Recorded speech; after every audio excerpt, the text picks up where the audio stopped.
Hey listeners, this is your host, Cosmic Naruto. Thank you so much for being here. You can check other videos too. Now let's get on to the video. Dumbledore, are you sure? This is very unexpected. We should have found him a year ago. I mean, what are we supposed to do? And plus we have to do some complicated magic just to get the boy. A dark-haired elderly woman was saying to an extremely old man. He had long hair and bearded that was as long as his hair, and just as white. I promised when I took up the post of headmaster of Hogwarts, to take all young mages no matter when we find them. And where they are. We have the unfortunate duty of taking many of these special cases. I think that it is time that I go off and collect the boy. Dumbledore said. He disappeared with a pop, the sound of a champagne bottle cork blasting out. In a land far away, on a different world, in a different universe in fact, a young boy the age of 12, blonde hair that was spiky, in an orange jumpsuit. He had a birthmark the shape of fox whiskers on his cheeks. He was fighting a young man that looked like a young girl in a mask. The boy was next to a young black-haired boy that was full of needles and laying on the ground. Sasuke. The blonde-haired boy screamed, his nails grew longer, the marks on his cheeks were growing, and bursts of red energy were exploding from his body in streams like 9 fox tails. I Naruto, Uzumaki will kill you if it is the last thing that I do. Screamed the boy, smashing the masked boy to the ground 10 yards away. After this very bloody scene, back in the village hidden in the leaves, Konaha, Dumbledore appeared in the leader's office. Ah, if it isn't the Hokage. As Dumbledore said this, the Sandaime Hokage tensed, drawing a kunai from under his desk. Don't worry, I am not an enemy. I am here to talk about a young boy that has some extraordinary powers. Well, you will have a job finding him, mister. Many boys have many special abilities and extraordinary powers. The Sandaime spoke, laughing with a guarded tone. Well, I know who I need, Naruto Uzumaki, Dumbledore announced. Naruto. You want Naruto Uzumaki? He is very dangerous, or so do many people think in the village, the Sandaime said. He is a hero, and nobody but a select few people know. We cannot separate him from this village, the Sandaime announced with a grim face. He is now 12, many villagers hate him and he has saved all their lives. The Kyuubi no Yoka, I believe you call him, was sealed inside Naruto, Dumbledore said, the shock on the Sandaime's face apparent. Your former leader was known as the Yondaime, am I correct? Well, those 12 years ago, an extreme amount of magic was released into your world. The magic took the form of Kyuubi no Yoka. What are you talking about? I was there, and I fought the fox. The fox destroyed half the village. The Sandaime cried in fury. Yes, we are aware of the abilities and destruction of the magic, Dumbledore said. We are also aware that the magic was sealed in Naruto. He is now able to focus the magic, with extreme emotions, at least until he gets further training. He is a wizard. He will, with your permission, attend a magic school in another world. The Sandaime was startled into silence. Will you permit this? I promise that he will be safe as he possibly could be. He could train on his own. But he will attend classes that no one in your world could even dream of. And this isn't a permanent arrangement. He will return periodically when the terms end, Dumbledore explained. The Sandaime said, well, only if he would like to go himself. I will not force him, and I believe that there are enough in reserves for the village to pay his tuition for a few years. He will be back from a mission tonight, so if you could wait in his apartment building. The only reason I am trusting you this far is because it has the possibility to save Naruto from hatred. If you hurt the boy, you will have the full force of Konaha to deal with. Dumbledore disappeared with a small pop and he reappeared sitting on Naruto's bedroom. A short while later a door opened. Well, you are finally home, Dumbledore said. Naruto jumped up in a start and he drew a kunai. Calm down, Naruto. I am not here to hurt you, I am here to offer you an opportunity that is your choice to accept or deny. You are a wizard. And have an incredible amount of magic. It took us a surprising amount of time to find you though. I should have come here when you were 11 rather than now that you are 12. I am here offering you a place at my school, Hogwarts, so we can help you focus the magical ability in your body. You mean that I will be able to leave this village, all of these people that hate me, I am despised for this stupid fox inside of me. Of course I want to leave. When do we go? Naruto said excitedly. Well then hold on to my arm very tightly. This will be very uncomfortable, but this is the only way. All of your things will be at the school. I have it arranged with the Hokage to bring what will be necessary. We have to go to Diagon Alley for some supplies and your wand, Dumbledore said. My what? Naruto said. But he was whisked away into a dark blur. Well, we are here, Dumbledore said. We are in the London, just outside the leaky cauldron. Muggles or non-magic people, I should say, cannot see it. Even though you can and any other witches and wizards could. I have to warn you, we are no longer in the world that you know. People here aren't a way off your world, so please be discreet. Naruto was still in awe. They walked in and went to the back of building into a courtyard. Dumbledore tapped the third brick from the left from a small hole in the wall. The wall opened up into a large door that opened up into a large street full of shops. All of the shops filled with unbelievable merchandise. Cauldrons, flying broomsticks, shops full of potion ingredients, shops full of books bound in gold and silver. And many other things besides. Naruto was standing in many complete awe, eyes popping out of his head. Where do we go first? Naruto sprawled. Professor Dumbledore. Dumbledore looked at the excited boy. Well, I don't think that you need me around. I will give you the money that the Sandiame passed on to me in wizard money. There are gold galleons, silver sickles, and bronze nuts. Galleons are the most, sickles are in the middle, and nuts are the smallest. I will give you about 100 gallons. That should be enough to get all your school supplies and a few things for your entertainment. You have a school list that I will give you now. When you are done, I will send you to the train, which will be the way you get to Hogwarts. Thank you, Professor Dumbledore, but with all of this on my list, I will run out of money. Will I be able to make some more money? Naruto was a little worried. Well, I am sure that I could arrange something along those lines. I will send somebody for you at school. Now go and get ready. I will wait at the leaky cauldron. Dumbledore left Naruto in extreme excitement. Naruto, being a very impatient ninja, used his Kage Bunshin no Jutsu to send clones to get the required potion ingredients, cauldron, and school books. He went to go for school robes. He split his money with all of the clones, and he went straight to Madame Malkin's robes for all occasions. He went to the lady inside the building and asked the lady inside for some school robes and winter robes. Well, are you going to Hogwarts too? I am so interested about magic. A brown-haired buck-toothed girl, her hair was long and very bushy. She was in some long robes and having them fixed for her height. I am Hermione Granger, by the way. Who are you? Well, I am Naruto Uzumaki. Naruto responded with a little hesitation because this girl was talking incredibly fast. Uzumaki, so you are Japanese, Hermione said quickly. No, Naruto's answered, I am not that smart. I didn't even notice that I was a wizard until Professor Dumbledore told me. Albus Dumbledore, you were picked up by Albus Dumbledore. He is one of the most famous wizard currently alive today. Hermione, I wish I was picked up by him. My non-magical parents sent me to the leaky cauldron. So you weren't aware of being a witch either, Naruto sighed in relief. But by this time Naruto's robes were done. He said goodbye to Hermione, and walked outside, down an alleyway. He met up with all of his clones. He was surprised that all of them was a lot of money left. He had about 50 galleons left, but he still had to get a wand. He went to Ollivander's, a wand shop that was near the end of Diagon Alley. He opened the door and there was a small bell noise, while he carried all of his bags. He dispersed all of his clones, so it wouldn't look strange to have 5 Narutos at once. Well, it looks like I have a customer, an old man, that Naruto assumed was Ollivander. Well, I guess you are a new wizard. Well, let's get a move on. Put all of those on the floors if you are comfortable with that.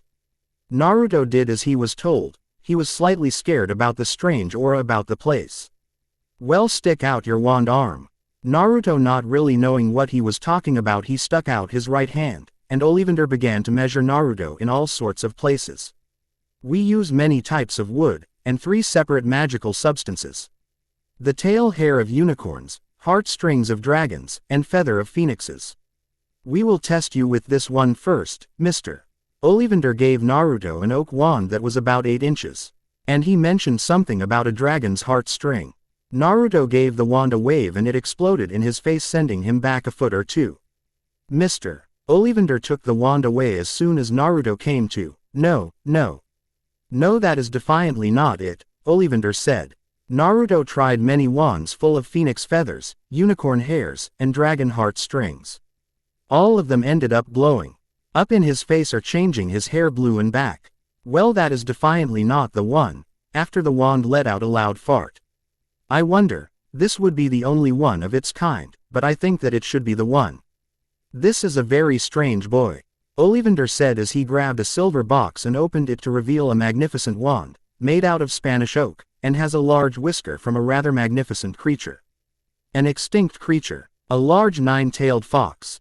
Naruto was looking startled, and looked at his stomach, at the seal of the nine-tailed fox. Why don't you try this? Ollivander prodded the wand at Naruto. Naruto gave it a wave, and a surge of power left his hand. The same red chakra was focusing through his hands, and blast of energy grew and grew into the shape of a fox. Well, that settles it. That is your wand now. I will need a small amount of money for it, about 3 galleons. Naruto gave him the money and walked back to the leaky cauldron and meeting Dumbledore. So you have all of your school supplies then? Dumbledore said. Yes, I did. Could we please go? Naruto said, not looking at him. On the Hogwarts Express. Well, Naruto now has to run into a wall to open a door. Naruto was so worried about how he looked that the only thing that he could think of was what had happened before. Professor Dumbledore, what is a train station? Naruto asked Dumbledore. Well, I completely forgot that you have little experience with technology. A train is a vehicle that was created some time ago. It is an excellent way to transport a lot of people one at a time. There aren't really any details that you need to know. You will learn everything from other students, so don't worry about it. Dumbledore said. You should probably read up on a few of your books. You will be leaving for King's Cross train station. I will give you a map, but I cannot accompany you to the train station. I have business elsewhere. You have a room in the leaky cauldron. Room 3, all of your things are there. I must warn you, I have taken away all of your ninja equipment that I thought would be too dangerous for a school environment. But now I really have to leave. Dumbledore said as he was walking Naruto to his room. Naruto wasn't worried about this at all. He was used to doing things about himself. But to Dumbledore's instruction on reading his books, he wasn't very interested in this prospect. But he did as he was told. And he just glanced at his first book. He found that it was very interesting, so he continued reading. He was looking through his charm book. He was looking at all of these spells, and absorbing them like a sponge. But he didn't dare try them, because Dumbledore mentioned something about underage wizards and witches that are still in school, can't use magic outside of school. He stayed in his room reading all day and night. He only left to get some food. When Naruto looked at the letter Dumbledore gave him, a ticket fell out with the station number platform 9 3/4, and a letter from Dumbledore giving him instructions about running into the pillar in between platform 9 and 10. Naruto ran as fast as he could into the wall. He didn't expect anything grand to happen, since his was supposed to be hidden from normal people. He slid through the apparently solid wall into a gateway entrance labeled platform 934. He saw an incredible red train, which ran on steam judging by the smell. Naruto moved all of his stuff into a train compartment, the last one because he was still used to people hating him. About 5 minutes later, a young boy with black hair, olive green eyes as wearing clothes that looked 5 sizes too big. He was pushing a trunk into the cabin. A little help, the boy said. Naruto grabbed the trunk and put it in the same compartment he put his in. Thanks a lot, the boy said. I am Harry Potter, thank you so much for that. Naruto replied. Not a problem, I understand how it is lifting something like that by yourself. I am Naruto Uzumaki, 2 twins. With flaming red hair walked into the cabin. They were both broad and seemed like really nice people. Did somebody say Harry Potter? Both of them said simultaneously. Yeah, Naruto said, this is him, pointing to Harry with no shame. The famous Harry Potter, the one that survived, you know who. This time Harry replied to the twins' question, yeah, that is me. Apparently, both of the twins were called by their mother, and both of them heard that they were talking about Harry. A tall boy with red hair entered the compartment. He looked like the stocky boy's younger brother. Can I come in? Everywhere else is full. Naruto and Harry were both up to it, so they let him sit and they set up his trunk. I am Ron Weasley. Ron stalled for a few seconds and asked hurriedly, "Are you really Harry Potter?" Ron was pointing to Harry. He just nodded. "And you are?" Ron asked rather ruder than to Harry. "I am Naruto Uzumaki," Naruto pronounced in his usual announcement voice. After the Fred and George introduced themselves, the twins they left. Ron was talking about the sport of Quidditch. Both Harry and Naruto were astounded by the subject. They were interrupted by a rather chubby boy with brown hair walked in. "Have you seen a toad at all?" All of them were incredibly bewildered, but all of them shook their heads. Then a girl that was very familiar to Naruto came into the room. "Have any of you seen a toad? Neville has lost one." Hermione walked in. "Oh, you are Harry Potter, aren't you?" she said directly to Harry, and before he could reply she saw Naruto. "Oh Naruto, I am so glad to see you again, and who are you?" she said to Ron. "So it is true. All along the train people are saying Harry Potter is in this compartment, so it is you," a short blonde boy said. He was in between two huge brown-haired boys. Harry just nodded again, and replied, "You didn't give me enough time to tell you who I was in Diagon Alley. Well, let me correct what should have been done long ago. I'll help you choose your friends more wisely. You don't have to hang around with riffraff like the Weasleys and this blonde Dobie," the blonde boy said. "I don't need help seeing who riffraff are and who isn't," Harry replied bravely, as the two boys around to blonde one were rather larger than any of them. "You will rule the day that you denied the friendship of Draco Malfoy." Oh, boys advanced on them.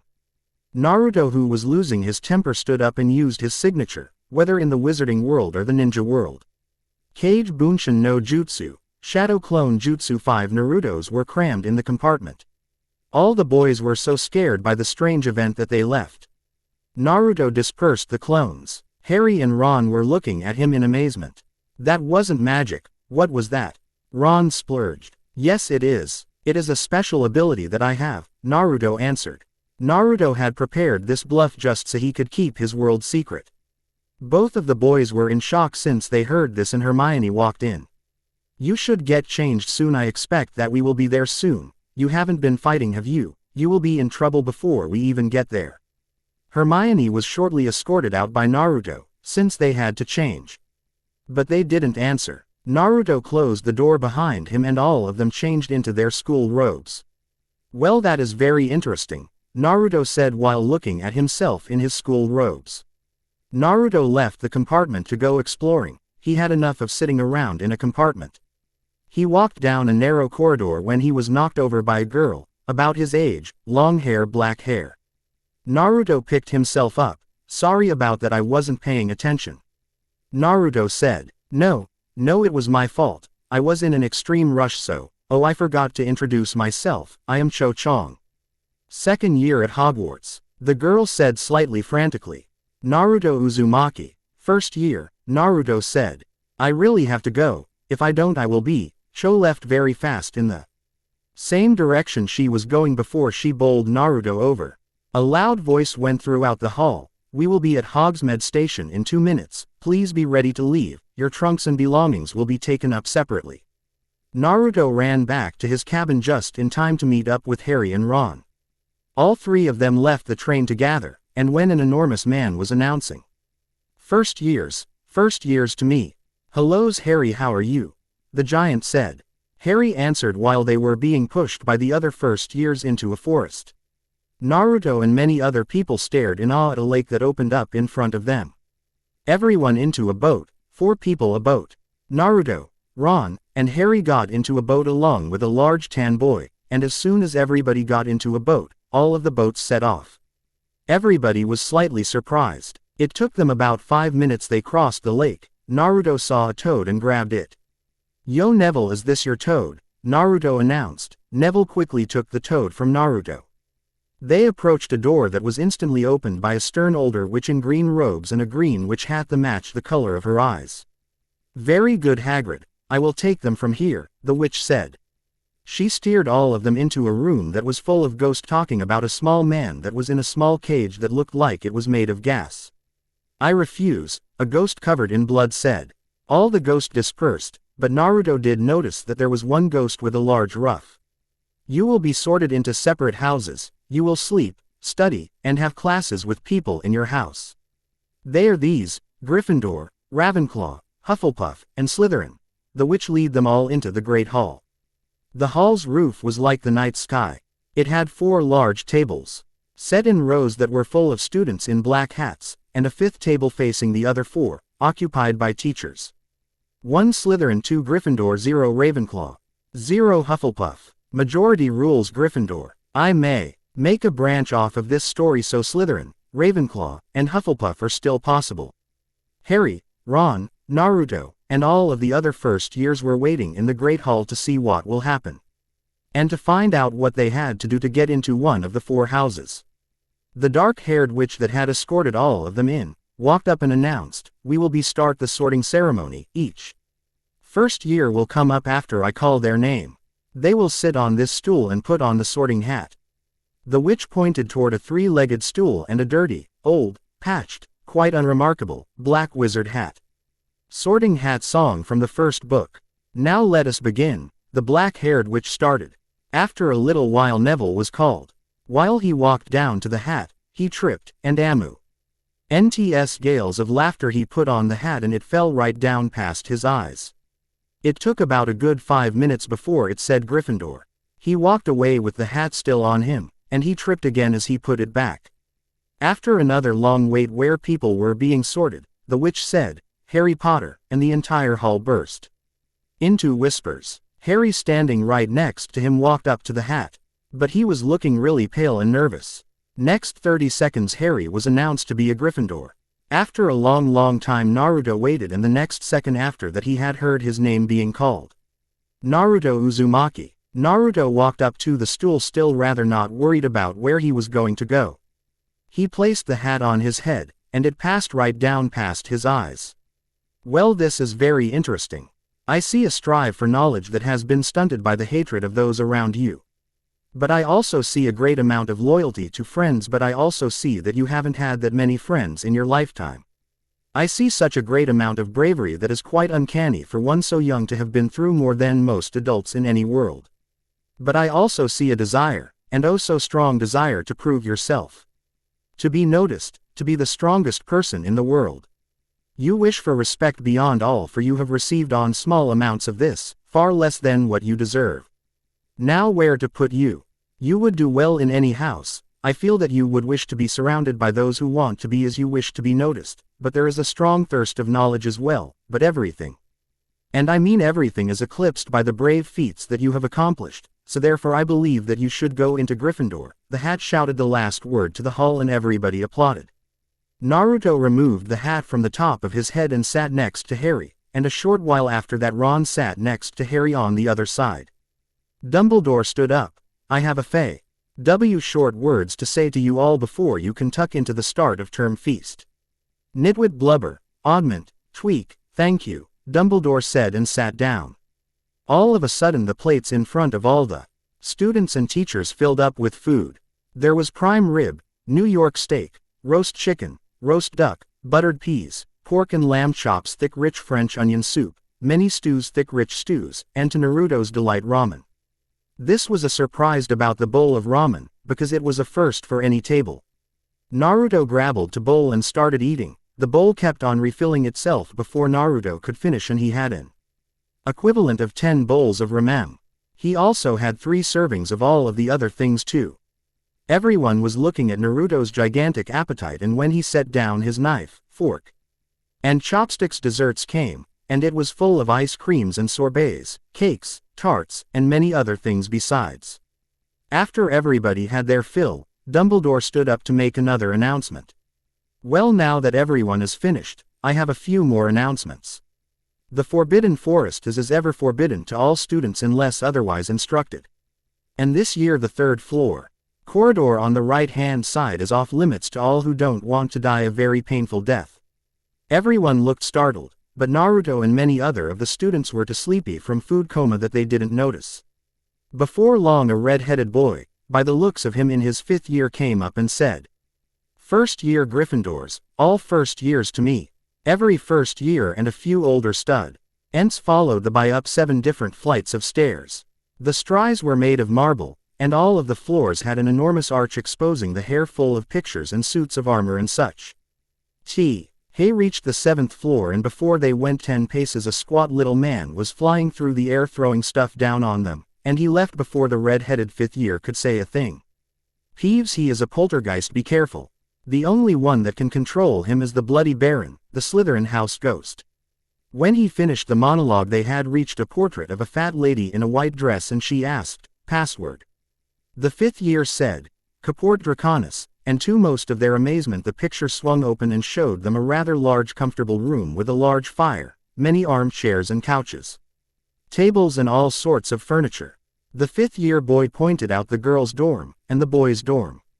All of them split up, all of them were very tired from eating so much. Well, that was very interesting. I know that I am going to get lost at least once in this castle unless I have a map or something. Naruto said. Well, I think that was the point. Everyone is going to get lost multiple times until they graduate, Harry announced. The group of boys walked up the flight of stairs, and there were a few doors on a floor that said first years. All the doors had names on the signs: Harry, Ron, Naruto, and Neville. One of the signs said. Naruto opened the door to find four poster beds, all of them with trunks at the foot of the bed. Well, now we have to find out which bag is ours, Ron said. All of them opened a chest at random. Well, this one is full of moron sweaters, Harry said. Ron went straight to the trunk and shut it. That one is mine. Naruto, you told me at the Leaky Cauldron that you would wish to make some money at Hogwarts. I have arranged for you to help Filch the caretaker. You will receive pay with how much work you do. Please meet him on the ground floor in front of his office tomorrow at 6 o'clock at night. Sincerely yours, Albus Dumbledore. Naruto put the letter in his trunk and drifted off to sleep. The next morning, Naruto and all of the other boys in the dorm woke up at about the same time. They all got dressed in their wizard robes. All of them left the dormitory talking all about their first classes, and wondering what it would be doing. They started out of the corridor when they met up with Fred and George. So off to the Great Hall then. We thought that Ickle Ronikins could use some guidance for the first time. And plus Mom would get mad at us if we didn't. Ron blushed at these words from his older twin brothers. All of them walked through the castle to go to the Great Hall. All of them were tall. King merrily Naruto a little ahead of the other, and when he went to turn a corner Naruto was bowled over by a girl that was a little taller than he was. Hey, what is the big idea? Naruto was saying when he noticed who it was. It was Cho Chong, the girl that ran into him on the Hogwarts Express. Oh sorry, Cho said distractedly. Why are you always running away from somebody, and then colliding with me? Naruto said jokingly. All of the boys except for Ron were looking at him, and the girl startled. Sorry, I am hiding from this creep that keeps on following me. I really have to go. Cho finishing her sentence ran away at a great speed. Well, I wonder who was following her.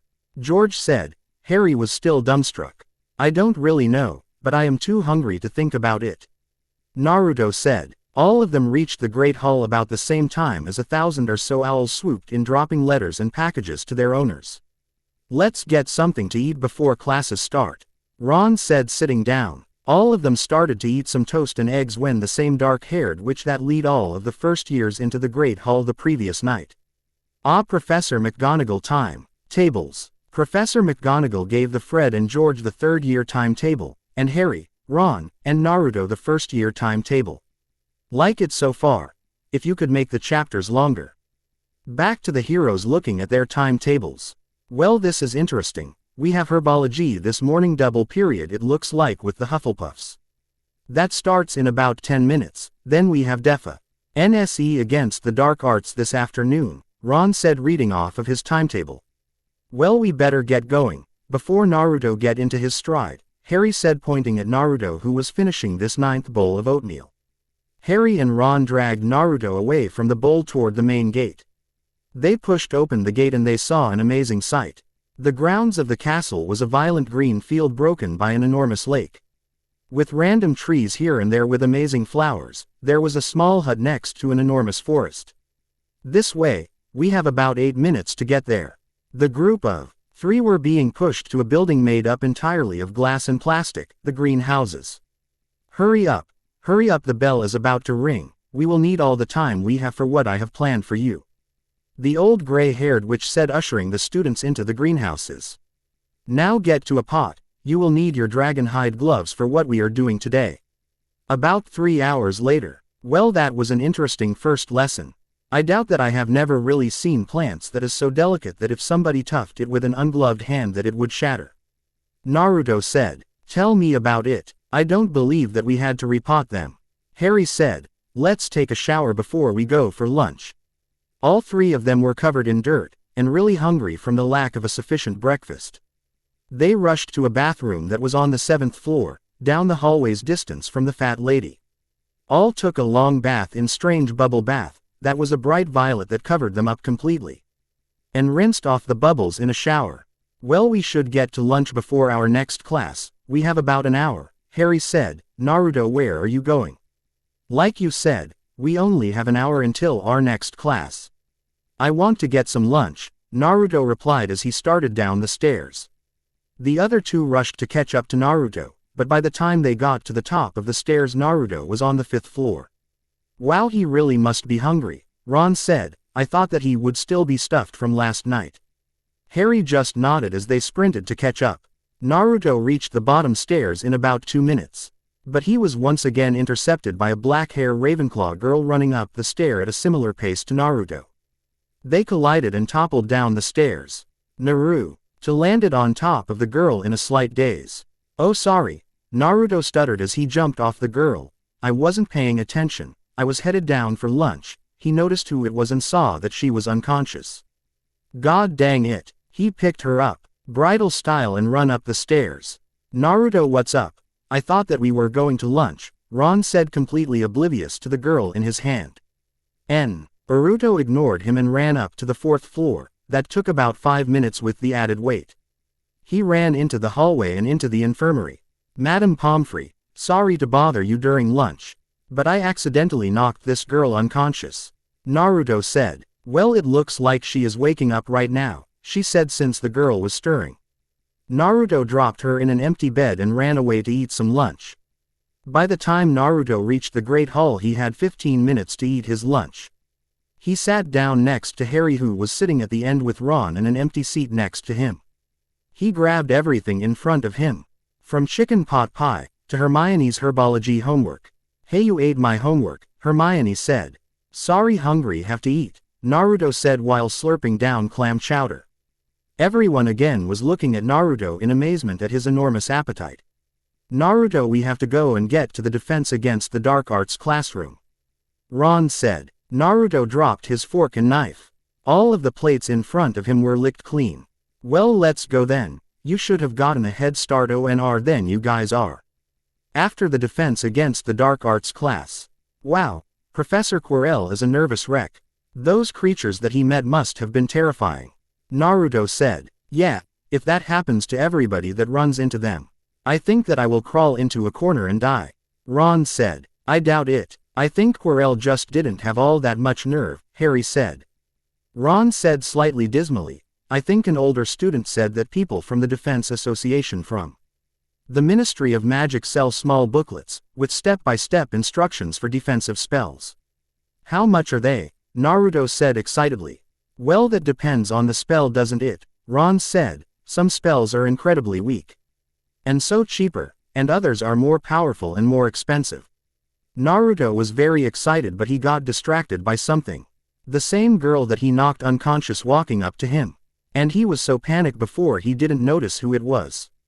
Cho, sorry about earlier, Naruto was going to continue when he got slapped. OWWWWWW, what was that foe? Naruto was once again interrupted by a slap. Now that is getting really annoying. Naruto grabbed her hand before she could bring her hand down again. Can you please tell me why you are slapping me? Naruto said. You knocked me unconscious, and you expect me not to be angry, Cho said. I was brought to the hospital wing by somebody. Guess who? Naruto said, releasing her arm. Naruto was expecting her to put 2 and 2 together. However, she heard a noise and started to look frantically around. Please hide me, Cho whimpered. I can't be seen by. She ran behind Naruto and started to crouch. Fine, but stop hitting me, Naruto said. He put his hand into a ram seal and said, hench. He transformed Cho into a completely different form. She now had dark blonde hair in a bun, bright green eyes, was about 3 inches taller in Gryffindor robes. Has anybody seen Cho Chong, a boy that was in this 5th year? Dark brown hair, Ravenclaw robes, he was rather thin and short for his age. Everyone pointed at the transformed Cho. So she went down the hall. Thanks, the boy ran away. When the boy was out of sight, Naruto released the transformation and Cho reappeared in her beautiful self. Thank you, but what did you do to me? Cho said. Naruto didn't give an explanation and just left. What did you do back there? You didn't use magic to change her appearance, Ron said. Well, don't you remember? Naruto isn't only a wizard. He is also a ninja, and I guess that was one of the ninja techniques. Harry said. Should we do our homework? Naruto said, ignoring them questioning him. Let's go to the library. All 3 of them went to the library, and they took out their Defense Against the Dark Arts book and they started to read. This is really boring. I don't think that I will do it, Naruto said. What are we supposed to do? This is homework. Read the chapter on basic defense situations and their solutions. Ron said. Naruto put his hand into the usual cross-hand seal. Kage Bunshin no Jutsu. Naruto created 4 clones of himself. One of them went and read the book, and the others were taking notes on the chapter. There we go. They will be done in a couple of minutes. You guys show. I'll read the copy of the notes I am having them write for you. Naruto said. That is amazing. You will finish most of the homework with incredible speed. Harry said. And what about you? Don't you have to write it down too? No. I am linked to the minds of all of my clones, and doing it 3 times is forcing me to memorize it. At this time the 3 clones that were taking notes handed them to Naruto. All of the clones disappeared at the same time. There we go, we are done with the homework, Naruto said. What do you guys say we go to dinner a little bit early? All 3 of them walked down to the Great Hall, and walked to the Gryffindor table. It was about halfway full of students. Tonight there were enormous tubs of gravy next to sirloin steaks, huge baskets of biscuits, fried chicken, split pea soup, and salad. Once again Naruto grabbed every dish that was within reach of his arm, and started to gorge himself. How do you eat so much and still not get fat? A boy that was sitting 2 seats away said. Well, let's just say that I have an incredible metabolism, Naruto said in between bites. What time is it? Naruto asked. Well, it is about 6:54, Ron said looking at his watch. Oh, I have to go. Naruto said. I will meet you back in the common room. Naruto rushed away through a crowd of Hufflepuffs going to their seats. Naruto started to run, because he had to get to Filch's office. Naruto ran straight to the office to see a ragged old man holding a cat. Ah, Naruto Uzumaki, Dumbledore told me that I have to give you some work. Filch said with a grin. Why? Oh, you will be polishing the trophies in the trophy room today. Usually we would have detention students to do that, but you need something to do. Well, is that it? That would be way too boring, but let's just finish this fast then. Naruto said. Are you going to watch me or do I have to do this without supervision? Of course I am going with you, you ignorant twit. Got to make sure that you don't mess up, don't I? Filch said. Fine, let's go, shall we? Naruto said at a trot. The trophy room was on the 4th floor, and by the time Naruto got there Filch was waiting. How did you get here so fast? Secret passageway, Filch said. Well, I'll get started. Naruto looked in the room and saw that there were about 100 different trophies. Naruto said this and thought, yeah, I am really going to do this by myself. Naruto crossed his hand in the signature seal. Kage Bunshin no Jutsu, said in a mellow monotone voice. He created about 50 clones that all started to clean and polish all of the awards, seals, and trophies. Naruto finished one trophy after another, finishing 20 objects every 5 minutes or so. Filch was looking wide-eyed. How did you do that? He said. Yuto getting really annoyed with all of the same questions asked. Do you have anything else for me to do? Well, yes, of course I still need help, Filch said looking at a list. Now I am going to have you clean out all of the bathrooms. Some wise guys put dung bombs in many of them, so you have to clean them. Is there anything on that list that isn't going to be monotonous? Work. Naruto whined, but he didn't wait for an answer.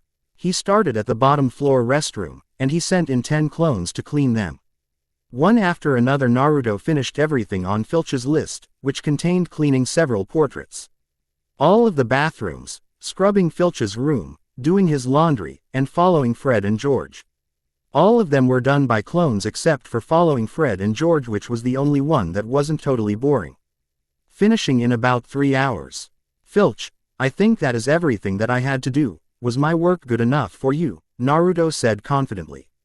Well, you certainly finished in a hurry. And it was relatively good, Filch said in his shining room. Here is what you have earned for the day. Filch gave Naruto 15 galleons. Is this it, after all of that gross work? Naruto said. No, you earned 115 galleons, but you had to repay the school for what they gave you for your school equipment. You will come back here the day after tomorrow for more work. I expected that list would last you a week. I need a day to think of some things for you to do, Filch said. Naruto didn't argue. He was tired from chakra exhaustion. He walked slowly to Gryffindor Tower. Naruto totally exhausted, he walked into a random room that was full of small booklets. Hello dearie, would you like to buy a defense spell booklet? A middle-aged, redhead witch asked. Sure, is the anything about giving energy to an exhausted person? Naruto asked sarcastically. No, I don't think there are any spells that can do that, but we have stunning, binding, disarming, fire spells, freezing spells, and incapacitating spells. The witch said, concentrating hard. Asked, I don't have all that much money. Well, stunning is 100 galleons, you should learn that in class in the 5th year. Total body bind is 100 galleons, leg locker curse is 50 galleons, silencing charm is 35 galleons, as it should be in 5th year, but it doesn't do as much, and disarming is 30. And that is all that we have in stock right now, the witch said again. I will buy a disarming booklet, and a silencing booklet, Naruto said, handing over the money and picked up the booklets. Naruto said his thanks and left for Gryffindor Tower. He got back in 10 minutes from the 6th floor to the 7th. He reached the fat lady portrait and said, Caport Draconis. He walked into He common room and sat into a puffy old armchair and fell asleep as soon as he sat down. Back to the Gryffindor common room. Naruto was roughly shaken awake. What is going on? Naruto said groggily. Naruto, you are going to be late for breakfast, Harry said. Naruto, hearing this one phrase, jumped out of the slouching armchair that he had been sleeping on. What time is it? Have I missed anything? Naruto said. Picking up his bag, he started for the portrait hole and down to the Great Hall for breakfast. Naruto ran down the stairs when he remembered Kakashi's training session in Wave. Naruto jumped away from the side railings and started to run down the walls of the castle. He made it down to the bottom floor in about half the time it would have taken normally. He ran into the entrance all and then into the Great Hall for breakfast. Today there was bacon and eggs, toast, flagons of orange juice, pitchers of milk, and cereal. Naruto once again grabbed everything that was in front of him and started to eat. Harry and Ron arrived 5 minutes after Naruto started his gorge fest. What class do we have today? Naruto said, finishing a piece of toast and starting on a bowl of honey bunches of oats. We have charms this morning, and defense against the dark arts this afternoon, Ron said, looking down at his syllabus. We should go now, or we will be late, Harry said, taking 10 pieces of toast in his hands. Naruto drained his cereal bowl and ran off with Ron, and Harry trailing them. Where are we going? 3rd floor, Naruto said as they sprinted through the enormous entrance hall. He was interrupted by rushing footsteps coming toward them. Naruto, thinking he knew who it was, so he did a Kage Bunshin no Jutsu. He spent most of his chakra on one clone, and sent it off with the 2 boys. Mind linked with the clone, he would know exactly what would happen in class. Naruto turned around and saw 3 Ravenclaw 6th years. They were all a foot taller than he was, and they were girls. All of them giggling, and they grabbed Naruto around the armpits and dragged him to the 5th floor through a secret passageway. Why have you brought me here? Naruto spat, since he was tied with some tape to a chair. His arms were tied behind his back, and legs to the legs of the chair. Shut up, you little firsty, one of the girls said. She had light brown hair that was wavy, light blue eyes. About a foot taller than Naruto, and a very slender body. The other girls were a similar build, with green and hazel eyes. Then they blindfolded him so he couldn't see a thing. Well, I see that you have brought the boy. A lower male voice said. You were a little sneak, working for Filch, breaking most troublemakers work in an hour when the planning takes at least 30 times that. Hiding Cho Chong from me. Hiding from you. She was panicked, she kept on running into me, Naruto said into the blank silence. What did you expect me to do? Before they could answer there were several footsteps when a loud sharp tone was heard. What are you doing to that poor boy? A female voice shouted. Naruto heard several pairs of footsteps rushing away. Well, I never thought that any student would do that, Defindo. The female voice said. The bonds that were holding Naruto to the chair were cut. Naruto sat up and took off the blindfold. He saw Professor McGonagall. Thank you, Professor. What time is it? Naruto said very nonchalantly. Well, it is noon, Uzumaki, McGonagall said looking concerned. Did they do anything to you, Uzumaki? No, Professor. I think they wanted to humiliate me for some reason, Naruto said. How did you know that I was here? Well, let's just say that the four of them weren't being quiet, she said. I am guessing you missed charms. No, you can ask Professor Flitwick. I would also want to ask him about one of the books he was standing on it. I wish to borrow it. I think it was called Charms to Protect the Mind by Cortesia Cerebral. Well, Uzumaki, you better get to lunch. I will talk to Flitwick about that, McGonagall said skeptically. Naruto gave a word of thanks and ran out the door. He dispersed his clone to save some chakra and ran down the stairs to get to lunch. Instantly when he walked into the hall. Hey Uzumaki, what is the big idea? Naruto expected the worst, but he saw that it was Hermione Granger walking straight to him. Yes, Hermione, what is it? Naruto said nonplussed. You know exactly what I am talking about, Hermione said. You showed up all flushed, late to Flitwick's class, and when he asked you where you were. So what, I was late, Naruto said. Flitwick asked you about charm basics, answering no problem all of them, Hermione said. So what? I study, Naruto said, getting really annoyed now. Flitwick showed us a levitating charm this class. To encourage us to do our best, Hermione was saying, getting really flustered now. You did it right back to him, lifting the dictionary under Flitwick, lifting him about 10 feet into the air. Yeah, so what? Naruto said, barely listening. You got us all in trouble. You are just really lucky that Professor Flitwick gave Gryffindor 60 points for sheer nerve and magical ability. Hermione said, flabbergasted. Will you be doing anything else this lunch period, or will you stay here and complain about what I did in class? Naruto said, getting started on a Reuben sandwich and a bowl of clam chowder. Hermione took affront to what Naruto said and walked off.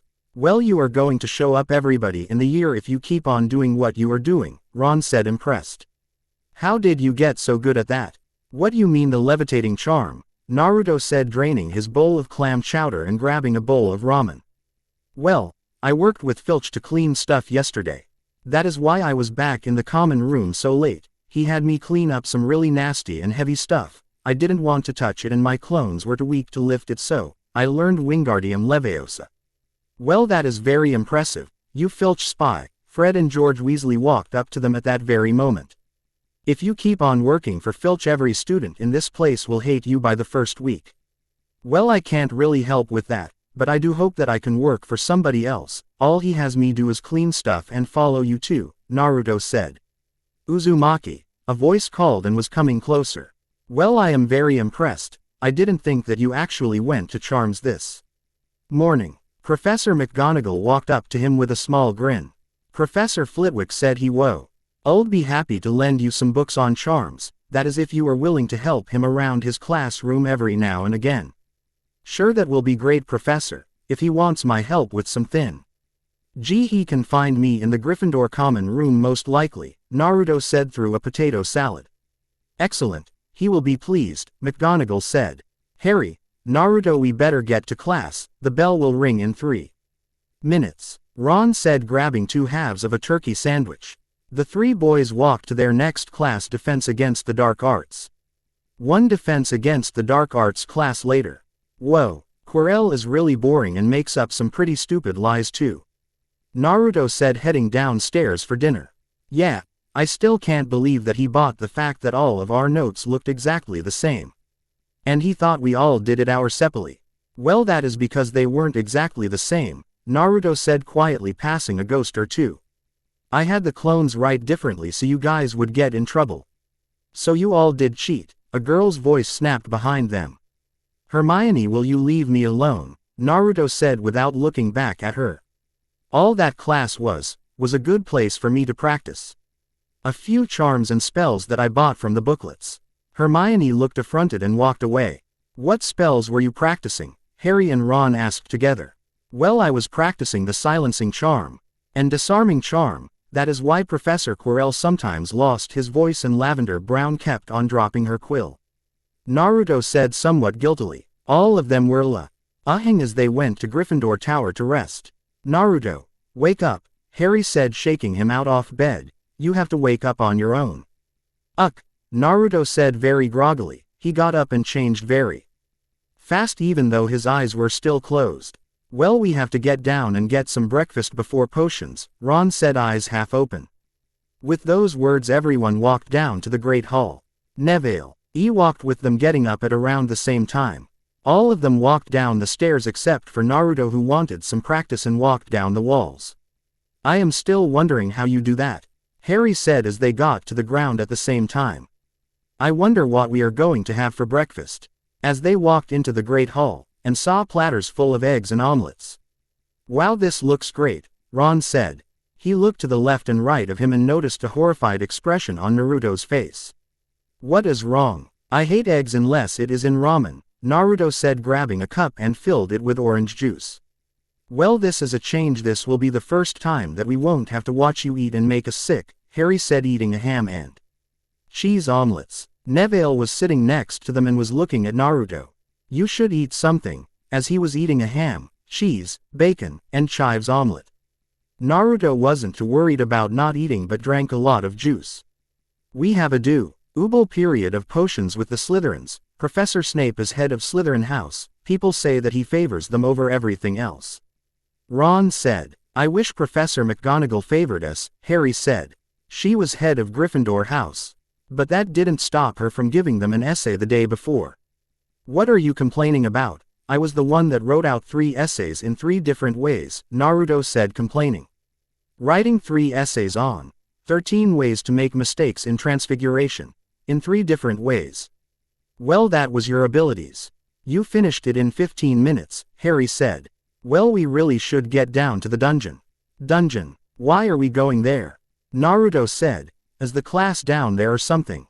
Yeah, the class is in the dungeon. It is going to be extremely cold, Ron said. Well, at least we have a trip to Hagrid's hut later this afternoon, Harry said. All 3 of them went to the dungeons to their first potions class.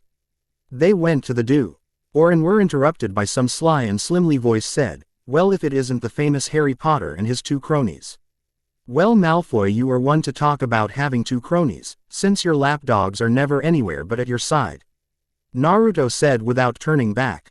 We should probably get in there before we are late. We are cutting it thin anyways, Naruto continued without any notice. The Crab and Goyle were clenching their fists at him. The 6 boys walked into the room and sat on opposite sides of the dungeon. Professor Snape took the roll and paused on 2 names, Harry's and Naruto's. Well, if it isn't our new celebrity, Snape said to Harry in a tone that would make Naruto scream bloody murder. Well, let's see what you know, Potter, shall we? What do you get when? Snape posed 3 questions to Harry. And he looked completely dumbfounded. When Hermione burst out with the answers, Naruto, who had his wand out at the time, quickly whispered, Silencio, and Hermione was instantly muted. Hermione sat down, incredibly embarrassed because she couldn't say a word. Snape had set them all to make an antidote for hiccups when he said, well, it looks like we have an odd number of students in the class. So one of you will have to work on your own, Snape said, smiling at Harry. Professor Snape, is it all right if I do my potions alone? Naruto said before Snape could say anything. Why? Snape was looking at Harry in a very disappointed voice. Fine, but I expect your potion to be done at the same time. Yes, Professor, Naruto said in a mocking voice that nobody in Slytherin had ever heard. The rest of the class had started. They were to make a potion out of the book that was within the first 15 pages. Naruto just opened the book to a random page and looked for a potion. Well, this is interesting. The Drachnoseer, the health replenisher, that sounds interesting. Naruto started right away. Kage Bunshin no Jutsu, Naruto whispered to himself so nobody else could hear him. Instantly there were clones. 2 or 3 of them working, dicing up different roots, mixing ingredients specified in the book. People thought that Naruto was working so fast that there were 3 of him at once. Except for Harry and Ron, of course. While Naruto was finishing the touches on his potion, putting it on the fire to stew for 15 minutes, Snape walked by. Well, it looks like we have a natural. You did this all by yourself, did you? Snape questioned him. Yes, sir. I did everything by myself. Is there something wrong? Naruto asked as he saw Snape glaring at his potion. No, nothing, Uzumaki. Did you make Drachnoseer? Snape glared as Naruto nodded. Well, I guess. Snape never finished his question because Neville had intervened with melting his cauldron into a blob. Well, that was an interesting lesson. I can't believe that Snape blamed you for Neville, Naruto and Ron said at the same time. Uzumaki, may I have a word with you? Snape called from his classroom. What have I done? Naruto said to the other 2. Well, I guess I can't meet Hagrid with you too. Well, Uzumaki, you have surprised me. How did you manage to make that potion? Most 7th years can't do it by themselves. Snape questioned him with a glare. I don't really know, sir. I just did it, Naruto said. You stole the potion from my desk, didn't you? It takes so many hands doing so many things at once, you couldn't have done it, Snape blamed him. Be quiet, Uzumaki. I am going to have to test your ability with the other students in other houses, Snape said. I have already called them and some of them are quite enthusiastic to meet you. Naruto waited maybe 3 seconds when 3 students all a head taller than Naruto walked in. Well, if it isn't my little friend, how nice to see you again. The Hufflepuff said, looking down at Naruto. Ah, great you. What do I have to do for people to leave me alone? Naruto moaned. Well, I have called all of you here because I want to test Mr. Uzumaki's abilities against yours, Snape said maliciously. I will have each of you make me a potion that most should know, the Superior Incanseer, the beauty potion. All of the boys looked nervous except for Naruto. The instructions will be on the blackboard, so please follow them to the letter. All the boys started right away. Naruto did his Kage Bunshin no Jutsu again, so it looked like there were at least 3 of him. He finished all of the chopping and dicing and slicing in about 15 minutes. He looked at the instructions and saw that he had to put them in and let them stew for 3 minutes for each one. This would take at least 60 minutes with all of the ingredients. Naruto did this as carefully as possible and finished at about 75 minutes. His is supposed to stew for another hour, so Naruto waited none of his clones with him because if he wasn't doing anything, Snape would have noticed. All of the potions looked an eerie shade of pink, except for enhancing orange color. Well, this is a surprise. I thought that all of my prized students, the best in the school, would be able to outdo this first year, Snape growled with sarcasm in his voice. Naruto, the boy that I thought stole a potion to finish a class, is the only one that did the task right. Naruto didn't forget to add the porcupine quills. I am very disappointed in all of you. You should have beaten him with your eyes closed. Naruto looked at the other 3 boys who had their heads slumping, looking at the ground. Well, Naruto, I am very impressed. You should probably go to dinner now, it will start in a minute. Snape said with a smirk. Take both potions with you. I won't be needing them. 15 points from Gryffindor, because I can. Naruto didn't complain. He packed up all of his things and left the dungeon. But it wasn't long before the other boys caught up to him. They all grabbed his limbs and dragged him into a classroom. You will pay for that, kid. You mark our words, one of the boys threw a punch at Naruto, but instead they found a large suit of armor in his place. What in the world? You guys won't touch me, and you, Naruto said, pointing to the Hufflepuff. Leave Cho Chong alone. Naruto, finishing his statement, went to dinner looking for his friends. Naruto, Harry, and the other Gryffindor first years left their defense against the dark arts class talking to each other.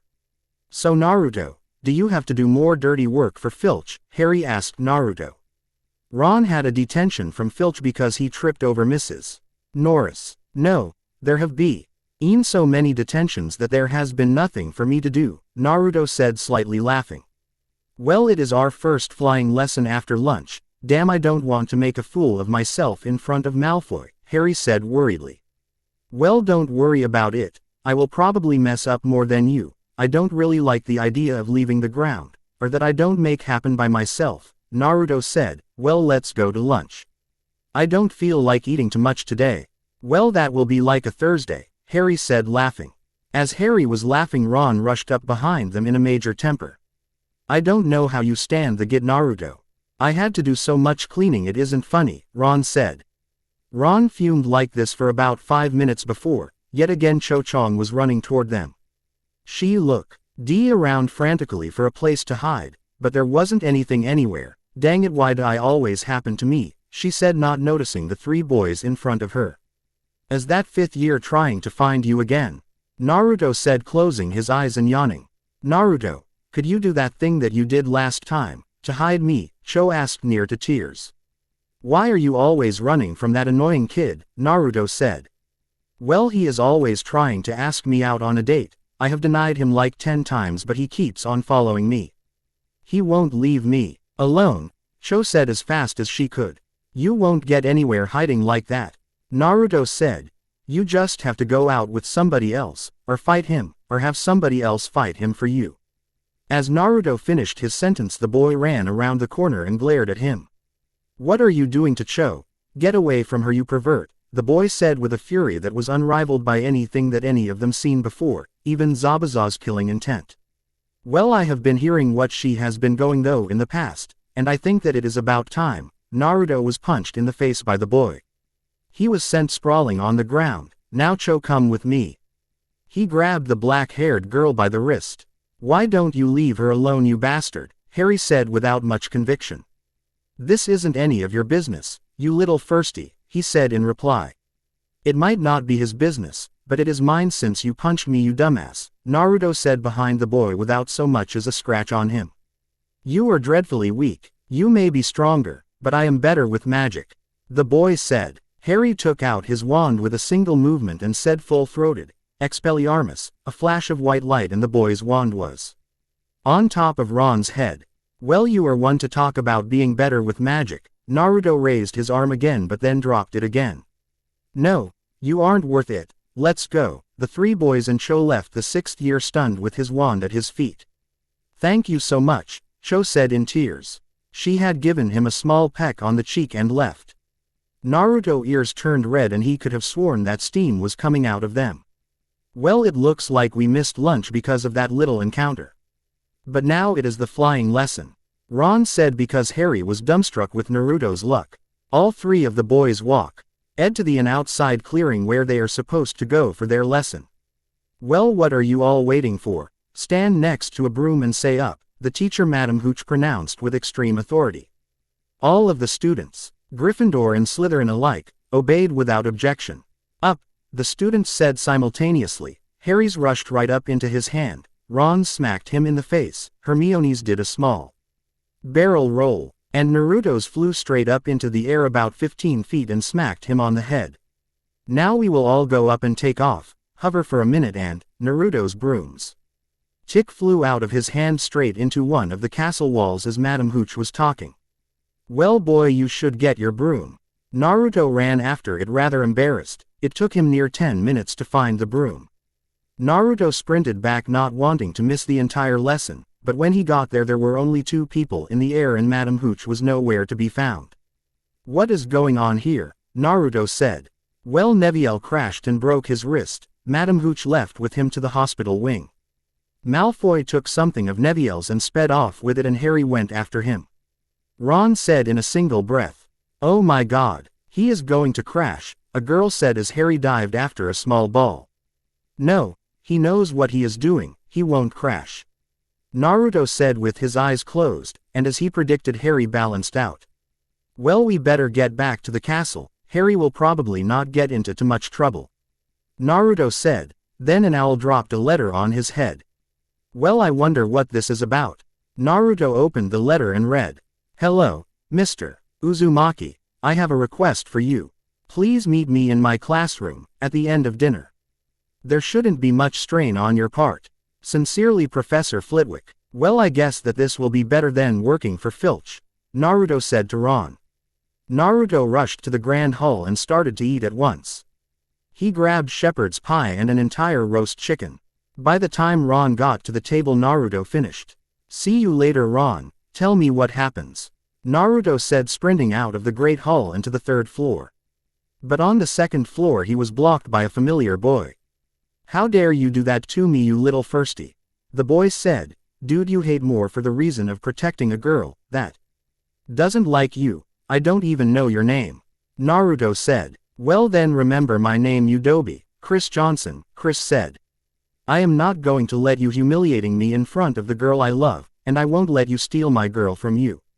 Your girl from you, Naruto said with a small startled look, and then he laughed.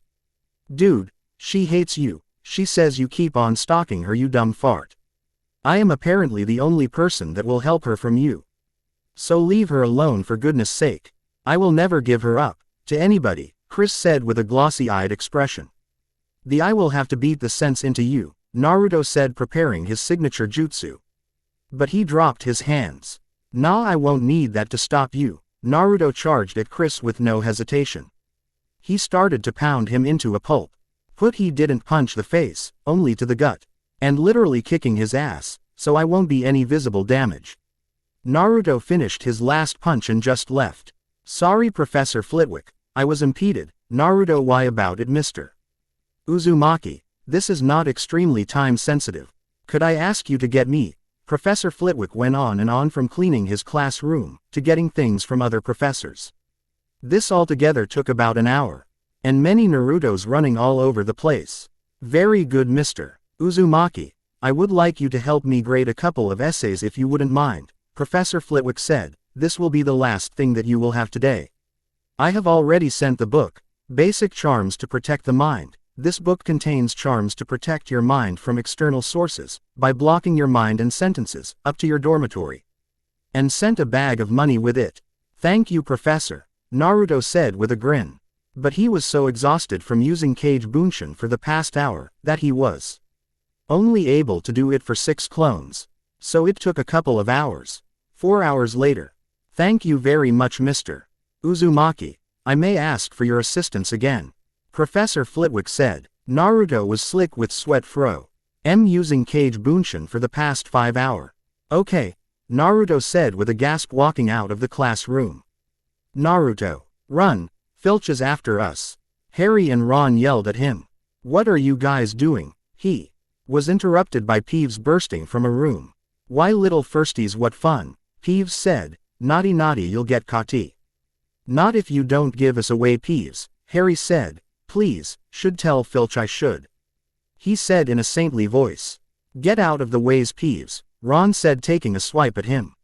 Students out of bed down the. Peeves was struck dumb by Naruto using the silencing charm. Damn it, Filch has enough hearing that he could be a dog. Why don't you transform us into suits of armor or something with your abilities, like you did with Cho Chong, said Hermione. Well, I don't have enough chakra or energy left to transform all of us into something that wouldn't be out of place, Naruto said, about to collapse. There is a door at the end of the hall, we can lose him there. They all ran to the door and found that it was locked. Oh no, we are done for, Ron said. Oh, move over, Alohomora, Hermione said, pushing Ron out of the way, and used the unlocking charm. Guys, I don't think that we should go there, Naruto said, but was too weak to argue. Well, I hope that you are happy with yourselves. We could have all been killed or worse, expelled, one said in the common room, and left the boys. Neviel just stood terrified, even though they were 4 floors above the dog. I don't even know what you were doing, and I am annoyed at you. What did Malfoy convince you to fight him at a pre-arranged time, and he didn't show up and told Filch that you would be out of bed or something, Naruto said. Yeah, that is exactly right, Harry said with a flat voice.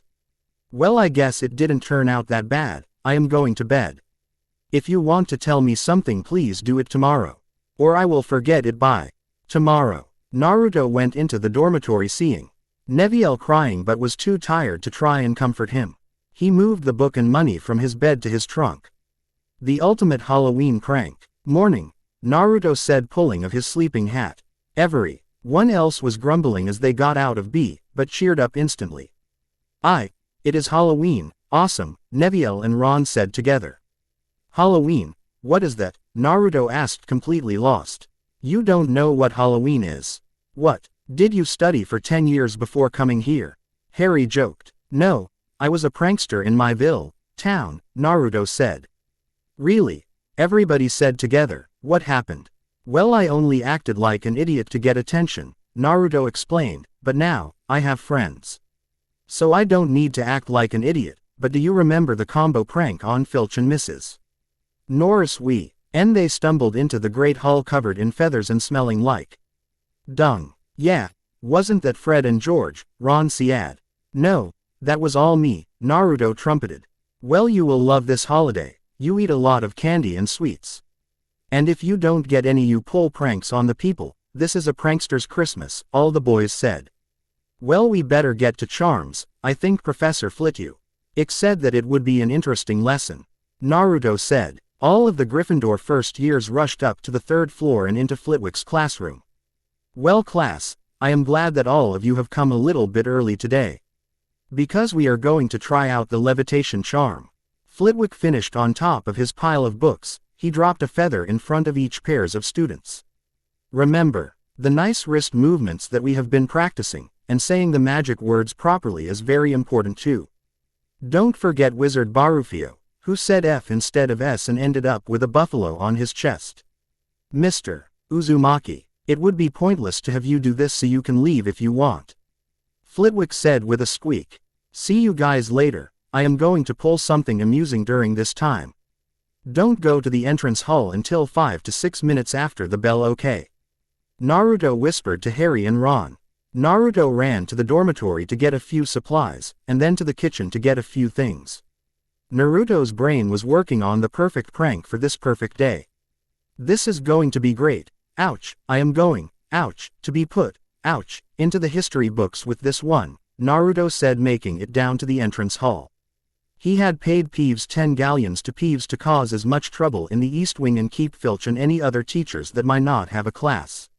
Well, that is it. I think that my alibi should disappear, as he released a clone that was in the library. Well, I should get back to charms. He sprinted to the charms classroom with no wind knocked out of him. He head the charms classroom and waited just outside for his friends. The bell rang, and everybody rushed out of the door.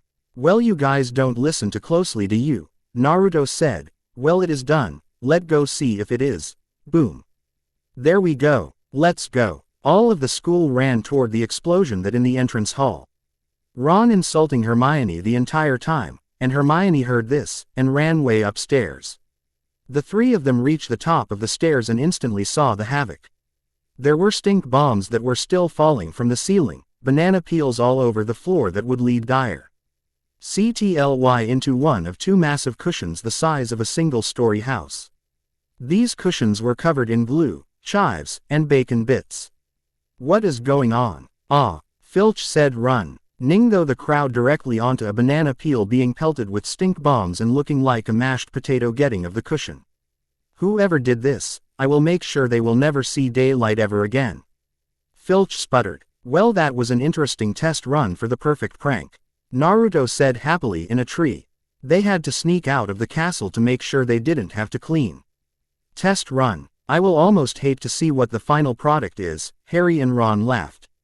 Did my ears deceive me? Are you telling us that this Filch spy is the one that pulled of that perfect prank? A voice came out of nowhere. Fred and George walked out of the shadows of the castle. Yeah, he has been doing this thing for a while, I guess. Ron said. Well, that is impressive. I was wondering where all those great pranks were coming this year. George said. That weren't coming from us, that is. They all laughed as a large brick landed on Naruto's head. OWW, Naruto said, falling from the tree. What is this? Fred said, picking the brick up. This is for you, Naruto. Handing over the brick. This thing is for me, Naruto said, rubbing his head. Naruto grabbed the brick and found out that it was a large spell book. Well, this is interesting. Who is it from? All of them looked for a note, but they couldn't find anything. Well, take a look, Fred and George said. They the book and found an interesting spell. Wait a minute, This says not to use it unless you are in mortal danger. Harry said. Well, for me that is like Yuto said. Well, I will memorize these spells later. Do any if you know a prankster or two that can help me with my future projects or vice versa. Hello. The best pranksters in the school are in your presence, George said with a mock bow. If you ever need help, I will always be an option. Naruto grinned as he disappeared. Well, this book is interesting. Why is it so heavy? Naruto said to himself out loud. There was no note on the book, but he didn't really care about that.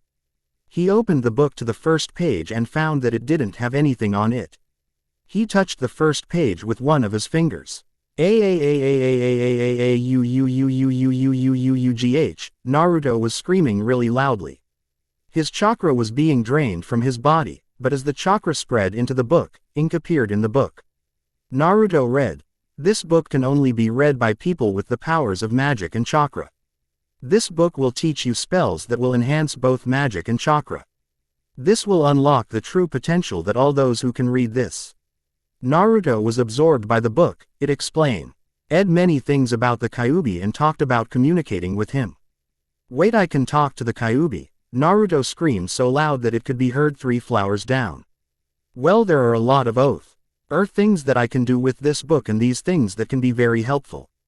Naruto said to himself. He studied the book's first few pages, memorizing many important facts. He studied for so long that he just noticed in time that it was time for the Halloween feast, and Naruto hoped with all of his might that his prank was cleaned up since his clones vanished a couple of hours ago. Naruto reaching the spiral staircase decided that he was getting too late for him to run down the stairs. Naruto took a running jump off the side railings on the top of the 7th floor. Naruto started to free fall at an alarming rate. He did a Kage Bunshin no Jutsu and created a Naruto rope starting on the 5th floor extending down the floor. Naruto grabbing his clones and slid down, each of them disappearing as he slid down them. Naruto reached the floor to find that there was a crowd of people looking at him, most of them first years. How did you? A red-haired Hufflepuff was starting to say, but Naruto ran quickly away into the Great Hall. Naruto dropped into a seat next to Neville and Harry. All he saw were sweets that Naruto didn't particularly like. Naruto was about to take a bite of some unknown thing in a wrapper, when he was interrupted by a loud smashing noise from the door. Troll in the dungeon. Thought you ought to know, Professor Quirrell stuttered as he passed out. Prefects. Lead the students to their common rooms, all teachers to the dungeon. Professor Dumbledore announced. There was a lot of noise as people rushed with their prefects. Wait, Hermione, Harry said. So what? Ron said. She doesn't know about the troll, does she? Harry said. We better go after her. She might get hurt, Naruto said. Well, Percy better not see us, Ron said. All 3 boys disappear. In a group of Hufflepuffs going in a completely different direction from the Gryffindors. They split up and ran to the 2nd floor, but they were impeded as they saw Snape running to the 3rd floor. Where is he going? Naruto said looking at Snape. Do you smell something? Harry and Ron said together. A troll that was about 8 feet tall and smelling like 6 rotting corpses, 5 garbage dumps, 4 barrels of rotten fish, 3 soiled bed pans, 2 piles of compost, and a mortuary's office put together. Carrying a huge club. It is walking into the door, and the key is in the lock. We could look it in, Ron said. Good idea, Harry and Naruto said. Let me do it, Naruto said. Kage Bunshin no Jutsu. Naruto created a Bunshin that slammed the door, and locked the door. Awesome, Naruto said as he dissipated the clone, and Harry and Ron cheered. They were interrupted by a loud scream, and all 3 boys went into shock. Don't tell me that is, Naruto said pale white. The girls' bathroom, Hermione. Harry and Ron said. All 3 of them ran to the door. Naruto, not wasting his time, hit the door so hard that it collapsed. Harry and Ron were to panic to notice Naruto's tremendous strength. They saw the troll. It was closing in on Hermione. Hey P-brain, Ron said, throwing a rock at the troll. The troll didn't notice the rock, but it heard the shout and turned around. Get Hermione out of here. I will take care of this moron, Naruto said. No, you can't take that thing on your own, Ron yelled. I won't be alone, Naruto snarled as he crossed his fingers in his famous way. Right, Harry said, running for Hermione. He was about to be concussed by the troll in his club, but it never made contact as Harry disappeared in a puff of smoke and was replaced with another Naruto that disappeared. Harry appeared directly next to Hermione. "Don't worry, I will cover you," Naruto said, shoving Ron ahead. 5 Narutos jumped on the troll, impeding his vision, but the punches to the rock-hard skin didn't even look the troll notice it. "Damn it, what can I do? Everything that I know how to do would only really work on humans," Naruto said to himself. The troll smashed all of the Narutos into puffs of smoke. And it went for Harry and Ron, Hermione between them. Naruto, seeing his friends about to smash his friends, remembered something that he read in the book that nearly knocked him out earlier. Naruto did a new hand seal combination, Kyuubi Musabu no Jutsu, 9-tail bind. Naruto shouted. He took out his wand and aimed it at the troll. A blood-red image of a fox was expelled by the wand. The fox had a single tail and wrapped itself around the troll. Only Naruto could see this. Everybody else was trying to avoid the troll at all cost, and to get out of the bathroom, which was proving impossible. The fox started to emit a strong amount of heat and started to burn the troll. The troll started to writhe in pain and swing its club madly in the limited amount of space that he could move it. It was about to hit Harry and Hermione. Naruto was busy restraining it so it wouldn't move any harder than it did. Ron, the only one that wasn't in danger or busy, took out his wand and waved it with Wingardium Leviosa. The troll's club started to rise into the air. Ron, dumbfounded, dropped his wand and the club smashed onto the troll's little head. The troll fell to the ground unconscious with a loud thud. "Is it dead?" Hermione finally was able to speak. "No, I think it is just knocked out," Harry said. "Are you okay, Hermione?" Naruto said, but as he said this, the door to the girls' bathroom burst open. 3 teachers ran in. Professor McGonagall, Professor Quirrell, and Professor Snape burst into the room. "What has been going on here, Professor?" McGonagall burst, seeing the troll on the floor, Harry holding up Hermione, who was still weak-kneed, Ron still holding his wand in the air looking dumbfounded, and Naruto, who had his wand at his side, sweat covering his face. "Why aren't you in your dormitory? The students are finishing the feast there." Professor McGonagall was furious. "Professor McGonagall, they were looking for me," Hermione whispered just loud enough so people could hear her. "Miss Granger," McGonagall said aloud. "Well, in that case, Miss Granger, how foolish you could have been. 5 points will be taken away from Gryffindor for this extreme lack of judgment," McGonagall said. Hermione looked ashamed of herself. "If you are not hurt at all, you should return to your dormitory." Hermione left. "As for you 3, I don't know how you did it. But not many first years could take on a fully grown mountain troll on their own. You each earn Gryffindor 5 points. Professor Dumbledore will be informed about this. Now leave please as we clear up the troll." All 3 boys disappeared in a puff of smoke. "Naruto's work, of course. Thanks," Ron said 3 stories up as they were walking to the portrait hole. That stench was unbearable. All 3 of them had complained about Professor McGonagall only giving them 5 points and S already. The 3 of them gave the password to the fat lady and walked in. Hermione was waiting for them. There was an awkward pause, then all of them said thanks and went to join the Halloween feast. From that point on, Naruto and the rest knew that Hermione would be their friend. The date, and the unexpected. The date, and the unexpected. "I still can't believe that Snape would try and kill Harry," Ron said to Naruto and Hermione as they were going to their meeting place. Harry was already there because Ron had to finish some homework, and Naruto slept in. "Well, we can't do anything about that past, we just have to prepare for the future," Naruto said cheerfully but still a little tired. Naruto, could I speak with you for a moment?" A voice came out from behind a pillar they were passing. "Who is?" "Oh, hi Cho," Naruto said, seeing who had called him. "Sure. Is Chris Johnson bothering you again?" "Yes, but that isn't what I wanted to talk to you about. Could we speak alone?" Cho said, embarrassed by Naruto's friends watching her. "Ron, we really have to go to the library to finish that essay for Snape," Hermione announced, too loud to be normal. "What are you talking about? We both finished that essay yesterday." "Ouch," Ron winced as Hermione stepped on his foot really hard and dragged him away before Ron could object. "Well, Naruto, I was wondering what you are doing tomorrow," Cho said, blushing but was calming down now that Ron and Hermione weren't there. Well, I do. NT think that I have much important. Naruto was interrupted by a loud banging noise. Uzumaki, what are you doing with her again? Chris Johnson said ravenous. You again, could you please? Naruto W.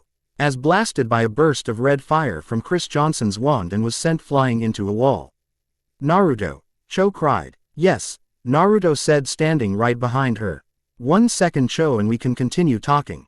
Naruto raised his wand and silenced the 6th-year boy, took his wand, and threw the wand on the floor beside him. Naruto made 3 Kage Bunshin and humiliated the boy as seriously as possible, panting him. Drawing a mustache on his face, binding him with rope and leaving him there to stew.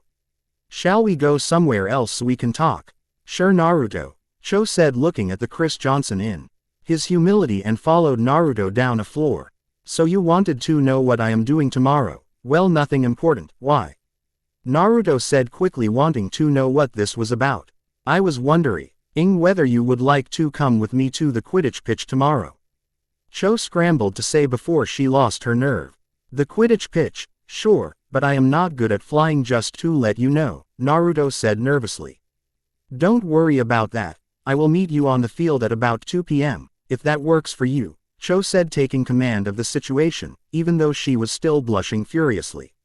Sure, 2 o'clock tomorrow, Naruto said, saluting her and disappearing in a cloud of smoke. He has been getting better at that jutsu.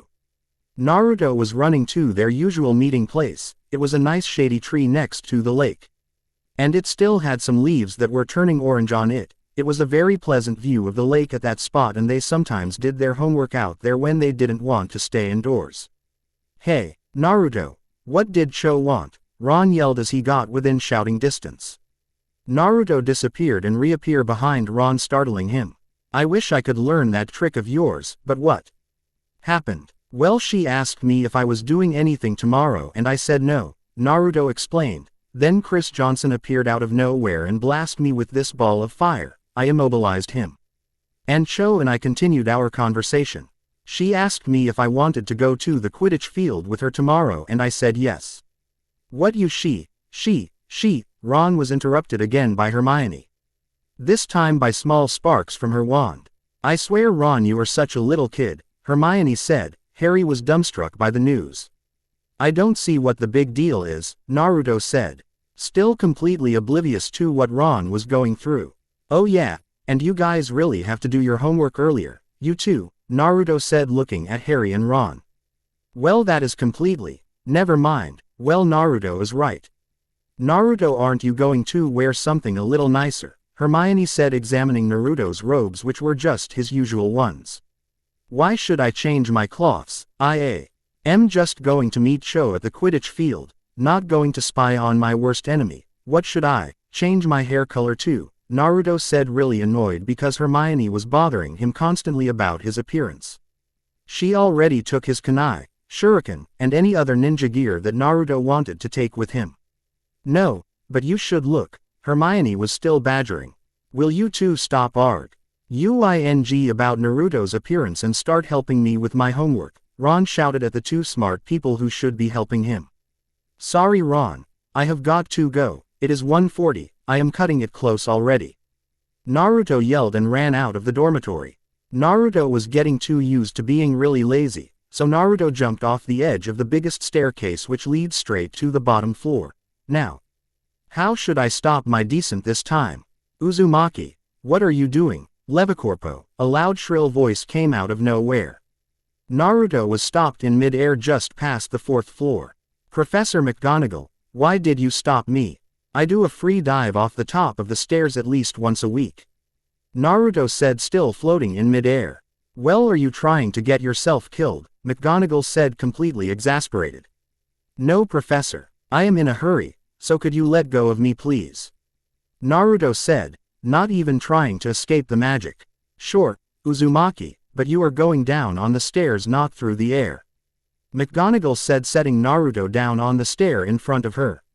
Fine, Professor, Naruto said, sprinting to the doors, because he was going to run late if he didn't really put his chakra into it. Naruto got to the Quidditch field and saw Cho holding 2 broomsticks waiting. Sorry, Cho, I got held up, Naruto said, panting hard. Don't worry about it, Catch, Cho said, throwing the broom at Naruto. Naruto grabbed it out of the air, but the broom jumped out of his hand and smacked him on the head. Cho giggled, but was trying not to. Yeah, sorry, I am not very good at flying. Naruto said, blushing. Don't worry about it, I will help you, Cho said, already in the air hovering at 6 feet. Naruto grabbed the broom again, and yet again it jumped out of his hand, this time shooting 3 feet away. I don't get it. That happens every time that I grip the broom, Naruto said. Cho landed and grabbed the broomstick. This is a normal Comet 260, it shouldn't do anything like that. Naruto grabbed the broomstick. This time it stood still. Cho let go and the broom slipped out of his hand. Maybe I should remove as much chakra out of my hand as possible. Naruto forced most of the chakra out of his hand and out of circuit with the rest of his chakra. He grabbed the broom and it didn't move. Well, I guess my chakra was making the broom overreact. There we go, Cho said brightly, as she jumped into the air and hovered just above Naruto's head. Naruto put the broom between his legs, doing something similar to what he did with his hand. Naruto flew up a foot, very slowly and wobbly. Cho flew right next to Naruto. You control the broom with you grip. The harder you grip it, the faster you go, and vice versa. You lean to the direction you want to go to. Naruto gripped the broom slightly harder, and the speed picked up to about 10 miles an hour, still tentative. Cho just followed him, slightly amused. Wow, so this is the one thing you aren't really good at, huh? Cho said, laughing amused. Naruto wasn't taking it seriously, but he lost his focus on not gripping the broom too hard. He gripped it really hard and leaned back. He shot straight up, going as fast as a bullet. Naruto didn't say anything, being used to speed, but he was raying of flight.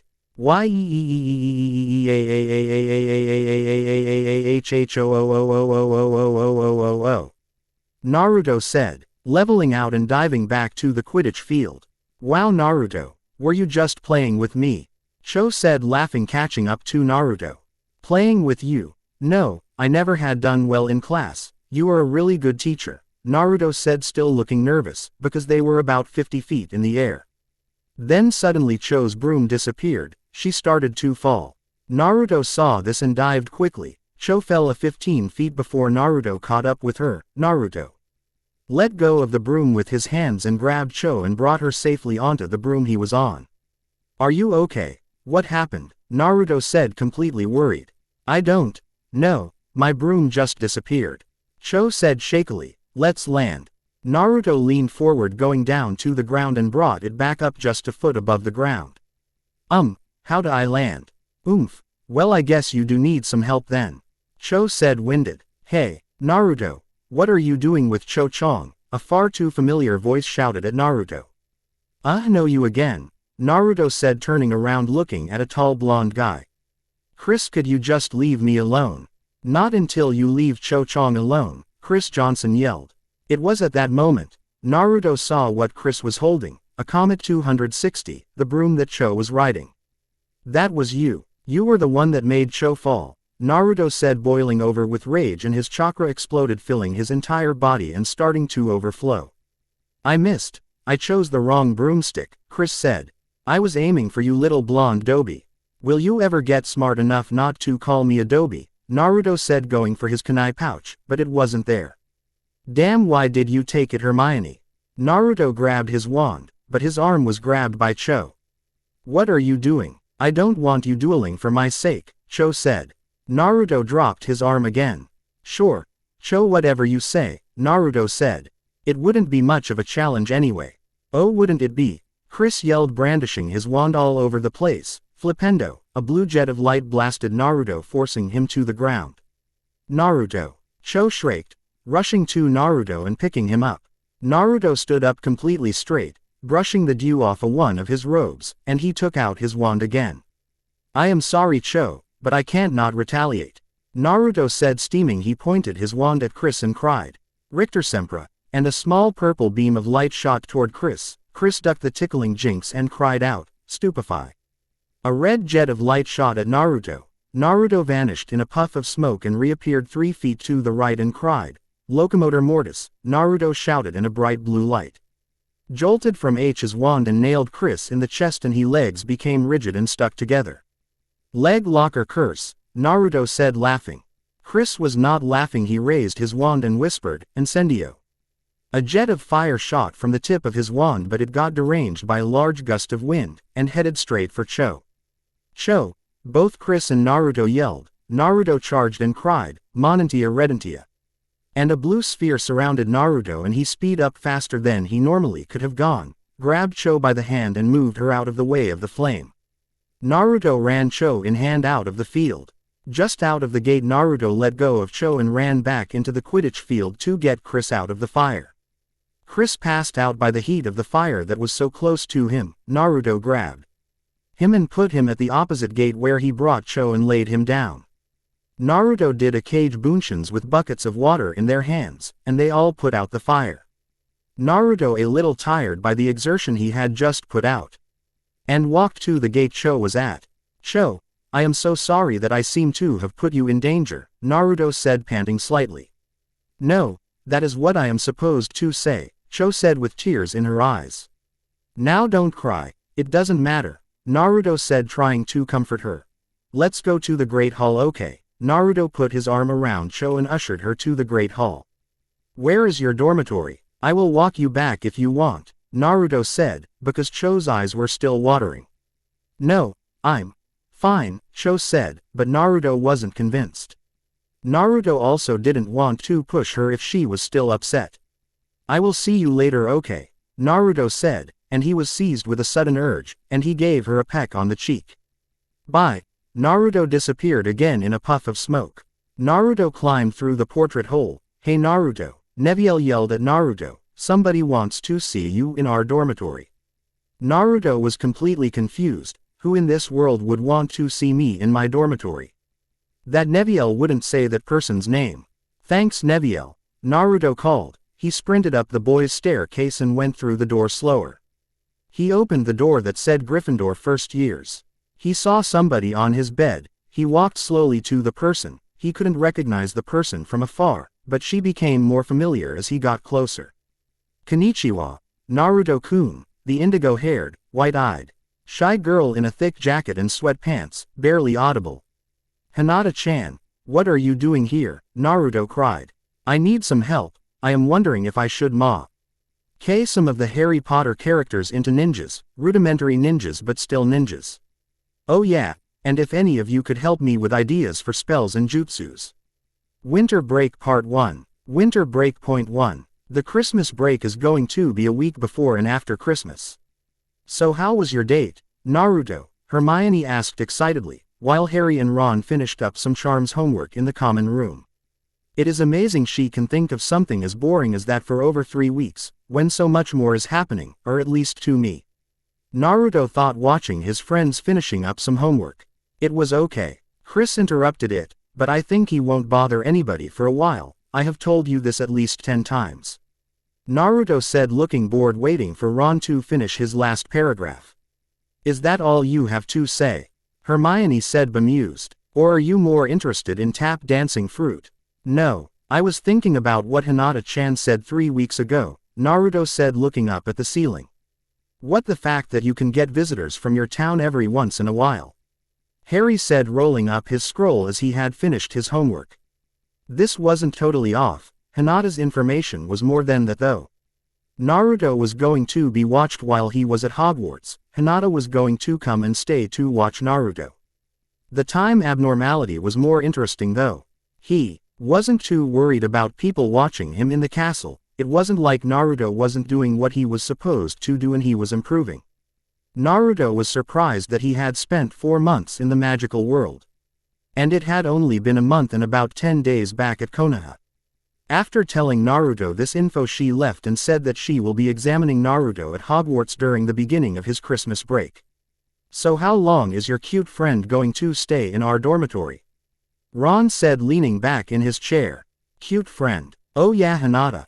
I think she said that she was going to stay for a week before she has to go back home.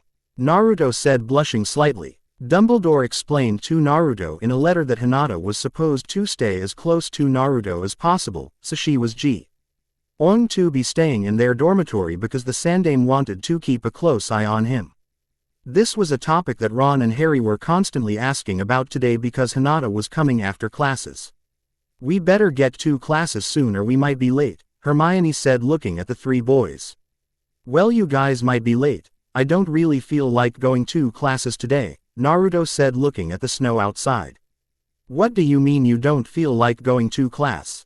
Hermione said devastated. I am already in my seat in class, Hermione, Naruto said laughing at them. Ah, that copy and paste thing again. Harry said with you guys better get to class soon or Flitwick will be really mad. Can't you just do it this once first, Naruto? I mean, this is the last day we will see Hermione for a couple of weeks. We should fully enjoy it, Ron pleaded. Naruto thought about that. He wasn't going to see one of his friends for 2 weeks and he really wanted to enjoy their last day with her, but Ron, Harry and Hermione needed to turn in their homework or they would be in trouble. Ooh, alright Ron, if Hermione wants to, but you aren't going to use this time to beat us all at wizard chess again, Naruto said with a groan. Ron taught them all how to play a game called chess with moving pieces. Naruto was really bad at it and Ron was God, so Naruto hated the stupid game. All right with you, Hermione. What about our homework? Hermione said looking at her scroll which she had just taken out of her badge. I will hand those in a second if you would give them to me, Naruto said still waiting for her answer. Ah, all right, let's do it, Hermione said bemused looking at Harry and Ron who were looking at her with pleading eyes. Naruto grabbed the scrolls and made 3 shadow sea loans, putting a lot of chakra into them so they would stay alive for a couple of hours, and he used henge to transform them into his friends' appearances. He handed the 3 scrolls to the correct person and sent them on their way. Could you wait a minute before we do whatever you guys wanted to do? I have to catch my breath, Naruto wheezed. Sure, the 3 said in unison. We know how you get after you do that copy thing, Ron said happily since he didn't have to go to classes. I still don't get how you can do that, Naruto. You don't even use a wand, Hermione said crossing her arms. It would take a long time to explain. Let's just get going, Naruto said getting up from his chair. What do you want to do? Why don't we just have some fun? Harry said grinning at Naruto. Well, that is different for each of us, Naruto said. Why don't we have an enchanted snowball fight? Ron said. I don't think that Hermione would really like that, Ron, Naruto said looking at him bemusedly. Well, why don't you guys think about it like enchantment practice? Ron said trying to convince them. Well, we should probably do something, and that sounds fun, I guess, Hermione said with a thinking look on her face. We should find a place that is hidden from the classrooms, or any place that we could be seen. I can't believe that this place is out of sight from most directions, Ron said happily in snow cloths. Well, let's split into 2 groups and split about 20 paces, and then let's start, Hermione said grabbing Naruto's right arm. Harry and Ron moved back about 20 paces, and they raised their wands. Start, Naruto yelled pointing his wand at the snow. Wingardium Leviosa, Naruto yelled about 30 pounds of snow, and placed it in between Naruto's team and Harry's team, making a huge wall. Wingardium Leviosa, Harry called, moving his wand. A snowball raised from the ground and sent it flying with his wand. Harry and Ron dodged the snowball and threw a couple of them with the levitation charm, aiming only at Naruto. Hermione sent 10 snowballs at the opposing pair. Harry and Ron burned it away with the incendio charm, melting them before they hit them. Harry and Ron were putting up a very good fight. They were even pushing Naruto back. He lost track of her in the fierceness of the onslaught. Naruto didn't want to cheat, using Kage Bunshin to turn the tide of the battle. Naruto was blasting every snowball, but was still being pushed back. What the hell, they were never this good at magical snowball fights, Naruto thought. They have probably moved him about halfway around the lake. Stop, let's take a break, Naruto yelled, but he was surprised to see when the snow stopped launching that Hermione was standing there. Hey, what happened? Oh, we must have changed from allies to opponents, Hermione said looking unconvincingly confused. Well, we should probably find them, Naruto said walking up to Hermione. We don't have to find them so soon, do we? Hermione said looking into Naruto's eyes. Sure. What would you like to do, Hermione? Naruto asked, getting a little nervous. Let's just walk around the lake. Harry and Ron are a little too energetic, and I'm kind of tired. Hermione said, grabbing Naruto's arm. They'd walked around the lake, Hermione talking about her family and life before Hogwarts. A short while later Hermione slowed down and then asked, "So Naruto, how was your childhood?"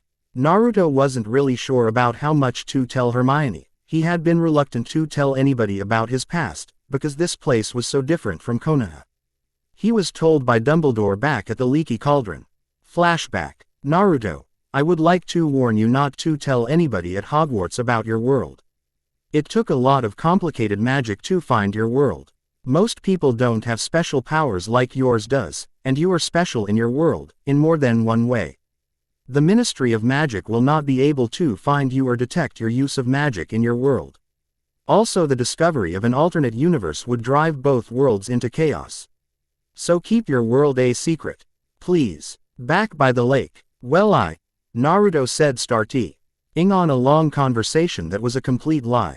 When Naruto was in the middle of talking about School Ninja Academy, the bell rang up at the castle and Naruto looked nervous. We should really get back to the castle. You are going to have to leave Hogwarts soon. Naruto said. Oh, right, I have to go, Hermione yelped. Hermione gave Naruto a quick hug and ran off to the castle. At that moment Harry and Ron rushed to Naruto. Don't you have to meet your cute friend Naruto? Ron panted, having run to Naruto. Oh yeah, right, I have to go to the front gates. Do you guys want to come? No one will find it funny. Your copies have disappeared, and I think she would like to meet my friends. She is really nice, but she acts kind of weird. Naruto said, thinking hard. Both Harry and Ron were not really enthusiastic. But they agreed, because there wasn't anything else to do. Well, we could look for, Harry said and stopped. Harry, Ron, and Hermione didn't tell Naruto about Flimmel. Naruto didn't really notice because he was focusing on finding the place where Hinata was going to arrive. Let's hurry, shall we? Ron said, trying to keep up with Naruto, whose walk was like Ron and Harry's run. Hinata was waiting for Naruto with Professor McGonagall. Sorry I'm late, Hinata-chan, Naruto called, rushing to her and his professor. Well, Uzumaki, you should really be more punctual, Professor McGonagall looked seriously at Naruto. Sorry Professor, it won't happen again. Naruto called, still about 10 feet away. I would like you to carry your charming friend's bag up to the castle, and most other means are busy sending people back to the Hogwarts Express to send them home. I have to monitor the Gryffindors that are going home. Goodbye. McGonagall walked off back to the castle. Naruto-kun, how are you? Hinata asked, blushing hard. Harry and Ron believed that it was from the cold because she was wearing a thin jacket and sweatpants, and that was it, and had a survival pack. I will bring your bag up to our dormitory, okay? Naruto said. Kage Bunshin no Jutsu. Naruto created a shadow clone that held his hand out for her pack. Hinata took off her pack and gave it to the clone. What would you like to do, Hinata-chan? I don't know, Naruto-kun. Who are your friends? Hinata asked, still blushing and looking for something to say. Oh, these are my friends, Harry Potter and Ron Weasley.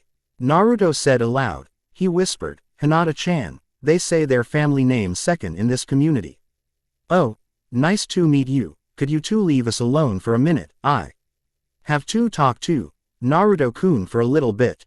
Hinata asked, blushing. Do you guys mind? Naruto asked. No problem, we will be playing chess back up at the castle, Naruto, Harry said, dragging Ron by. Did not seem to want to leave. Naruto-kun, how has your education at this school been? Hinata asked, as if it was a prepared statement. It has been better than the Ninja Academy, if that is what you are saying, Hinata-chan. But there isn't much physical activity, it is mostly studying, Naruto exclaimed. You haven't been training? Hinata asked, noting the difference in Naruto's attitude. Well, no, I am able to get a good amount of training done when I am not in class, Naruto said. Sumimasen, Naruto-kun, I have to test your ability, Hokage-sama's orders, Hinata said a little gravely. What, right now? Couldn't we at least get you settled a little? Naruto said, a little downhearted by the sudden change in topic. Well, sure, but Naruto-kun, I will have to do this by the end of my examination, if not, the next person will, which I think it will be Yamanaka Ino-san. Hinata said while thinking hard. What, why her? Naruto cried in horror. Never mind Naruto-kun, Hinata said ushing hard for the prolonged conversation with Naruto. Well, let's get up to the dormitory, Hinata-chan, Naruto said, doing a couple of hand seals that nobody at Hogwarts ever noticed them doing, and grabbed her arm and disappeared in a cloud of smoke. When do you think Naruto will be done with his talk with? Harry was saying, losing to Ron for the second time when the portrait hole opened. Well, speak of the devil, Ron said, putting the chessboard next to them. Hinata-chan, this is the Gryffindor common room. This is where the people in my house, which is about a fourth of the school, sleep and spend their extra time late at night. Naruto, not even noticing what Ron said. Hinata-chan, I am not sure how you got to Hogwarts, but why you must be tired. I will show you to our dormitory. Naruto grabbed Hinata by the hand, not noticing the violent red Hinata was turning. Well, here we are. I think your bed is here. Naruto pointed at the four-poster bed next to his. If you want some privacy, just pull the curtains. I am going down to the common room. If you need anything. Naruto went down to the common room, leaving Hinata, who was fighting the urge to faint and finally lost control and passed out on her bed. Hi, Naruto, how is your friend? Ron asked as his king was beating up Harry's queen. Oh, she's fine, Naruto said, but was interrupted by Harry. What are you going to get her for Christmas? Christmas, what's that? Naruto asked. What? Both Harry and Ron looked stunned, and started explaining immediately. Okay, I get it, Naruto stopped the flow of non-stop chatter. So I should get presents for all of the people that are close to me, I get it. You can borrow Hedwig if you want to order stuff from Diagon Alley, Harry offered. I have an idea, what to give most of my friend. Naruto said. Where would I order stuff from? Goblins? Goblins, that is weird, but I think they have a metal work in Diagon Alley. Ron thought pretty hard. Perfect, Naruto said happily. But you can't possibly afford stuff made by goblins. One locket from them is 100 galleons, Ron gasped. I'll manage. Do you think that I have been stuff for Teacher and Filch for nothing? Naruto said, thinking about his savings from his 90 days of work. Winter Break Part 2. Winter Break Part 2. Dude, it is kinda weird with you friend following you everywhere, Harry said too. Oh, Naruto going down to the Great Hall for breakfast. Hinata went to the restroom, and we'll meet them in the entrance hall. I can't really help that, but it is not like we are doing anything bad. And she isn't fainting anymore, is she? It is really awkward bringing her to the hospital wing every time she does. I could leave you and Ron alone while she is here, Naruto said, thinking hard. Nah, it's fine, I was just saying it was kind of weird. Harry said. What should we do today? I can't do anything today. Professor Snape needs help sorting good and bad potion ingredients from good stuff. And I really need some money, so I can't refuse right now. Naruto said with a sour look on his face. You and Ron should go and do some stuff with Hagrid, you haven't seen him that much recently. That is a good idea. But we should wait for Ron, Harry said, and as he said it. Hey guys, wait up, Ron cried, running to catch up. Sorry, got held up by Peeves. Well, speak of the devil, Harry said, smiling. Down at the entrance hall, talking about how Snape is an asshole, Harry, Ron, and Naruto saw Hinata talking to Professor Snape. Hello, Hinata-chan, Naruto said, still completely oblivious to how red Hinata turns when he talks to her. Let's go into the Great Hall for some breakfast. The four of them sat down at the Gryffindor table when 5 owls including Hedwig dropped a very large brown crate in front of Naruto. Oh good, it's here, Naruto said, doing the hand seal for Cage Bunshin. 4 clones poofed out of nowhere, picked up the box and rushed it out of the Great Hall. What was that? Hinata asked, interested, and trying to see what was in the box with her Byakugan. Oh, it is nothing, Naruto said, his mouth full of eggs since he sat down and started eating. Hinata was more reserved with her eating, but seemed to be trying to interrogate Naruto. Sandame's orders. I have to go, Harry. Ron, sorry, I have to dash, Naruto said, dropping his knife and fork. I will meet up with you two later. Naruto, I have to do some things too, Hinata said. I will meet up with you later, okay. Hinata didn't answer and disappeared in a gust of wind. Professor Snape, how are you this evening? Naruto said with as much cruel amusement as possible. Yes, Mr. Uzumaki, Please go into my store cupboard, there should be a vial standing up freely on the third shelf, pull it, and a secret door shall open. It leads into a corridor, and at the end of the corridor, there will be some potion ingredients that you must sort and destroy the rotting ingredients. Snape said in his oily voice, not looking up from some papers he was grading. Sir, Naruto said, going to a fake attention. Go already, Mr. Uzumaki, Snape said, frustrated. Naruto walked into the store cupboard and pulled the said vial. And as Snape said, a door appeared, but not where Naruto expected. Underneath him.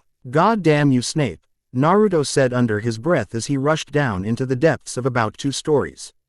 Naruto caught himself with chakra to a wall. Well, I have to get this job done, Naruto said, brushing himself off. Naruto wasn't going to do this like a fool. He created a Bunshin that was walking about 3 yards ahead of him. The Bunshin opened the door to the surprised store cupboard and a burst of smoke exploded in front of Naruto. Damn, what now? Naruto looked through the door and froze. There was a 3-headed beast. One a lion, another a snake, and the last a goat. They were all breathing fire, which was what killed his clone. What the hell is this doing in a potion store cupboard? Naruto said, raising his wand. But had to move quickly to dodge a burst of fire. Okay, there isn't enough time to do a spell, so I will have to take it out with my bare hands. Naruto said, producing a dozen cage Bunshin. 3 of the Bunshins charged in, throwing kunai at the Chimera, while another 3 charged in. 4 Bunshin went sorting through bad potion ingredients, throwing the bad ones at the Chimera. The real Naruto with 2 Bunshin guards were preparing a spell jutsu. All of the clones fighting the Chimera directly were slaughtered, and the rotting potion ingredients were being burnt to cinders. The 4 sorting ingredients finished and were destroyed by the lion's head. While the others approached the real Naruto. No, you don't. The 2 Bunshin charged and were smashed down by the snake. Mizu Kitsune Yari. Naruto raised his wand and pushed chakra into his hand. A burst of water in the form of a large fox shot out and pierced the Chimera through the heart. Okay, finally done. And I think there is only one rotten thing left, Naruto said, picking up the dead Chimera, dragging the body through the corridor and walked on the wall. Or, Professor Snape, did you know there was a Chimera in your store cupboard? Naruto asked, showing the beast dragging by the ground. Ah yes, that pest has been eating large amount of our supply of our bat livers. Thank you for killing it, Naruto. Did you sort out the fresh and rotting ingredients? Snape said with much disdain. Yes, I was able to sort the ingredients, so I believe that I am done, if you don't have anything else for me to do. Naruto said. No, I have nothing else left. I have sent up the money you earned from sorting the ingredients, and the money for killing the Chimera. You may go, Snape said, waving his hand. Naruto left Snape's office in a rage, and directly after he left. Was that sufficient for a test of his skill, Miss Hyuga? Snape muttered to thin air. Yes, thank you for your cooperation, Hinata said with conviction, appearing right next to him. I have other things to do, thank you again, and Hinata left. Naruto, not tired, but not willing to go outside at the moment, went to the Gryffindor common room. And them to his dormitory. Naruto noticed Parvati Patil, but he didn't stop to talk. Naruto went straight for his trunk and grabbed a book. The book, unlike his normal books, changed at his touch. The book enlarged and changed from a black cover to a shiny silver. Naruto began to read. The book changed every time he read it. The tailed beasts are all magical, and you will be able to speak with them if you concentrate and have the will to. Naruto was confused. Naruto wanted to know exactly what it meant. Naruto closed his eyes, laying on his bed, looking like he was asleep. He focused on the Kyuubi. Instantly Naruto was in a dingy hallway, walking to a large cage. It is about time that you paid your respects, Naruto Baka, a loud malevolent voice whispered in his ear. Kyuubi, why don't you show yourself? Naruto said, calm as ever, though mad at being called a baka. But I am right here, Kyuubi's voice came up. Instantly an enormous red feral fox appeared behind the cage. Why are you trying to scare and insult me? And why, oh why don't you drop the disguise? I have read up on the extinct nine-tailed fox. For basic understanding, you have a true form, a human form. Naruto said, summarizing what he had learned. The Kyuubi was clearly surprised at Naruto's knowledge. You have truly changed coming to the magical world, Kyuubi began to shrink, the form was becoming more humanoid. The face was shrinking, the fur was receding. What was left was a well-endowed blonde teen in a red kimono. Her hair fell down to her lower back. She had dark red eyes that were clearly beautiful in Naruto's eyes. The only thing that gave her away as a magical creature were 9 fox tails. Well, that is a big change, Naruto thought to himself. Is that better? A voice that was feminine. But not in an annoying way. Much, Naruto said. Is there any particular reason that you are here? Naruto Baka. The Kyuubi asked, leaning against the wall. No, but there is something I would like to ask you. Naruto said. Is there anything that I could do something for you, to make this more comfortable? I don't think that anybody should stay in a place like this. Why? Oh, you have complete control over this place, Kyuubi said, not caring. Your precious Yondaime made sure you could control it. Why would he give me that control? Naruto questioned the beauty. How should I know? Kyuubi said, waving her hands in a gesture of disdain. All you have to do is think of what changes you would like to do. Naruto thought. Almost instantly the cage changed, it was drier, a bed appeared. Multiple books appeared on the shelves. A plain round table appeared, with 4 relatively comfortable chairs, and a small black room appeared with a small sign that said, bathroom, on it. That is all I can really do at the moment, Naruto said, leaning against a wall. Well, that is an improvement, thank you Naruto Baka, Kyuubi said with less contempt than what she had been like before. No problem, I might talk to you sometime, if you need anything ask for it then, Naruto said, starting to walk back the hall he came through. Why are you doing this? Kyuubi said without looking at him. I sometimes feel that I am trapped inside my own body, with the black luck of the village's disgust. I don't want somebody else to feel they are trapped in my body too. Naruto said, disappearing. Interesting kid. I guess I wouldn't kill him in the way I thought I would when I get out, Kyuubi said, falling on her new bed. Well, that was really interesting, Naruto said, sitting up on his bed.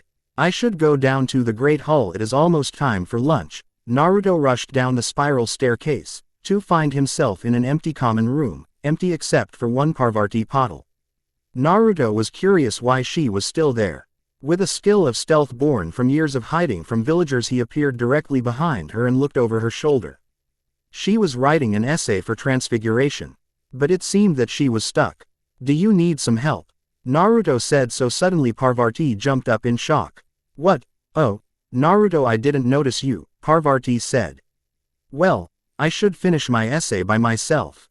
But I am stuck, I can't remember how to change small outside appearances. Oh yeah, that is complicated, Naruto said, you change the colors with your concentration. And to make the details you have to move your wand. Look on pages 170 in her basic transfiguration book. Oh, thanks Naruto, Parvati said, finishing the essay quickly. Should we go down to lunch? Naruto had stayed to help Parvati finish her essay. Sure, I was thinking about that too, Naruto said. Naruto, Harry called with Ron right next to him, eating 2 sandwiches. Okay, I have got to go, Parvati, Naruto said before rushing over to his friends. Oh, okay, talk to you later Naruto, Parvati said, sitting down next to some of her friends. We didn't know that you finished up for Snape already, Harry said happily. Yeah, Snape is such an ass, Naruto said unhappily as he told them about the Chimera in his potion store room. Naruto-kun, a voice said behind the 3. Hinata, you are done with what you are doing, Naruto said happily. What do you want to? I have to go Naruto, everything has already been arranged, Hinata said unhappily. What, you are going back now? Naruto said just as unhappy. Yeah, it has been a week, Hinata said. Well, if you can't stay much longer, could you please bring a package to Team 7, Sandame, Uruka-sensei, and one for you? Naruto asked. Sure, Naruto-kun, Hinata said, looking down at his feet. 2 of Naruto's clones appeared out of nowhere, carrying 2 2-foot-long packages, and 3 cube boxes that are about 3 inches cubed. These clones will accompany you until you get back, Hinata. Hinata, with a rush of emotions, gave Naruto a short kiss on the lips, and she rushed away quickly before she could pass out. Christmas Day. Naruto along with Harry went to bed, looking forward to the next day, for the food and the fun, but presents were out of the question. Yo guys, wake up presents. Ron yelled, throws 2 pillows at Harry and 1 at Naruto. Naruto groaned. He sat up in his bed, and opened his eyes. He took a couple seconds for his eyes to adjust to the light. Then his mouth dropped. The foot of his bed had a small pile of presents. Both Harry's and Ron's piles dwarfed Naruto's, but he didn't care. He had presents. This was the first time even he had gotten a present, other than the headband Iruka gave him, which he still wore on his forehead. Look, I have some presents, Harry said softly.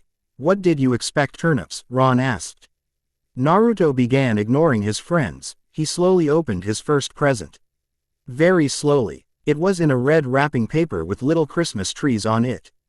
It was about the size of a book, but when he opened it, it was a box. Naruto was a little concerned, but he just opened it.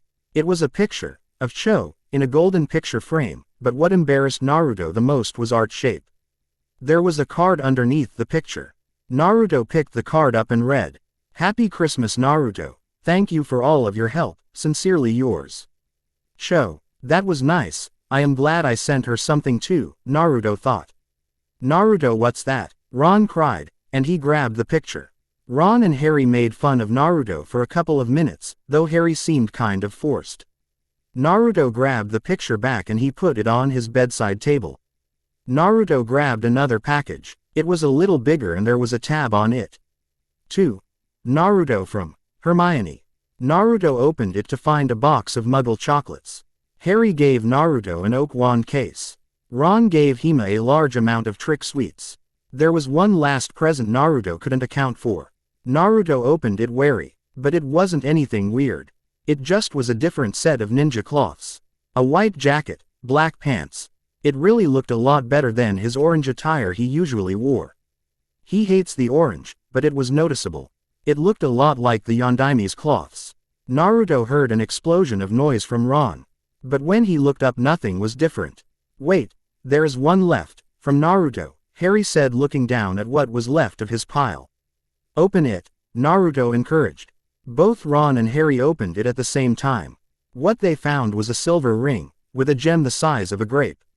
Harry's was a ruby, and it had a gold H engraved in the gem. Ron's was a sapphire, and it had a silver R engraved on the gem. Wow, Naruto, you shouldn't have, Harry said, putting the ring on his right middle finger. Seriously overkill, mate, Ron said, putting his on his left index finger. No problem, you guys are my friends.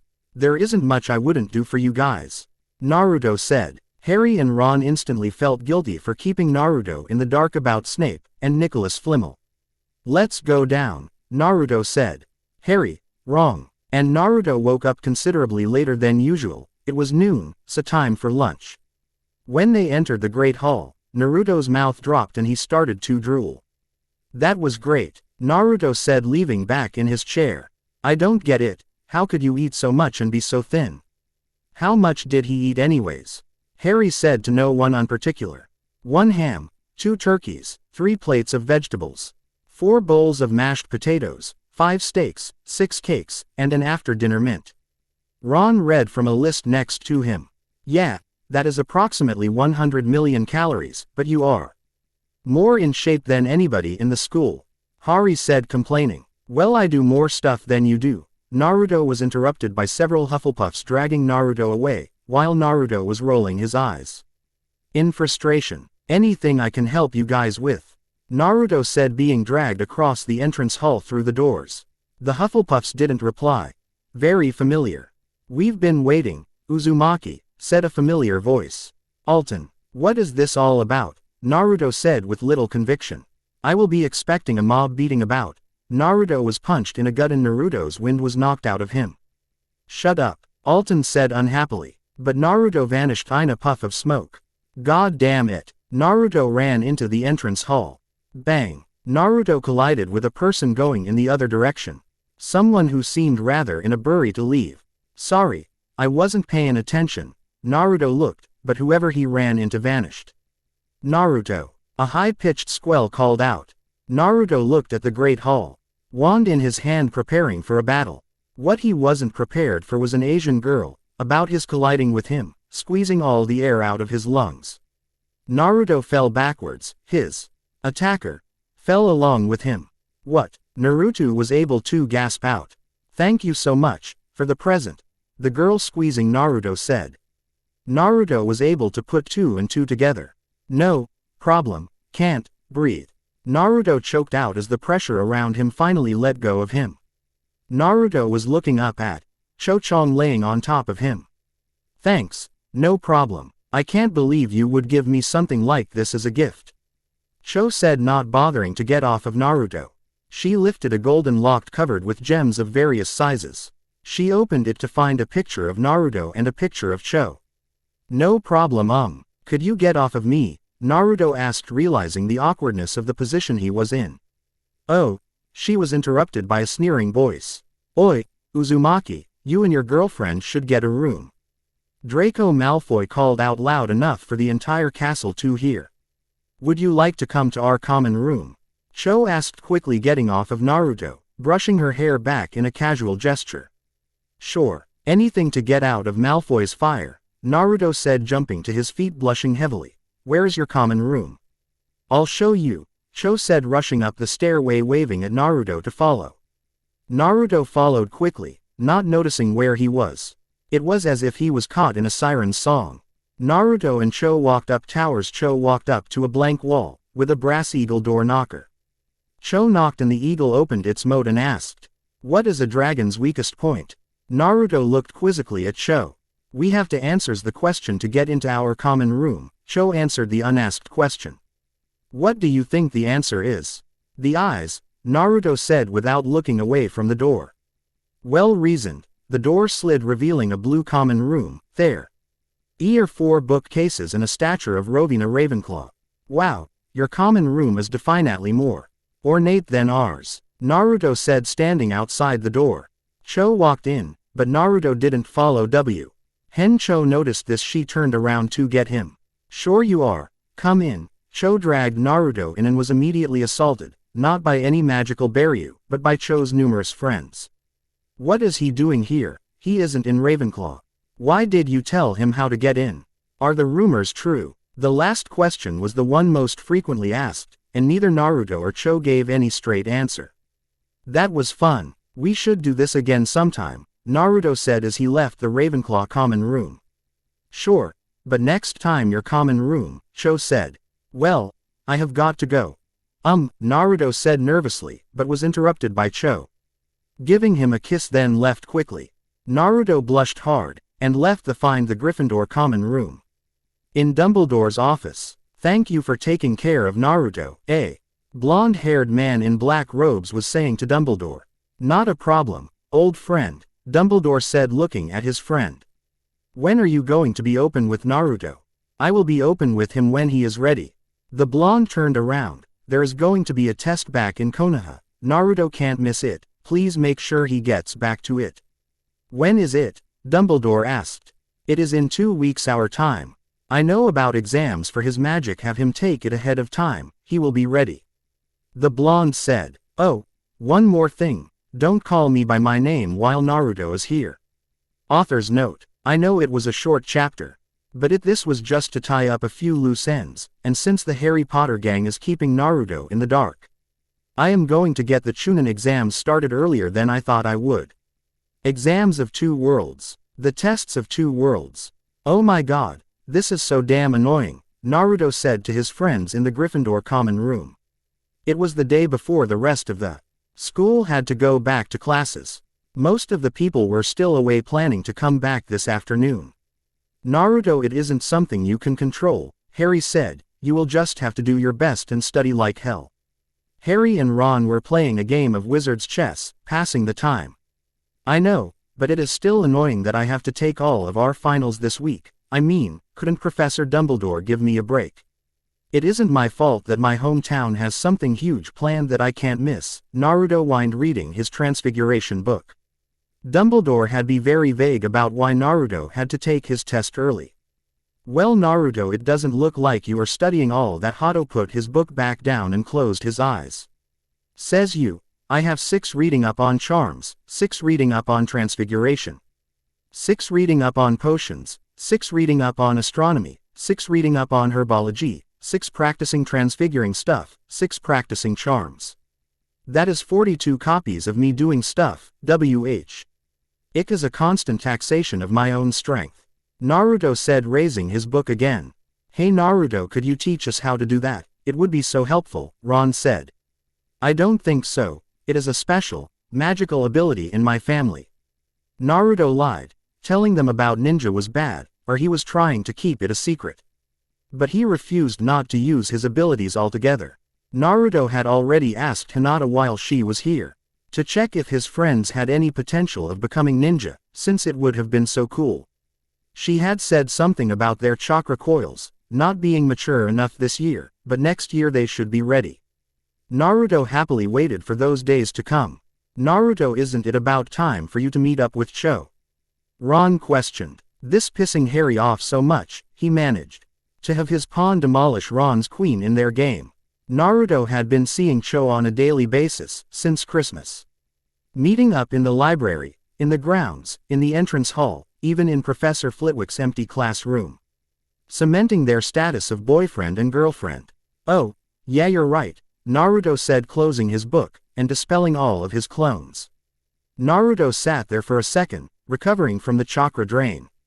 He recovered fast enough and jumped up and ran out the portrait hole. Naruto ran to the main stairway, jumped off the edge and fell into a free fall.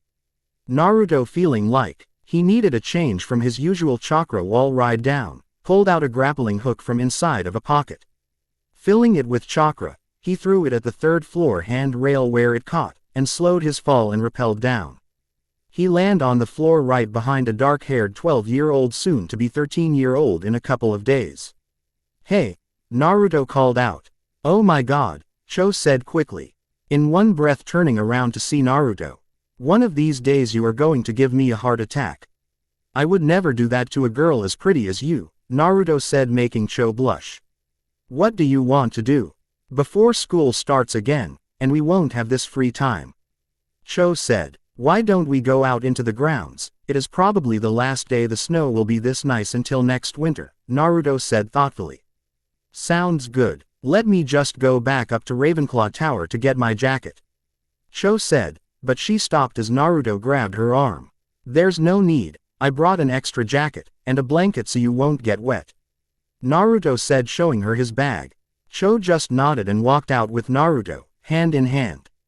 They walked for quite a while, looking for a place with a nice view. Settling for a place across the lake. Naruto had carried Cho bridal style, her protesting slightly. Naruto set out the blanket. Cho and Naruto sat down next to each other, in the snow-covered paradise. Quote, Cho, I am sorry that I have to bring this up now, but I have to, Naruto said slowly. What, you aren't engaged or anything like that? Cho asked almost frantically. No, nothing like that, Naruto said. I am going to leave Hogwarts early. Permanently, Cho asked in the same tone as her last statement. No, I am leaving this year early. Something has come up in my hometown that will take until next semester starts. Naruto said, holding Cho close to keep her warm. Can you tell me anything about it, or is it secret? Cho asked. It is kind of secret, Naruto said, hating the words. It is okay, Cho said. The two sat in silence for a couple of hours, enjoying the scenery and each other's company. Cho, Naruto finally broke the silence. Huh, Cho replied, almost dozing. I almost forgot, I probably won't be able to be with you on your birthday, class starting and all. And I have to take all of my finals this week, so I will be busy, Naruto said. Oh, Cho said, unhappy, almost crying. Hey, don't give me that face. Naruto faced her. I also couldn't think of what to get you as a proper birthday gift apart from this. Naruto grabbed Cho close and gave her a passionate kiss. One that would rival the love of married couples. Cho closed her eyes, kissing him back. This lasted for several minutes of pure bliss on both accounts. But like all good things, it had to come to an end. When it finally did end, Naruto packed the blanket up and picked Cho up again so she wouldn't have to get her feet wet. Naruto went to bed that night, almost forgetting what was in store for him in the next week. Naruto was on his last leg. He had taken 5 of his 7 classes. The last two being the most difficult and the most boring. Naruto had to take his History of Magic exam, and his Transfiguration. History of Magic he wasn't concerned about, he was positive he was going to pass it, even though he didn't study for it. Transfiguration, that was going to be difficult, he was planning to do well in but Professor McGonagall was incredibly strict. Though exams weren't everything that he had to worry about.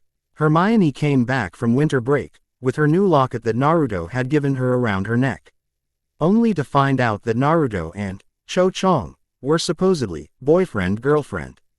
This put her in a state of rage like Naruto had never seen in anybody that wasn't temperamental or crazy.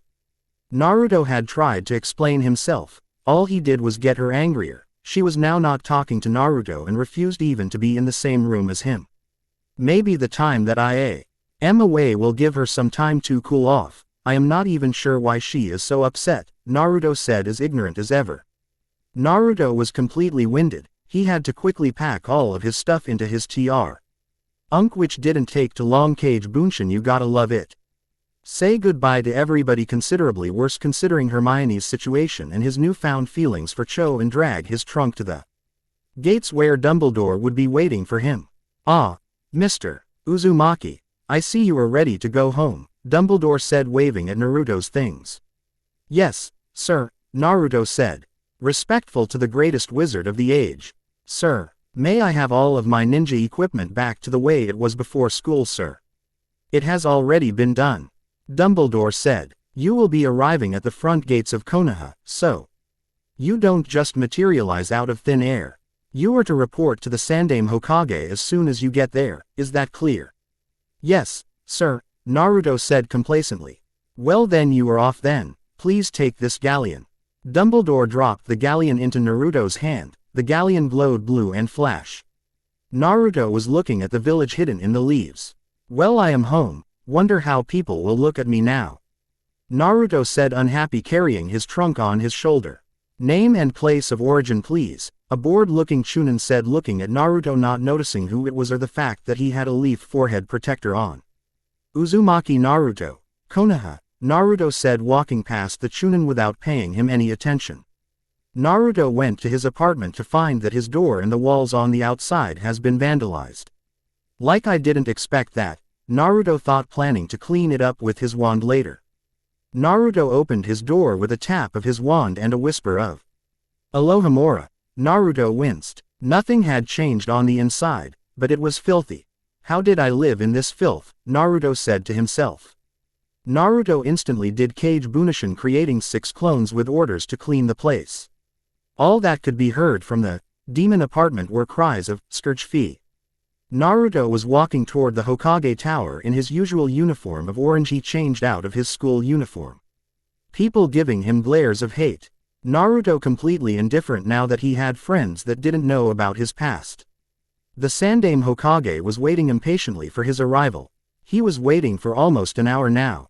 And he was getting antsy. Weighed to himself. There was a knock on the door, and he responded, "Come in," his heart falling a few inches.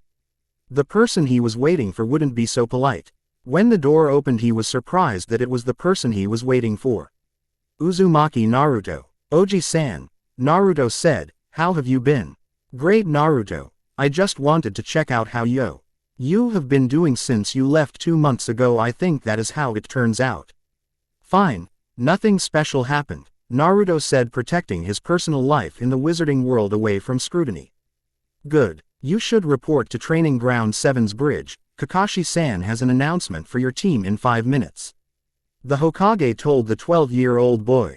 Okay, Naruto said, leaving the San Dame to ponder what happened to the boy. Naruto walked up to a pair of people. One a girl, pink-haired, green-eyed, in a red outfit. The other a boy, was black-haired and dark-eyed, in a blue t-shirt, with a symbol on the back, and white shorts. Naruto walked up to them, grinning happily. Hey, you're the pink-haired girl cried, but then went silent. Hi, Sakura-chan, Naruto said, giving her a slight wave. Hi, Sasuke-kun. Naruto waved to the black-haired boy. Naruto, long time no see, Sasuke said, leaning against a rail. Did you guys get my package? Naruto asked. Yeah, but it was really ornate, Sakura said, raising her eyebrows. Ornate? Naruto asked. Sasuke raised what looked like a kunai. The handle was encrusted with small gems. And a ruby at the base. This isn't ornate, Sakura asked. Oh yeah, well please use it. It is infused with a lot of stuff to protect it, and it is a very dangerous weapon. Naruto said, raising two or the same kind of kunai in his hands. Naruto had his wand in a small leather case strapped to his right leg, next to his kunai pouch, but he tried to hide it. Naruto was interrupted by a silver-haired ninja, wearing a mask that covered his lips and nose. His leaf forehead protector covered his left eye. He was in normal ninja attire. Naruto, good to see you after 2 months. The silver-haired ninja said. Yeah, good to see you to Kakashi-sensei. Naruto said. Information about the Chunin exams. Well, that is it. Any questions? Kakashi asked. No, Naruto said, about to leave. Yeah, we understand, Kakashi-sensei, Sasuke said, leaving in the opposite direction. Wait, Sasuke, where are you going? Sakura followed Sasuke. Naruto didn't care. He had to do something that would have been annoying to have somebody else around, cloths shopping. Naruto was walking into a ninja gear shop. What are you doing here, demon? The storekeeper said. I am not going to give you any cloths. Naruto pulled out a galleon and slammed it on the table. Do you know what this is? Naruto asked at the bewildered shopkeeper. No, said the shopkeeper, and it doesn't matter, I will not. This is pure gold. I am pretty sure you want this, Naruto interrupted the shopkeeper. And I am not willing to pay for this stupid orange crap people saw fit to sell me. The storekeeper started to drool at the thought of pure gold. Naruto walked in and chose a couple of outfits that he liked. And then he pulled out 3 normal ninja wear and 3 sets of shuriken and kunai. I think 6 more pieces should be enough to cover this, Naruto said, dropping the pieces down. No, you won't get away with just that. That will cost you at least 50 coins, the shopkeeper said, drawing a sword from behind the counter. Naruto drew his wand quickly. What are you going to do with that little stick? The storekeeper said, preparing to slash Naruto. I am going to immobilize you, considering you are trying to take advantage of me, Naruto said. Petrificus totalis. A light shined from the tip of the wand, freezing the storekeeper and storekeeper. I am going to take the gold back, and leave money. Instead, Naruto said, taking back the coins and left the paper money. Naruto's apartment. Naruto, carrying his new wardrobe, walked back to his apartment. Naruto threw away all of his orange attire, and filled it with a black set of pants, white t-shirt, black vest. And he pulled on one of his school cloak, Hogwarts symbol showing over his heart. Naruto walked out of the door, clearing up the graffiti and vandalism on his apartment. Naruto walked to Ichiraku Ramen, but was interrupted by what he recognized as a beating. Naruto said loud enough for the people to hear. I wouldn't do that if I were you. That is the Sandame's grandson after all, Naruto said, walking to the pair and Konohamaru. What are you going to do about it? A guy in a strange black suit with matching hood. Kanekuro, you really should relax. A girl with sand blonde hair, a light violet outfit, and a giant black fan. I don't know. I was thinking about beating the crap out of you. But I don't know, how would your friend in the tree react to your actions, since he seems royally pissed? Naruto said, pulling out a normal kunai. Why you? The guy said, about to smash the kid. Naruto dashed, throwing the kunai, hitting the guy's hood, effectively distracting him from Konohamaru. Naruto grabbed him and set him down a little way away from Konohamaru. Why you little? The guy said, raising his fist to his Naruto. Naruto's cloak swirled, and the guy froze, kunai to his neck. You really shouldn't threaten people, Naruto said, withdrawing from his position. Sasuke, you don't have to worry, I can handle myself. Sasuke Uchiha dropped from a tree behind the 2 people. And then, a red-haired guy with a gourd on his back and a tattoo kanji of love on his forehead. Gaara, the hooded guy said, withdrawing, and seemed extremely scared. Kanekuro, Temari, what are you doing? We don't have time for fun and games. Come with me, the boy named Gaara said. What is your name? Sasuke said. Me, Temari said, hand raising to her head. No, you, Sasuke pointed at Gaara. Sabuku no Gaara, Gaara said, and you too. Uchiha Sasuke, Sasuke said. Uzumaki Naruto, Naruto said, putting his weapon away. The academy the next day. Sakura, Sasuke, have you guys decided whether you guys are going to take the Chunin exam? Naruto asked his two teammates, just outside the academy. I was always going to take this exam, Sasuke said, glaring slightly at Naruto. I am going to do this if you guys are, Sakura said, following Sasuke's lead. Let's go. Third floor right, Naruto said, walking into the academy. Team 7 walked up the stairs. Sasuke was completely confident. Sakura hanging off of Sasuke. Naruto though was thinking about his friends. He couldn't shake the feeling that something bad was happening to his friends, and he hated the fact that he had to hide stuff from them. Hopefully I won't have to hide stuff from them for long, Naruto thought. He was interrupted by some sort of ruckus on the floor they were walking on. What are you doing? We have to go in and take the exam. A guy in what looked like green spandex. You should just give up. You guys will just get yourself killed, the guy blocking the guy in spandex. Lee, let's just. A girl in a Chinese outfit and her brown hair was in two buns. We have to get through those doors though, Tenten, a white-eyed guy said, looking at the two guys. Naruto looked at the sign above the door. It read 2-1. That isn't the door we are supposed to be. We are supposed to be 3-1. Well, let's just go on, I guess. Sakura, Sasuke, one more floor, Naruto said, grabbing both of his teammates. What are you talking about, Naruto? That door is the one we have to go through for the test. 3-1, Sakura said, pointing at the sign that said 2-1 foot. Sakura, that sign says 2-1. We have to go. Genjutsu, Naruto said, almost laughing. Genjutsu. A lot of people said. Yeah, those guys tricked you into thinking that is the door that you guys are supposed to go through, Naruto said, still chuckling. Sasuke noticed. He was going to say something. And Sakura, you are the best of out team with Genjutsu. Why you little? The guy blocking the way charged at Naruto. Naruto didn't move, still completely confident. The guy's fist was blocked from where he was to block the fist quickly.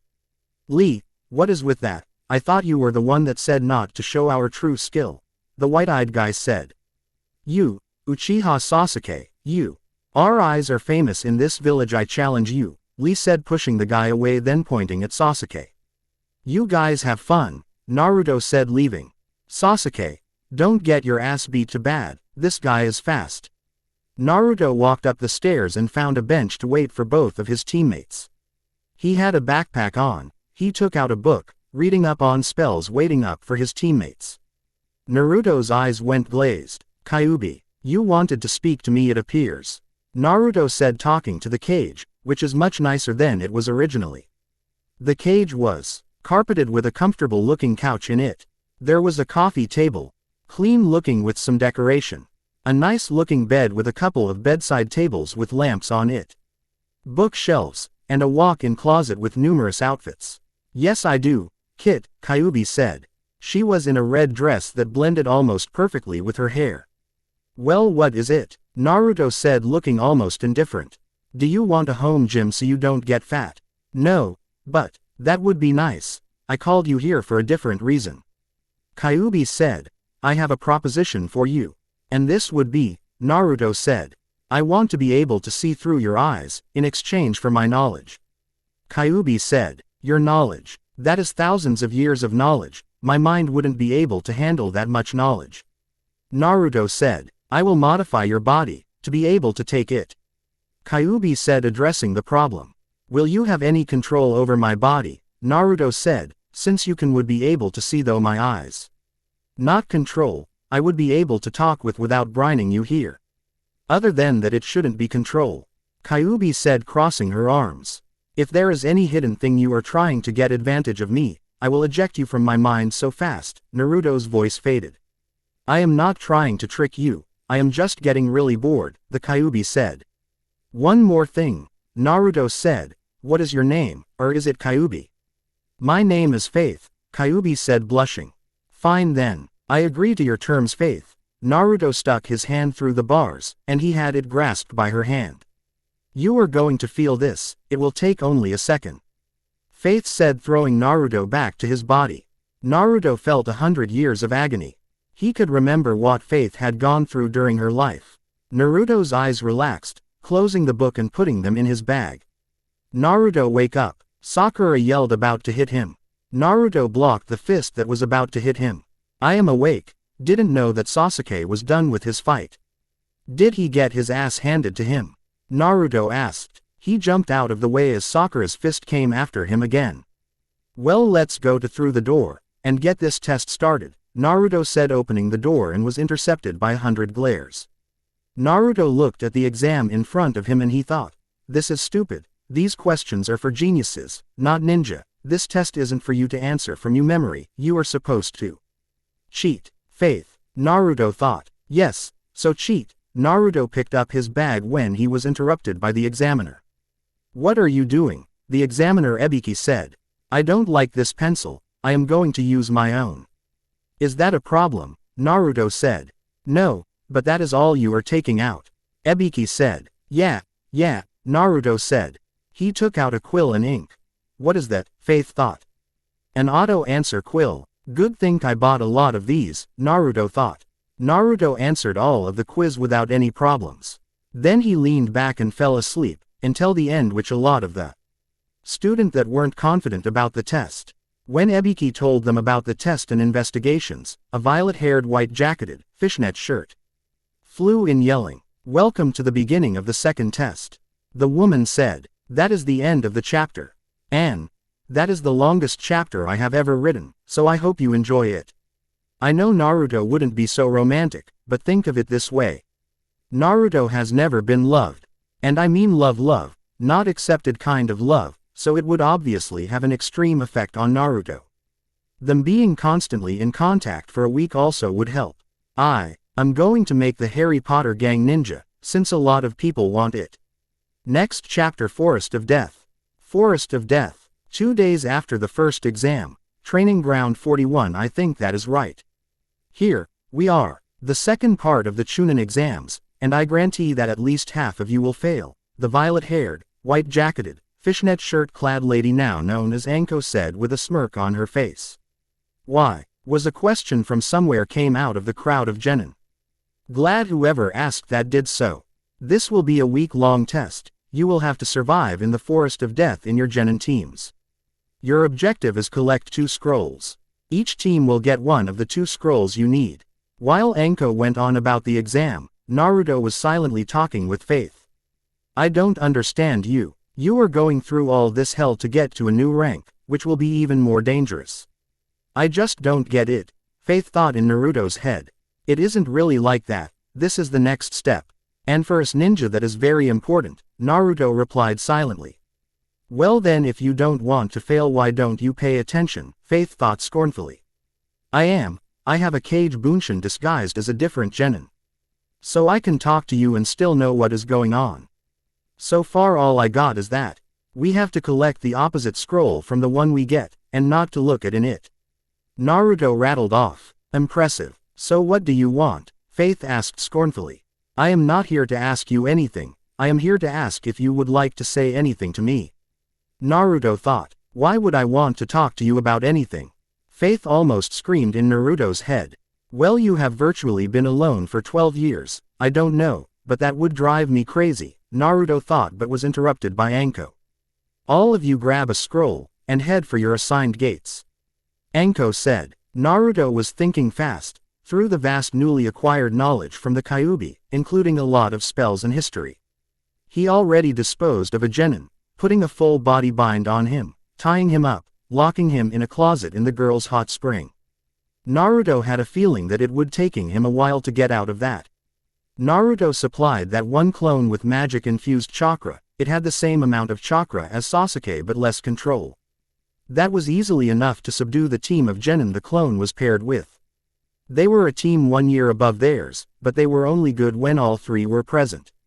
Sasuke, get a heaven scroll, Naruto whispered in Sasuke's ear.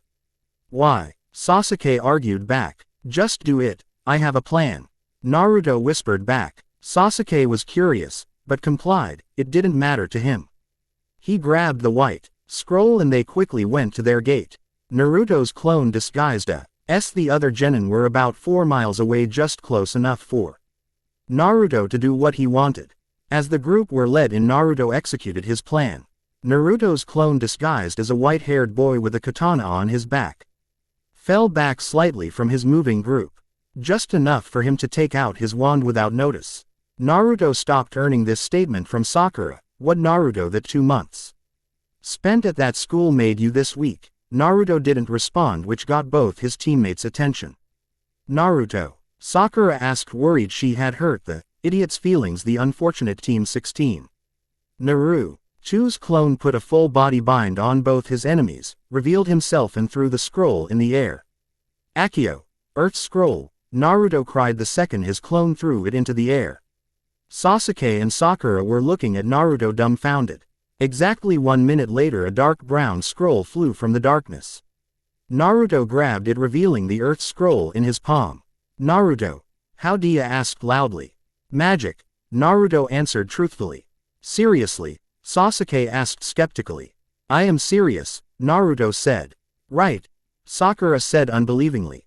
Naruto sighed, waved his wand, saying softly, Wingardium Leviosa. Sakura started to levitate. Still don't believe me? Naruto asked, faith laughing hysterically in his head. How are you doing that? Sasuke asked as Sakura panicked in the air. I told you magic, Naruto said. I need to go to the restroom. Naruto left, putting the Earth Scroll in a pocket and dropping Sakura on her ass. 7 minutes later, Naruto was jumping back, saying, so let's get going. Sasuke threw a kunai at Naruto. Hey, what the hell? Naruto asked, dodging the kunai. You aren't Naruto, Sasuke said. Sakura silently agreeing, very fangirl-like. Naruto is right-handed. Your equipment pouch is on the left side. So you figured it out. It doesn't matter. We have your Earth Scroll. We just wanted to take care of our competition. The figure poofed, revealing a rain ninja, one eye hidden. I knew I should have taken the scroll from him, Sakura berated as her inner self agreed. Naruto fell out of a tree that minute, holding 2 unconscious rain shinobi that looked like the guy pretending to be Naruto. How? The rain ninja was looking dumbfounded. Wow, you are really stupid. I was hiding in the bushes. The thing you tied up was a cage bunshin. I took the liberty of following you to both your friends before you tried to impersonate me. Let's just say I had a nice workout. I didn't even use my proper abilities, being very circumspect about magic, Naruto said, dropping the ninja's companions. How? Sasuke attacked the still stunned Rain Genin, knocking him out. They are pretty weak physically, Sasuke said, dropping the last one on top of his teammates. What should we do with them, Sasuke? Sakura asked as always. Naruto and Faith thought. You little lapdog, simultaneously. We should just get out of here. They will be out for a couple of minutes, enough time for us to get out of here and cover our tracks. Naruto grabbed the Heaven Scroll that the Rain Genin had and stored it in his ninja equipment. Who knows when it will come in handy. We should stick together, Naruto said. Since we have both scrolls, we need to protect them, not look for more. We should just find a good place to defend. Agreed, Sasuke said. Let's get out of here. Team 7 ran to war.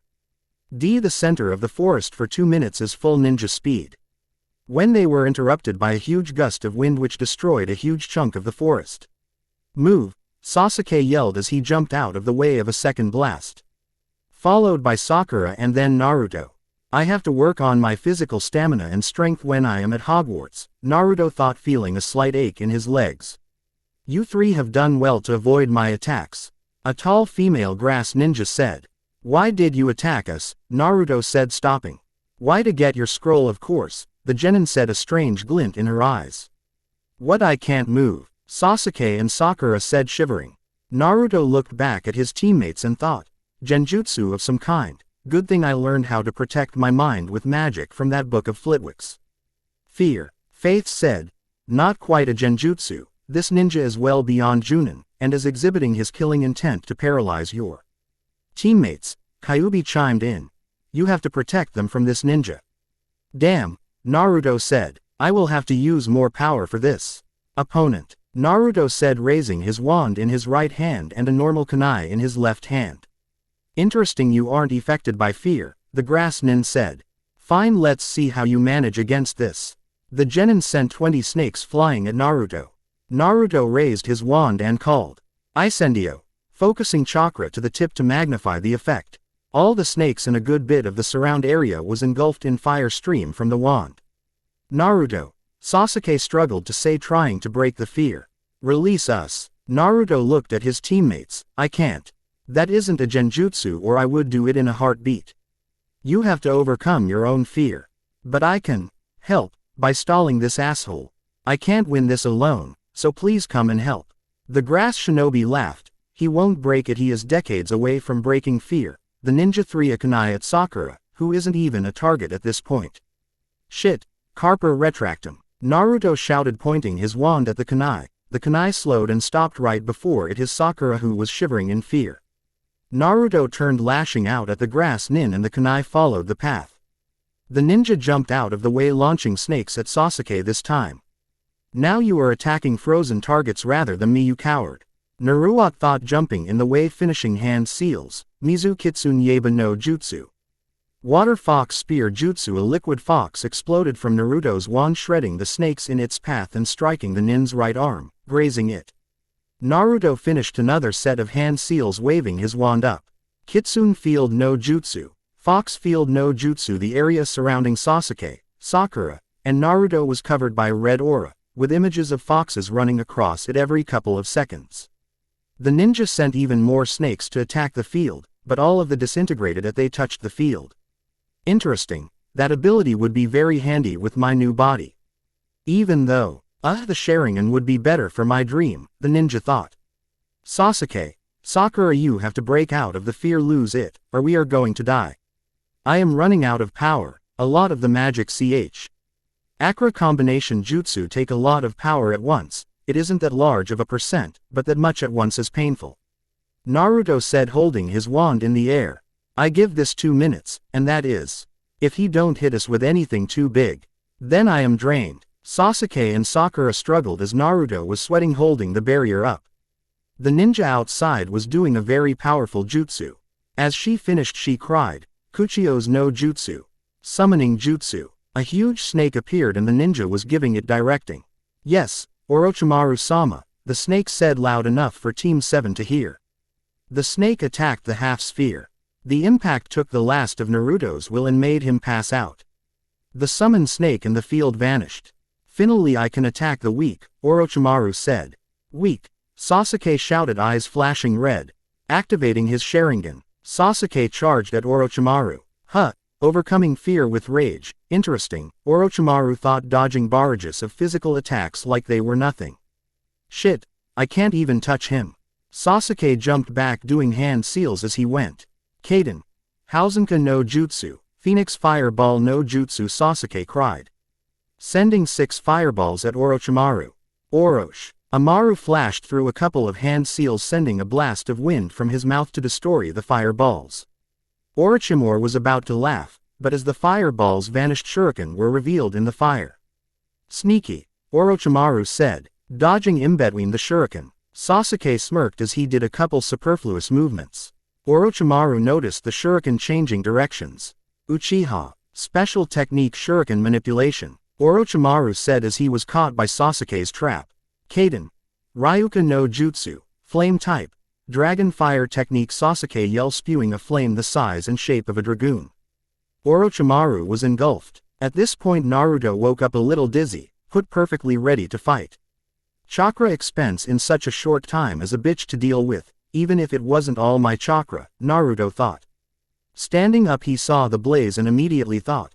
Sasuke. Good job, Sasuke, Naruto said, let's get out of here before more ninja get here because of the commotion. Yeah, Sasuke said, sweating slightly.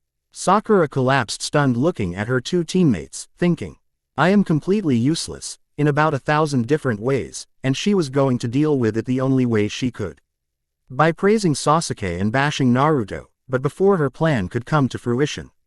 A deadly voice came out from where the ashes of Orochimaru stood there, half his face torn off, revealing a white face underneath. He tore of the rest of the face, laughing, his neck extended, and before anybody could do anything about it, he bit Sasuke on the neck, leaving a strange seal on his neck, and sudden Orochimaru vanished in a puff of smoke. Sasuke collapsed and appeared to have passed out. Shit, Naruto said, rushing to Sasuke to check what happened. Sakura, look for an easily defendable position. I will follow you with Sasuke, Naruto ordered. Sakura was about to complain, still having some kind of superiority complex with Naruto, but Sasuke was hurt, so she ran to find one. This is a good place. But it would be good to set up some traps. I will send 10 Kage Bunshin to do that while you take care of Sasuke. Okay, Naruto said, doing Kage Bunshin's seal, sending 10 Narutos on their way to set traps. Aren't you going with you Bunshin Naruto? Sakura asked scornfully. I don't know what it is like for somebody who didn't fight, but to those who did, they are dead tired, Naruto said sitting down. The strain visible. Sakura was stunned. She never heard Naruto talk to anybody like that. Not to mention her who he supposedly had a crush on. Naruto, what happened to the happy idiot that was one of my teammates? Sakura asked. That guy, that was a mask worn from pain. When I finally knew friendship, the pain melted, and so did the mask. Naruto said, thinking about Hari, Hermione, and Cho. His closest friends and his girlfriend. He laid back and fell asleep. Sakura wishing for the little idiot she could have pushed around. Naruto woke up. All of his clones just ran out of chakra. Finished with the traps, Naruto sent 10 more clones on patrol. He went back to sleep seeing Sakura nursing Sasuke with the attention of a perfectionist working on a sand sculpture. Another recharge clone sent out. But this time he saw a squirrel running at them, but he noticed something odd about it. Sakura was reaching out for it. Naruto raised his wand crying, Willishio. A burst of light scaring the squirrel away. Why did you do that? Sakura shouted, about to hit Naruto. Are you blind, or are you really as stupid as I am starting to think you are? Naruto said Katsi. Hing the fist just before it made contact with him. That squirrel had an exploding note on its back. With that statement Naruto walked back, sending a total of 30 Kage Bunshin to get ready to set off the traps if they needed to. Then Naruto went back to sleep, leaving a very nervous Sakura. Naruto woke up, taking out a kunai and his wand. Naruto heard this. Come out Uchiha Sasuke. Naruto walked out to see 3 sound genin. The ones that attacked Kabuto before the first part of the exam. So you guys were the ones who sent that poor squirrel before, Naruto said, disgusted, raising his wand. Yes, so what? The guy said. Zaku.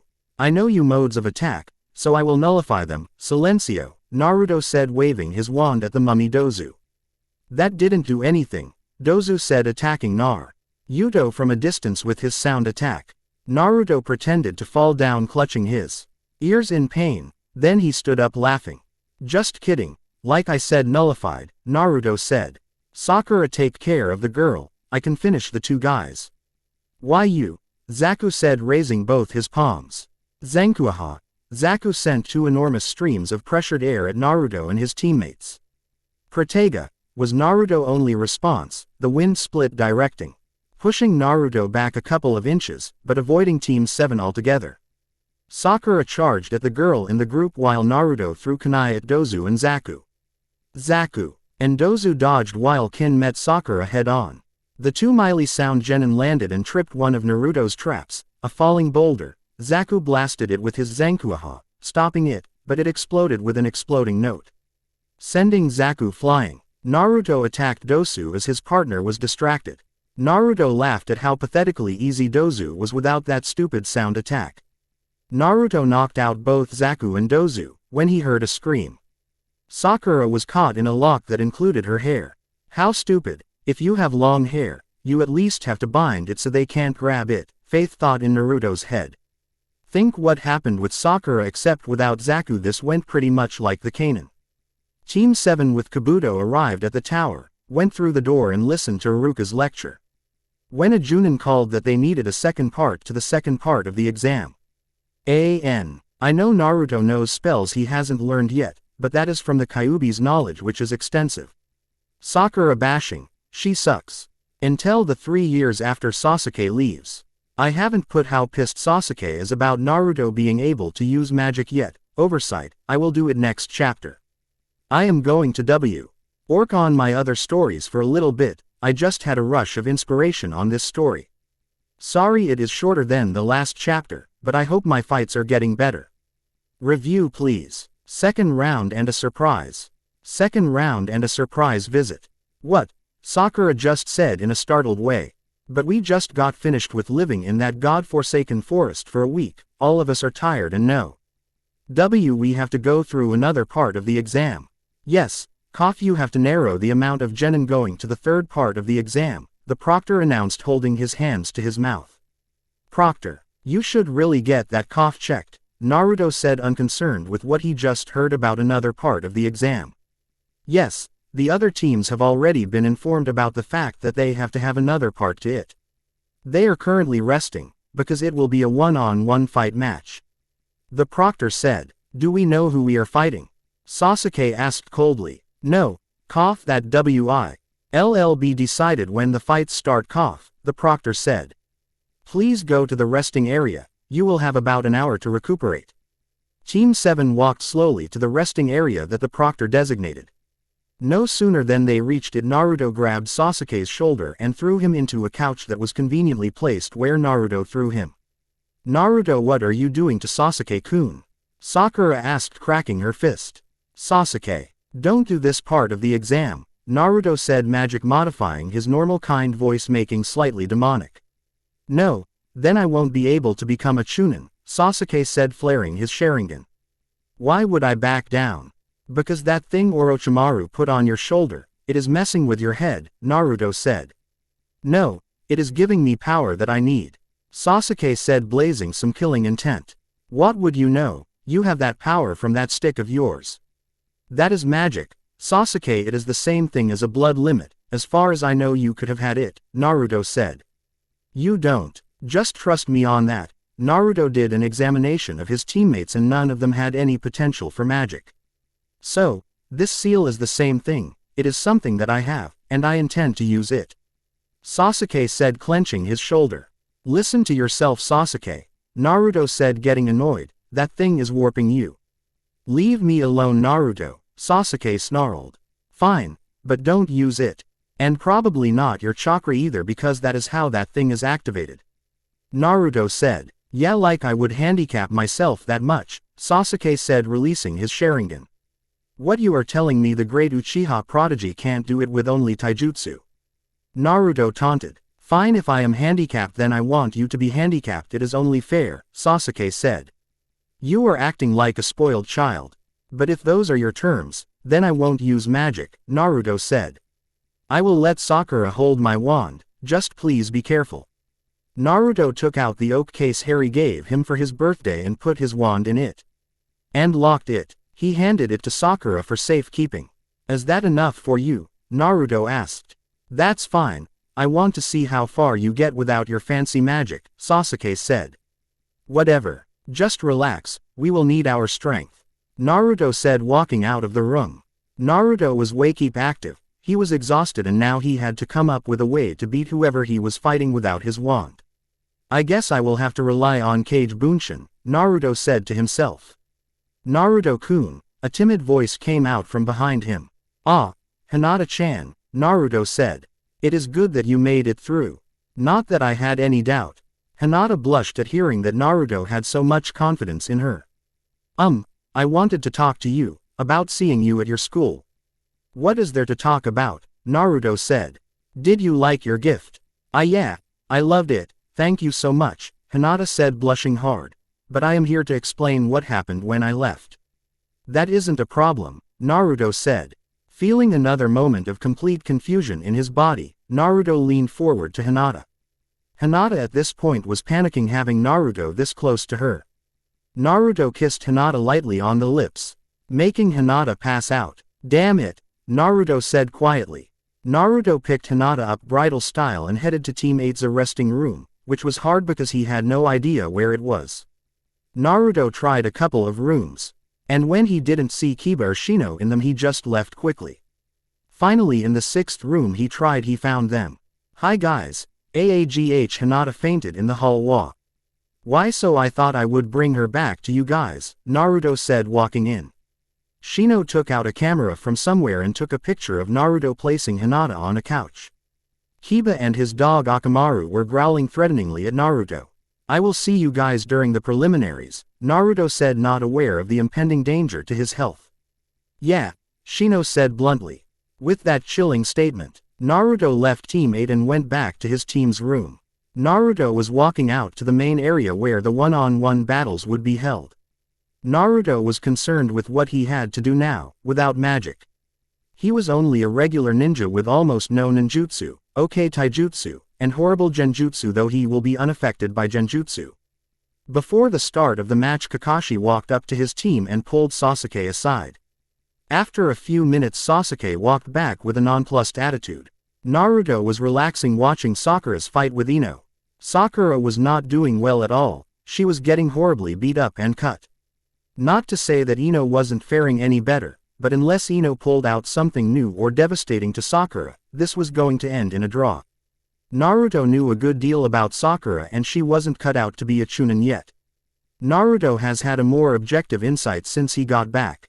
Naruto then saw the shocking turn of events, Ino cutting her hair in the middle of a match and binding Sakura. To Naruto's not-so-great surprise, Ino collapsed and Sakura had this weird look in her eyes, like she wasn't herself. When Naruto heard Sakura surrendering, Naruto was stunned, but he knew it wasn't really a bad thing. Naruto was surprised enough when Sasuke won with the handicap Naruto asked of him. The proctor coughed a couple of times when he pointed to the board for the next fight. The board flashed through a lot of names and it finally stopped at Uzumaki Naruto and Inazaki Kiba. Yes, what luck, I got an easy match, Kiba said confidently. Naruto was impassive about this. Kiba had full right to be confident right now. Naruto had not been training in taijutsu at school, which is something Naruto really had to fix. Naruto stood in the battle area, Kiba standing on the other side. Naruto took out a kunai, preparing himself for a really hard fight. Orochimaru jumped out of Kiba's jacket, landing next to Kiba looking ready to battle. The proctor coughed a couple of times and then said, "Begin," and he got out of the way. Immediately Kiba did a few hand seals and shouted, "Human beast clone, I don't feel like looking it up." Orochimaru changed into a version of Kiba. That is surprising. Naruto wasn't going to do anything stupid. Even in the academy, Kiba was one of the best in taijutsu, so charging in was the last thing Naruto should do. But I can clone too. Kage Bunshin no Jutsu Shadow Clone Jutsu. Creating 4 clones of himself. So you can clone now, Kiba said grinning.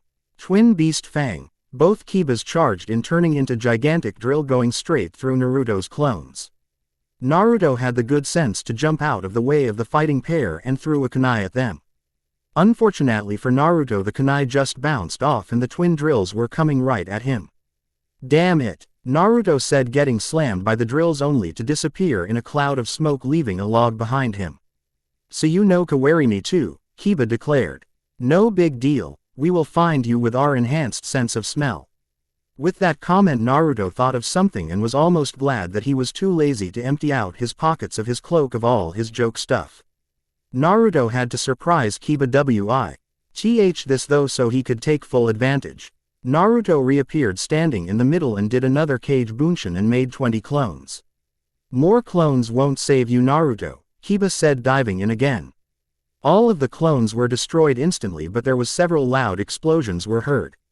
Naruto reappeared with a cloth's pin on his nose. Kiba and Orochimaru were both holding their noses. Naruto made another clone and held a kunai to both Kiba's throats. A lot of coughs were heard from the proctor and he declared Naruto the winner. Naruto, what is this? Kiba coughed, about to pass out. Dung bomb. And extremely powerful stink bomb. I completely forgot to take these out of my pockets when I got back, so lucky me. Naruto said. This smell should go away in about 10 minutes since I wasn't able to set it to go for longer. Naruto walked up to the balcony. Everybody was talking vividly on how the dead last beat the Kiba. So the final round of the Chunin will happen in a month, the Samdame said. A month? Shikamaru asked. That will be troublesome. That may be, Shikamaru-san, but that is how long it will take. This will be a chance for you to prepare. You have seen how your opponents fight, so you need to prepare. The last part of the Chunin exam is an exhibition of your skills among the daimyos from all over the country. It is a good opportunity to show your village's strength. The Sandaime explained. Naruto didn't complain at all, he understood everything, but he just needed to get Kakashi-sensei to train him. What do you mean you won't train me? Naruto was furious. Naru, To had calmed down since he went to school, but this was ridiculous. I have to train Sasuke for the Chunin exams, but don't worry, I have found you a great sensei. One that is probably better than I am. Kakashi said. Who? Naruto was curious now. At that moment a Chunin in a blue outfit and sunglasses walk out. You can't possibly mean this skeeby lech. Don't call me a skeeby, Ebisu said. I only say the truth, you skeeby. Naruto said, pointing his finger at him. Kakashi, leave him to me, I will convince him, Ebisu said, and without a second word Kakashi left Naruto with Ebisu. What will it take for me to get a different sensei? Naruto asked, crossing his arms. How about this, if you evade me for 2 hours I will find you a suitable sensei, Ebisu said, completely confident that this shouldn't take more than 10 minutes. Give me 10 seconds, Naruto said, knowing full well that he could run Ebisu around in circles. Naruto ran away, forcing an obscene amount of chakra into his limbs to speed him up. He got 2 blocks away before the time limit ended. He created about 50 clones and did a henge on them and has them leave to different parts of the village to act like normal villagers. Naruto then hanged himself into a blue-haired Chunin and started to walk away. Naruto wasn't sure what he would do for 2 hours.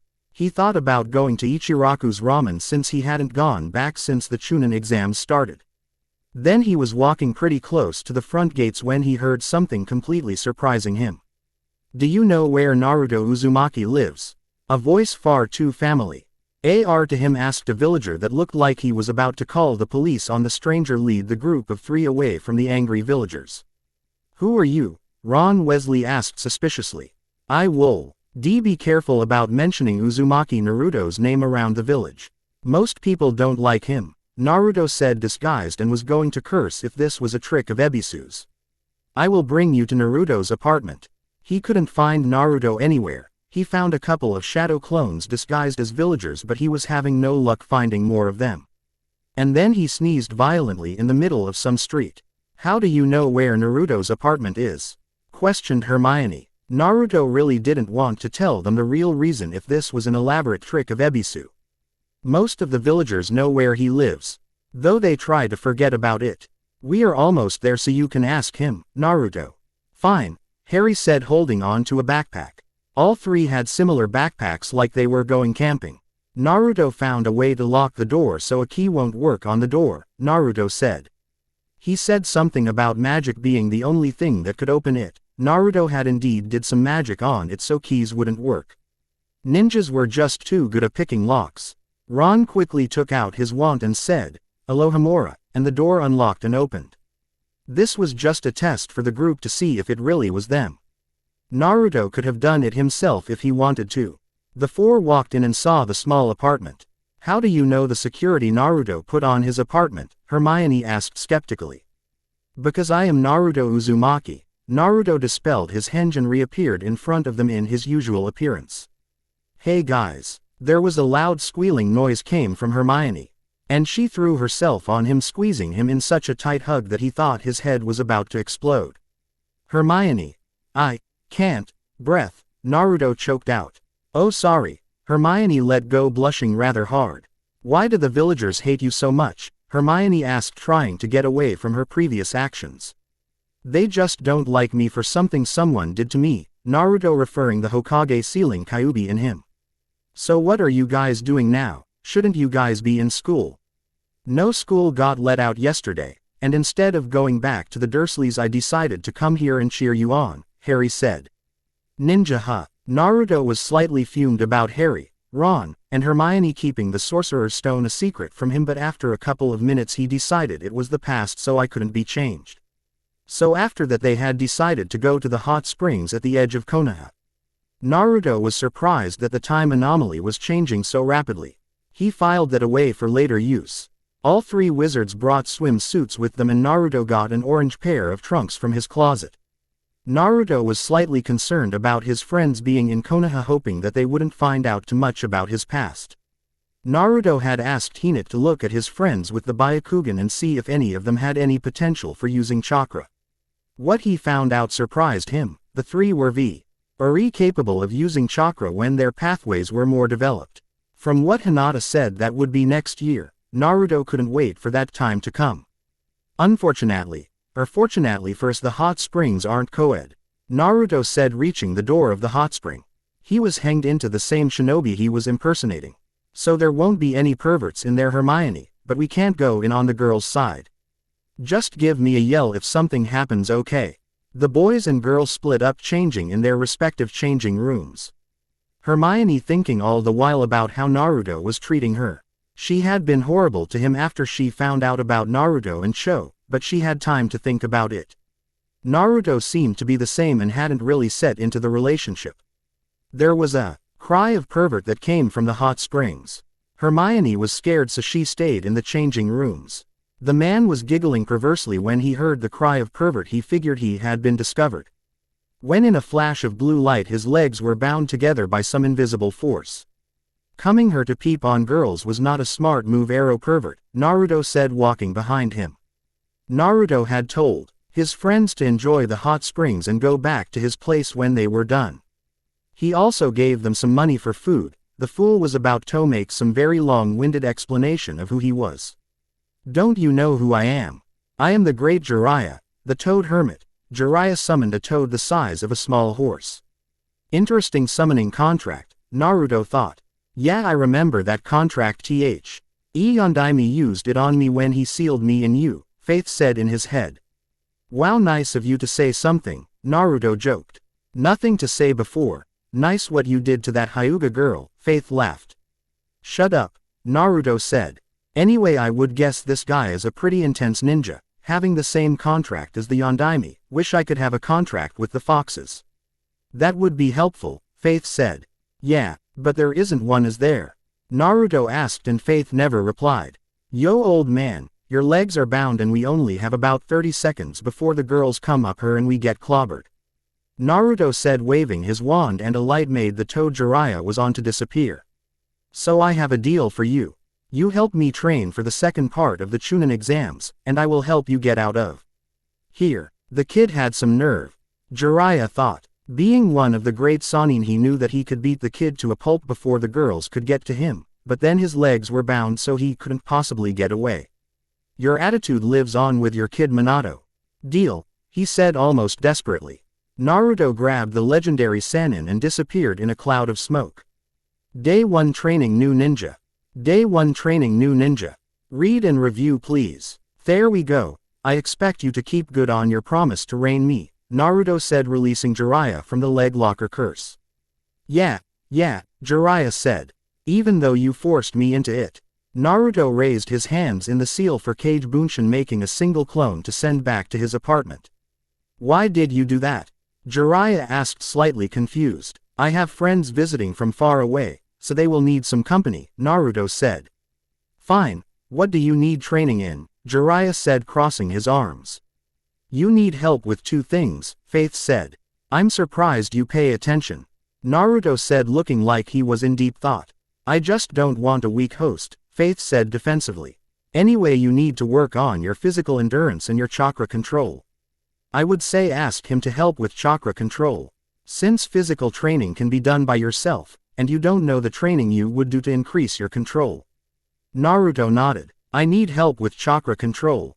Jiraiya sighed. This was about 80 Act 20 real. Jiraiya really wanted to train the son of his most promising student, but this would severely cut into his research time. Jiraiya knew of Naruto's situation with Kyuubi sealed, so it was natural for his control to be shot. "Fine, so where do we get started?" Naruto asked excitedly. "Well, let's get to a lake," Jiraiya said. "I presume you know how to walk on trees." "Yeah," Naruto said. "So let's go, Arrow Sannin." They walked for about 10 minutes when they arrived at a very large river leading to a waterfall. "This will do," Jiraiya said, stopping Naruto. "You know how to mold your chakra, so mold it to your feet and then walk onto the water. You must constantly shift your chakra to fit the water, keeping it solid enough for you to stand on. While you are working on this, I will be doing some research. You can find me when you can stand on the water almost instinctively." Jiraiya was about to leave when Naruto asked a question. "Arrow Sannin, can I ask you a question?" "Okay, if you stop calling me Arrow Sannin," Jiraiya said, crossing his arms. "Is there a way to make people become ninja, like chakra manipulation?" If their chakra coils aren't set yet. Was confused. Yes there is, and it isn't that complicated, but why do you need to know?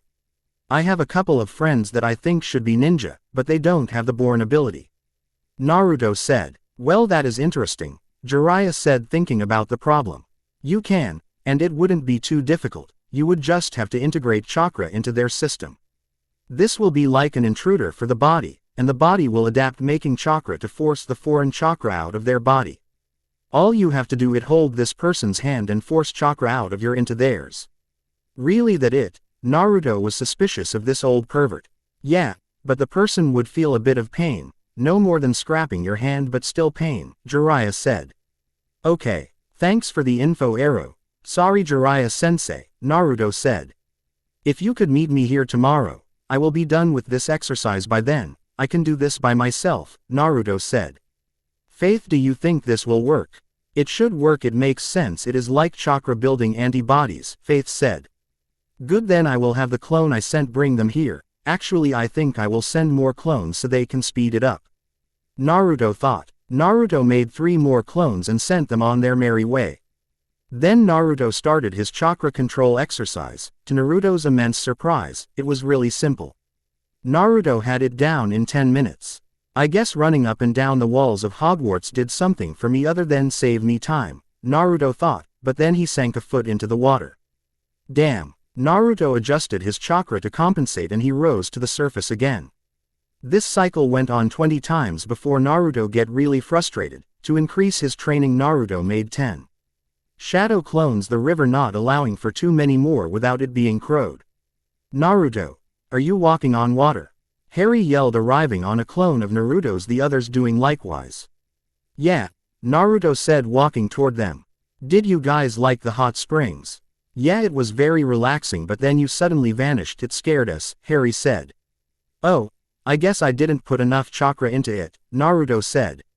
The other clones disappearing. Yeah, then you had 3 of your clones come and get us, Hermione said. Yeah, I have a question for you guys, Naruto said, a little worried that he might mess this up. Sure, what is it? Ron asked. How would you guys like to become ninja? Naruto said. That would be great. Where do we sign up? Harry said enthusiastically. Well, you can't really sign up and immediately become a ninja, Naruto said. I can do something so your bodies can start creating the energy I use to make clones, change my appearance, and all my other abilities. Great, me first, Ron said. I am not too sure how to do this, which is the only problem. I know the basics and I hope that will be enough, Naruto said. So if you still want to do this, I will have to experiment. And a little on the first person who tries. That's fine. If we get what you can do, then I am still all for it, Ron said. You will have to work. The only reason I can do all the stuff I do is because I have a ridiculous amount of power. You will have to train hard if you want to be able to do this, Naruto said, pointing at his clones who were still working. Okay, do whatever need to be done, Ron said, confidence not budged. Fine, Ron, give me your hat, Naruto said, holding out his own hand. Ron took it and instantly Naruto started feeding chakra into Ron. Not so much, if you do too much. He won't be able to get it out of his system, Faith though. I am giving him as little as I can, Naruto thought, letting go of Ron's hand. Putting enough chakra for a failed henge into Ron's hand. Ow. Naruto, that stings. Ron said. And the feeling is creeping up my arm. Ron, you have to fight the energy that I put in your body, you have to develop chakra, Naruto said. Ron had a very strained look on his face. And Naruto could feel the surge of power beginning to show up in Ron. Ron was forcing Naruto's chakra out with his mind and developing chakra. Good, Ron. Keep going. You are doing great, Naruto said. Is the sting gone yet? Just about, Ron said, and a small explosion of chakra came from Ron's palm. There, Ron, how do you feel? Naruto said, running a diagnostic spell over Ron. Everything was in order. To Naruto's surprise, the diagnostic spell showed him Ron's new chakra and the amount. It wasn't anything impressive, but for just becoming a ninja it was pretty good. I feel great. I feel really energetic and slightly stronger, Ron said happily, jumping up 3 feet in the air. Calm down. It looks like a success, but your body is still getting used to the new power, So relax, Naruto said to calm Ron down. So, who's next? Naruto asked. Harry stuck out his head to Naruto, Hermione looking at Ron who was clenching and unclenching his hands. Naruto grabbed Harry's arm, and pumped a small amount of chakra into Harry's system and then Naruto let go. Dang, you're right Ron, this stings, Harry said rubbing his hand. Harry, concentrate on your hand and try and chase it back, Ron said looking at Harry. Harry's eyes seemed to become more focused. Naruto and Ron both felt the power this time. What was that? Ron asked Naruto. That happened with you too, you just weren't able to feel it last time. Naruto said. It looks good, how is the stinging sensation Harry? It is receding, and it is gone, Harry said feeling the energy now inside him.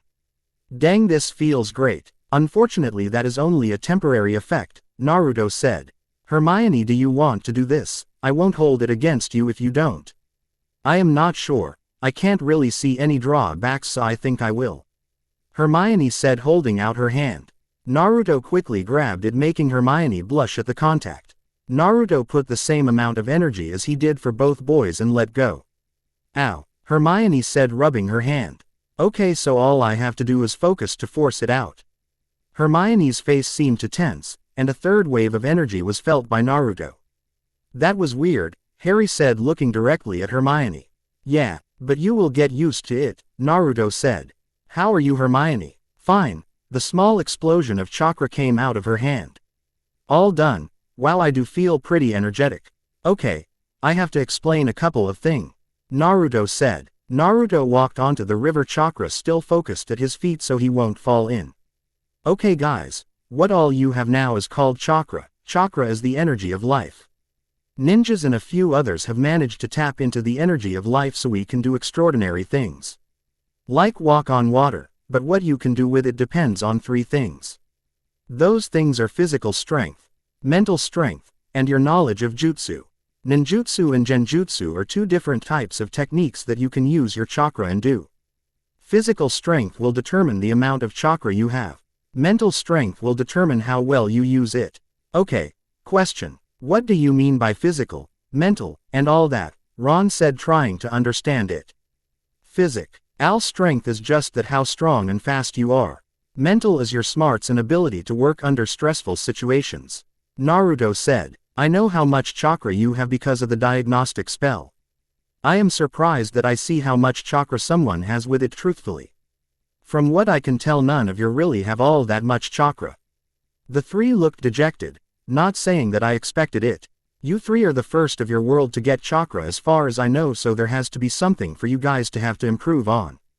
So we can't do all the stuff you can do, Harry said. Right now, no, but you guys will get up to it. I know it, Naruto said. We have to work on all of your physical strength. So what are we supposed to do, start running laps? Ron said sarcastically. That is exactly what you guys have to do. Some push-ups, sit-ups, and maybe some sparring if I feel like teaching you how to fight, Naruto said. You're serious, Hermione said with a pained look in her eye. To you have to do a lot of work, Naruto said. I have no doubt that all of you have extremely good control because all of you are extremely smart. Well, you must have perfect control since you are so much smarter than I am. Ron said feeling horrible. No, I have such bad control over my chakra it really isn't funny, Naruto said. Why? Hermione asked. I have so much chakra, I just can't control it, Naruto said. Do we have to do this? Ron complained. No, it was your choice to get chakra in the first place.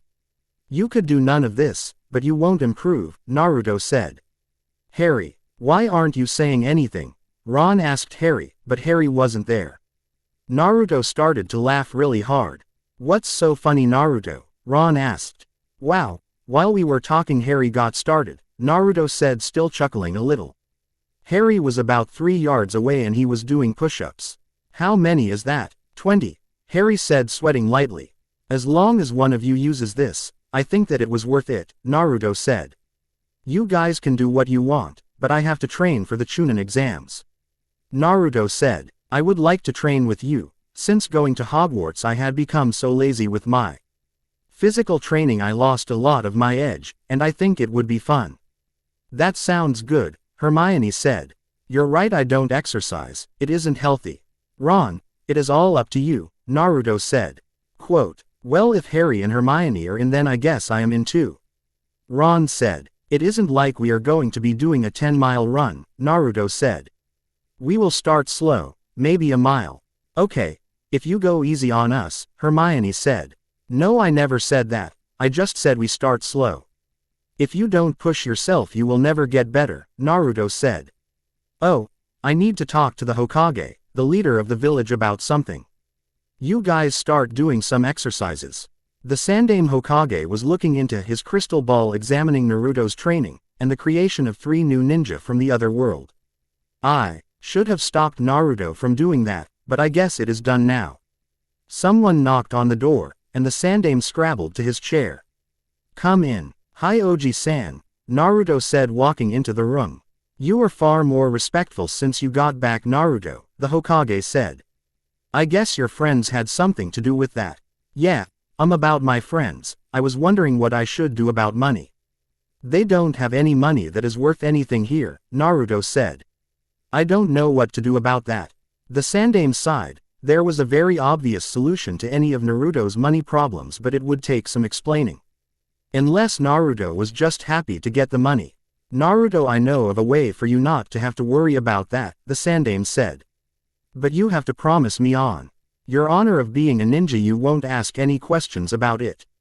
Sure Oji-san, as long as it is legal and everything, Naruto said.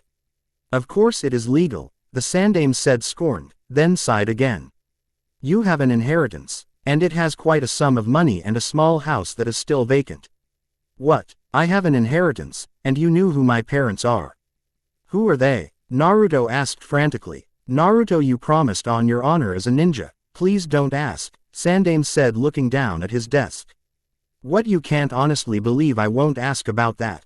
Naruto yelled. Naruto, there is a reason I can't tell you. It was a promise I made your parents, not to tell you who they are until you are strong enough to protect yourself against their enemies. Sandaime said, tears falling from his eyes. I will honor their last request to me. Naruto was about to argue, but he saw the tears of the Hokage and it stopped him.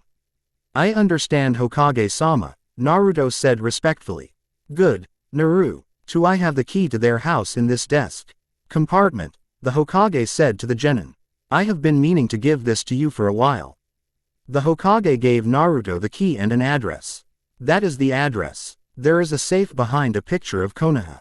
The only way to open it is by having the same blood as the person that placed a seal on it. Just swipe a little of your blood on the safe and it will open. Thank you, Hokage-sama. After I am moved in, would you like to come see it? Naruto asked. I would like that, the Sandaime said, and with that Naruto left to pack up his apartment. Yeah, but we are going to be aching tomorrow, Harry said, rubbing his arms. Not as much as you might think. Chakra helps a lot with that, Naruto said. So instead of a day being sore, when you wake up you will feel good as new. Let's get to my new place. Naruto and his friends headed out to Naruto's new house.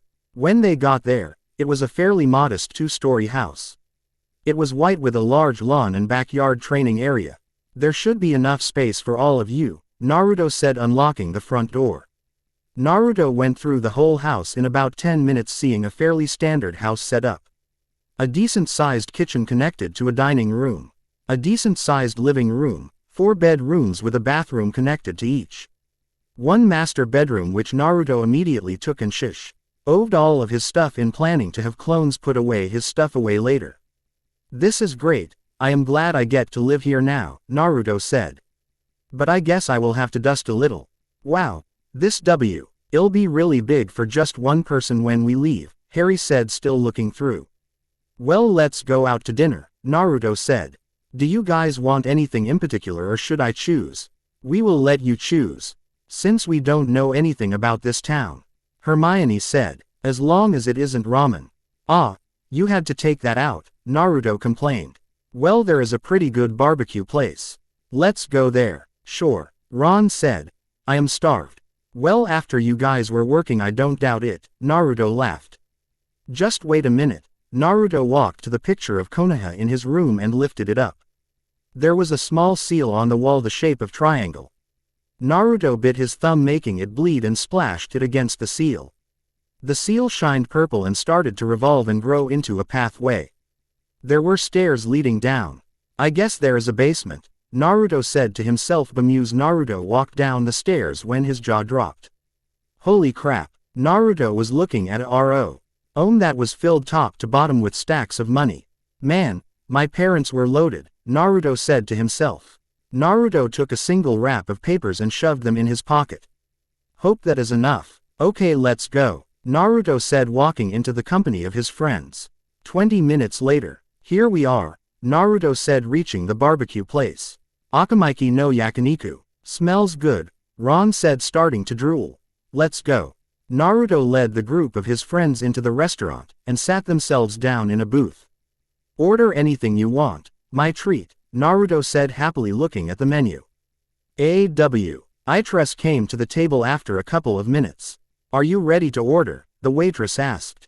Yeah, Naruto said. Well, I am ready. Are you guys? Yeah, Ron said, closing his menu. Yup, Harry said, doing the same. Yeah, Hermione said, still glancing at that menu every couple of seconds. That was great, Naruto. Thanks, Harry said, walking to the room he took. Yeah, thanks a lot, Hermione said. Thanks a lot, Ron said. Well, get up early so we can start training, Naruto said. Night, outside Naruto's house. Jiraiya was looking down at Naruto in Minato's old house. Jiraiya-sama, Ebisu said, running to Jiraiya. Sorry about taking your student, Ebisu, Jiraiya said, still looking at Naruto's house.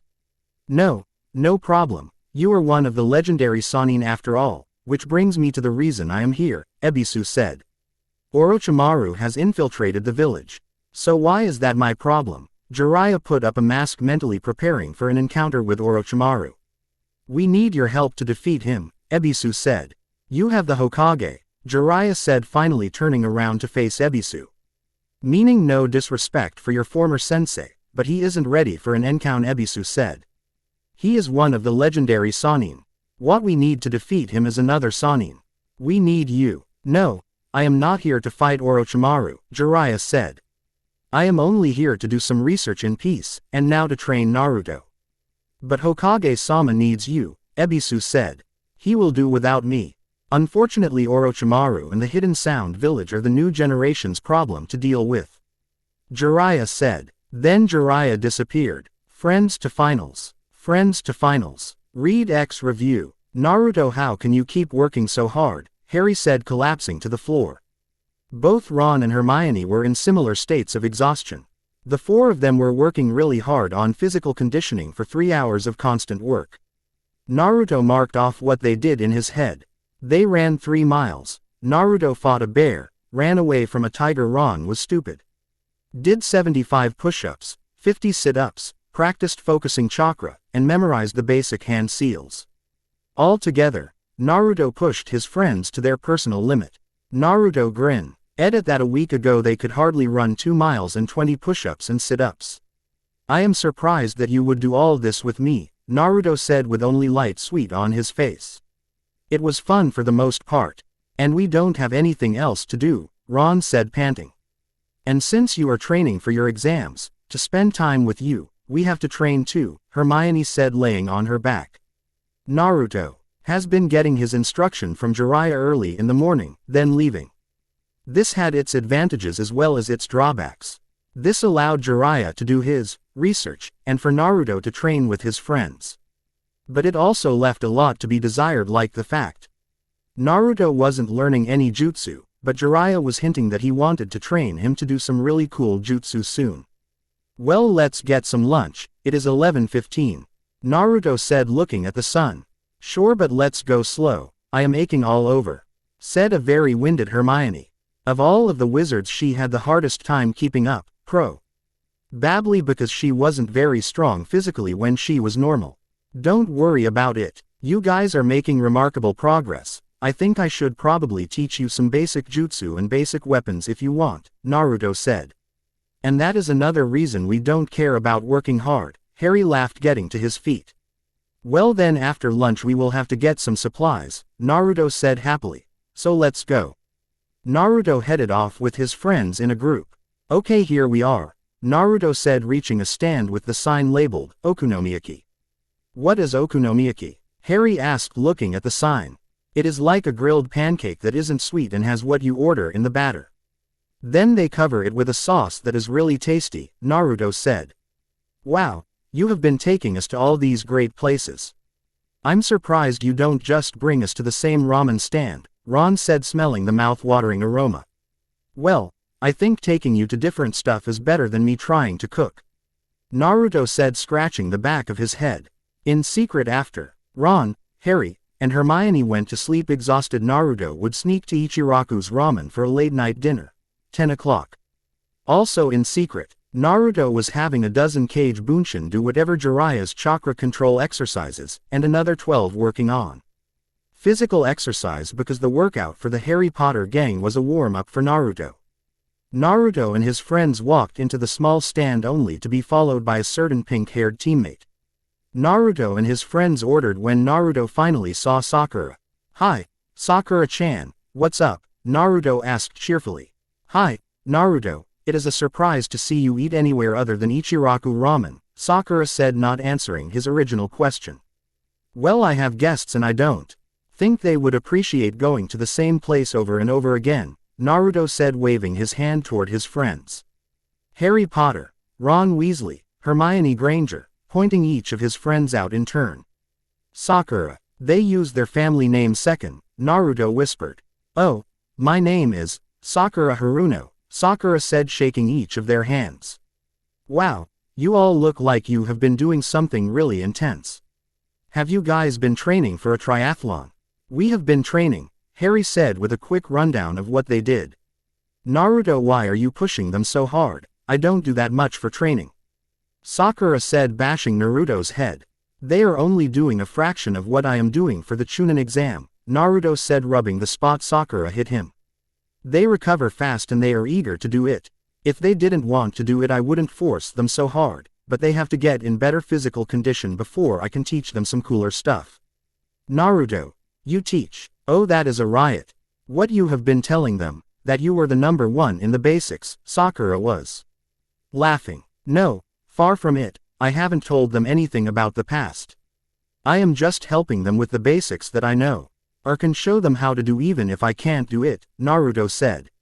I was planning to get some basic jutsu scrolls, maybe some stuff to do with genjutsu. Then some shuriken and kunai. That is so stupid. Why don't they just go to the academy if they want to learn to become ninja?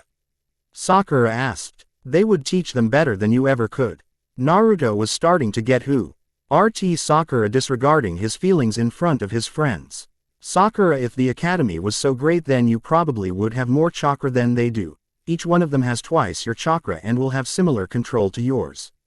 And the sad thing is that you have had chakra all your life. They have only had it for 2 weeks. With that, the okonomiyaki chef finished making their order, putting them in boxes and handed them to Naruto. Naruto put the money for the food to the man. Is there anything you wanted to say to me other than insult me in front of my friend? Naruto said coldly. Yes, I was wondering if you saw Sasuke. He has vanished from the hospital, Sakura commanded the blonde. No, I expect that Kakashi is training Sasuke, so don't worry about him and don't bother him, Naruto said. You should be training rather than looking for Sasuke, asking him for a date. With that, Naruto left, carrying the food and leaving the money at the cashier, his friends right behind him. Naruto, who was she? Hermione asked, about 2 blocks away from the stand. Naruto was leading them to the park. She is a friend and teammate of mine, Naruto said, tempted to explain his former infatuation with Sakura, but decided against it. She was your friend? Harry asked in disbelief. Yeah, I wasn't really allowed to play with the other children when I was younger. So when I finally got a team, they became my closest friends, Naruto said. They aren't always mean, but they aren't as close to me as you guys. But why would you not be allowed to play with the other kids? Ron asked. You guys should eat. Like I said, we are going to have fun with jutsu, Naruto said, changing the subject quickly. I am going to get some stuff so we can continue. So you're letting Naruto stay at Minato's secret retreat? Jiraiya was talking to the old Hokage. Well, I couldn't let him stay at the Namikaze estate or people would think he was defiling it, the Samdane said regretfully. You know your people well, Jiraiya said. Maybe a little too well, the Hokage said, sounding really tired. Naruto's house. Naruto got out of a henge dropping 10 jutsu scrolls, 3 sets of kunai and shuriken, and 4 sets of chakra-absorbing weights. Damn, I thought they would be able to see through a henge, Naruto said to himself when he was interrupted by a Giya. Naruto looked outside. He saw a small red fox outside holding a small scroll in its mouth. Finally, Faith said in Naruto's head. What is it? Naruto asked, letting the fox in. The fox ran in, dropped the scroll at Naruto's feet and ran back outside out of sight. Fox summoning contract, Kyuubi said. The fox contract, why? Naruto asked. Yes, the old pervert is going to teach you HSAID. So you are giving me the choice of either the fox or the toad, Naruto said. Well, yes, and on the off chance the tadpole will allow you to sign both contracts, Kyuubi said. Naruto strapped on the weights, slowly adding chakra. The weights got heavier and heavier until it was about 40 pounds on each limb. Naruto was planning to give his friends the weights at school so they could do their usual thing and still keep up some training. Okay, Naruto thought. I should get back to my friends. The park. That was great, Ron said aloud, grinning widely. Harry and Hermione had similar expressions on their faces. Glad you guys like it, Naruto said, walking back. You ready for some jutsu? Naruto asked, grinning widely. All of the wizards looked extremely excited. Wow, you all got that really fast, Naruto said, looking at 3 perfect copies of himself. Harry, Ron, and Hermione turned back into themselves with a puff of smoke. It is cool, Harry said. And now I can hide my scar in public. You have mastered Bunshin copy, Henga transformation, and Kai cancel, Naruto said. You guys are absorbing these like sponges and helping each other with stuff the others are having trouble with. Naruto made a mental note that Hermione had the best control but least amount of chakra. Harry's control was only slightly worse, but he had more power. Ron had the worst control and the most power, even though the difference was all only by a slight margin. Well, learning how to cram really helped, Hermione said, blushing at the praise. Well, you guys should practice it every day once or twice until it is stuck in your head and you get it perfect every time, Naruto said. Okay, Harry said. I have been wondering, how do we have more power than your teammate? We aren't that physically strong. Well, you obviously haven't seen the improvement that I have seen, Naruto said, thinking about the first day, where they could hardly do a mile in 20 minutes and would be too tired to do anything else afterward. Because she doesn't train at all. She spends all her time trying to get the attention of our other teammate in her looks. So she isn't that effective of a ninja. The only reason she isn't complexly incompetent is her book smarts and her perfect control, Naruto said. The reason you have advanced so quickly is because you work hard. Okay, so what's next? Ron asked excitedly. Well, nothing, I can't teach you anymore. Everything else I know takes too much chakra, Naruto said. Now you guys have a choice of a couple of things. What is it? Hermione asked, curious. Well, I bought some scrolls that have some simple jutsu that I don't know, Naruto said. But you have to choose the element of the jutsu. Wow, that is awesome, Harry and Ron said together. The elements are the 5 basic, which are wind, water, fire, lightning, and earth, Naruto informed. Sweet. I want fire, Ron said, and immediately Naruto threw a scroll at Ron. Okay, then I will get lightning, Harry said, Naruto throwing a scroll at Harry almost as soon as he said it. Well, I guess since they have fire and lightning, I will get water, Hermione said. Naruto handed her the scroll. You guys should share the stuff you learned with the rest of us so we can learn it too, Naruto said, grinning his grin. Of course, everybody said at the same time. 10 minutes later. Naruto, what is with these techniques? All they are like lighting a campfire, drying cloths, and stuff, Ron complained, Harry and Hermione listening carefully. I thought it would be like a flamethrower out of the palm of my hand or something. There are some jutsu like that, as far as I know, Naruto was interrupted. I thought we would be learning combat flashy stuff. You are a ninja, right? Ron said hastily. There are a couple of reasons I didn't just give you combat scrolls, Naruto said, keeping his calm. 1, you don't have the chakra to pull those off without killing you. 2, those scrolls are harder to get, though I did manage to get some after you finish these scrolls. And third, if any of you get into a battle something went seriously wrong. Oh, Ron said, cooling down. Sorry. No, I understand the frustration of doing the remedial things, but it is vitally important. Naruto said. And think of it this way, if you learn jutsu for stuff like this, you won't have to do it by hand, and the Ministry of Magic can't do anything about it because it isn't magic. If I thought that you were ready for those, I would give you the more impressive stuff. You guys keep on practicing, and here is some money for food when you guys start feeling hungry. I have to visit a friend that is in the hospital. Quote, oh, okay, what about sharing this stuff with you? Harry asked. I am not expecting you guys to get all of them down today, Naruto joked. Naruto left his friend practicing practical but not really combative jutsu. Hinata-san, are you feeling better? A nurse asked, talking Hinata.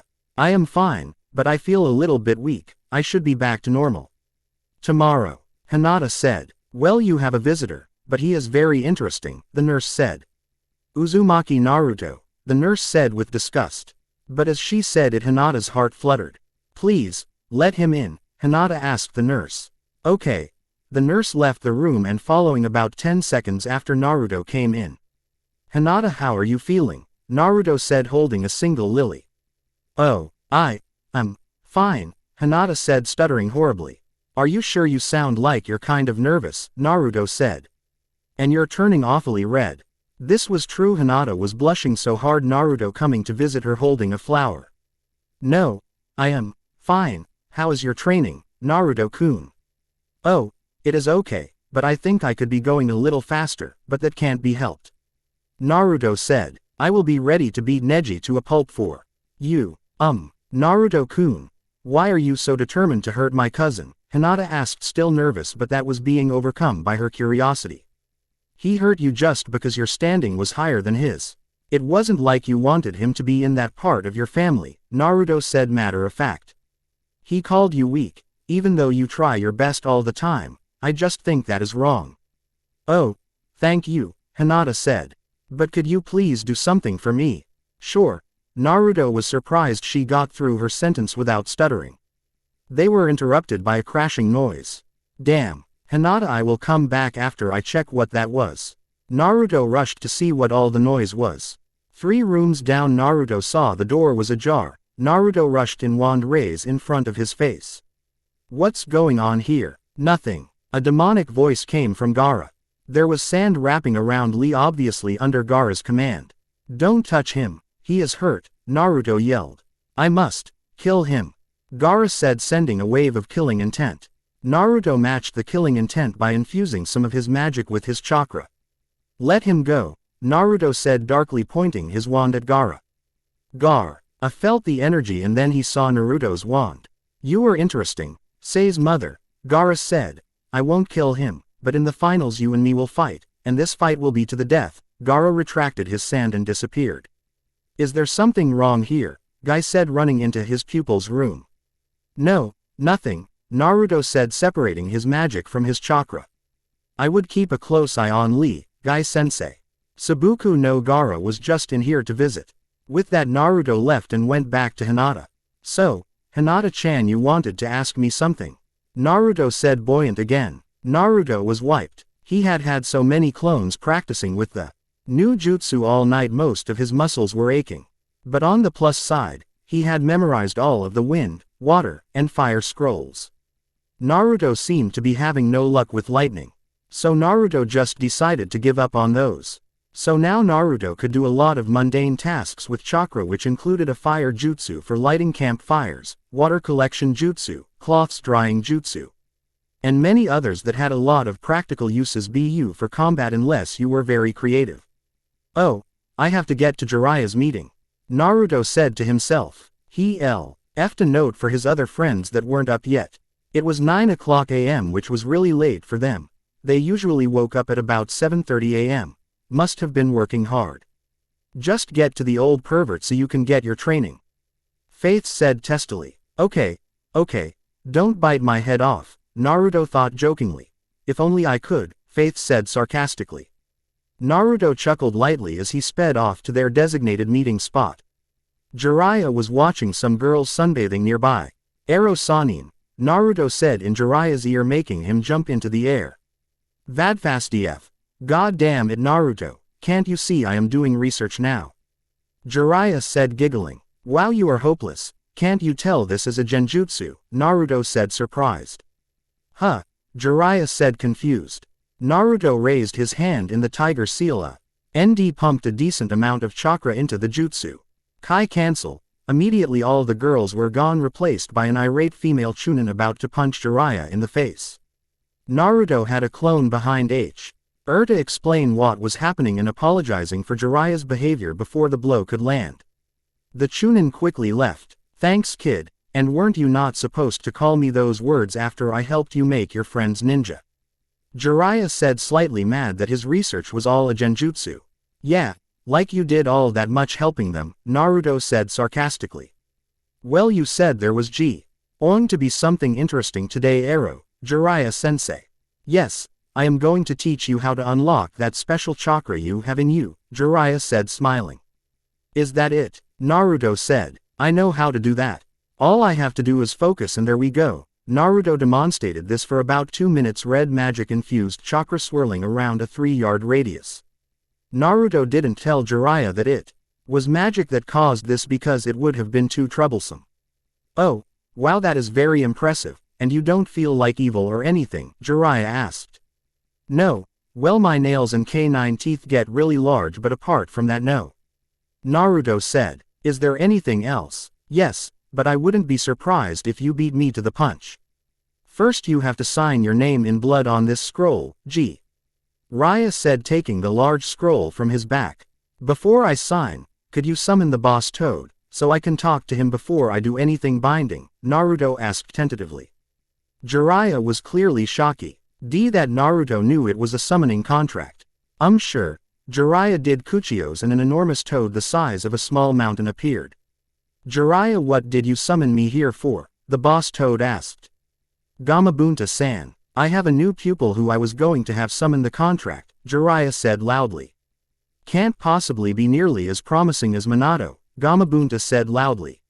I will tell you about the kid later. Jiraiya said loud enough for Gamabunta to hear but for Naruto to miss.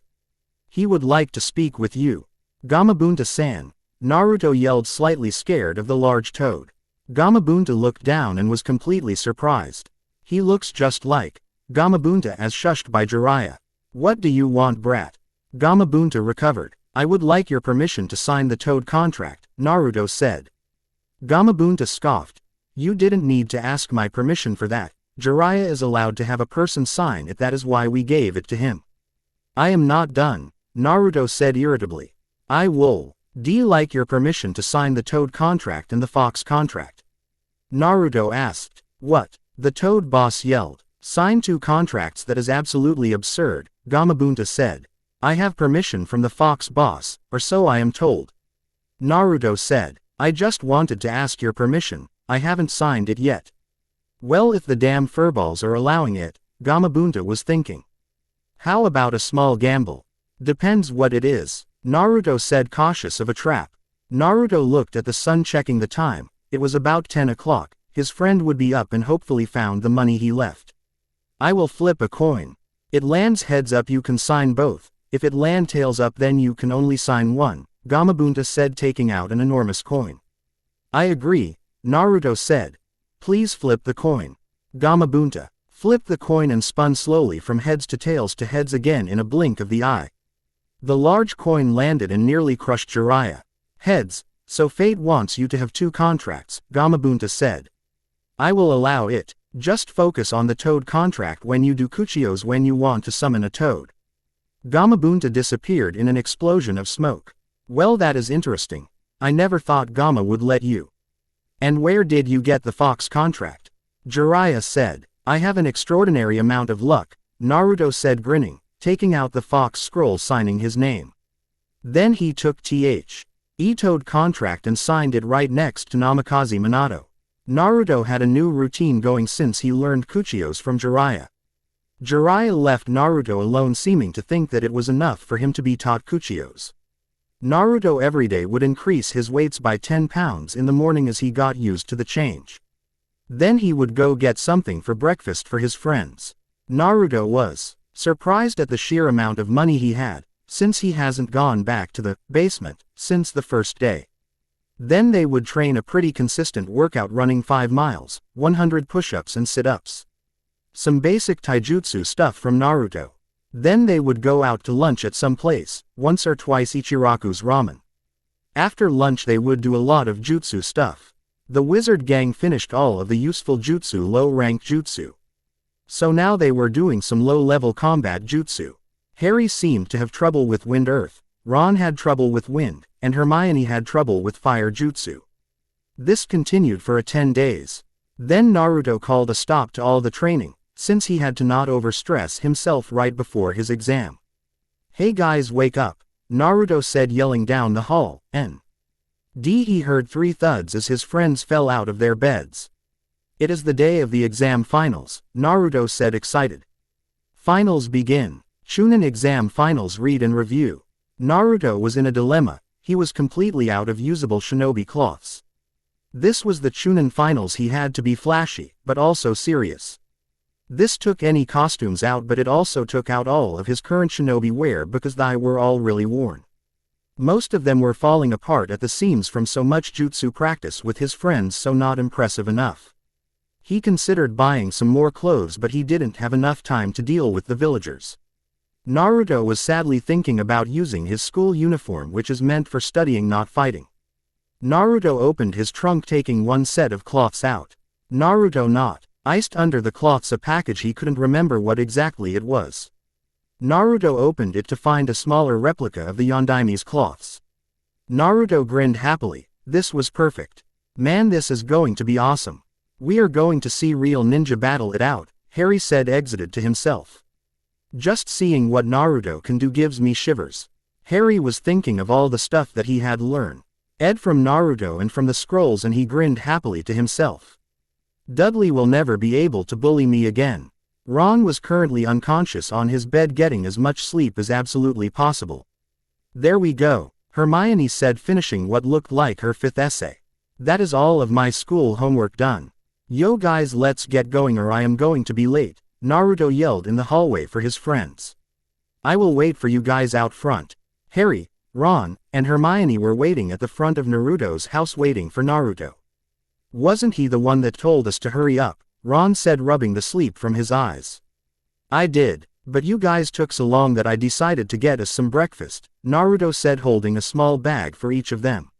What is that? Harry asked, looking at the bags.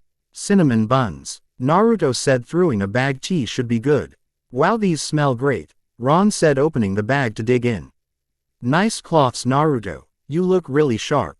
Thanks, Ron, Naruto said, digging into his first bun. He looks so hot in that, Hermione thought, trying really hard to suppress perverted thoughts. These are delicious, Harry said, finishing his first bun. Yeah, when you guys are done. Want to race to the stadium? Naruto asked, finishing a cinnamon bun. Sure, everybody said. They all devoured their buns within 2 minutes.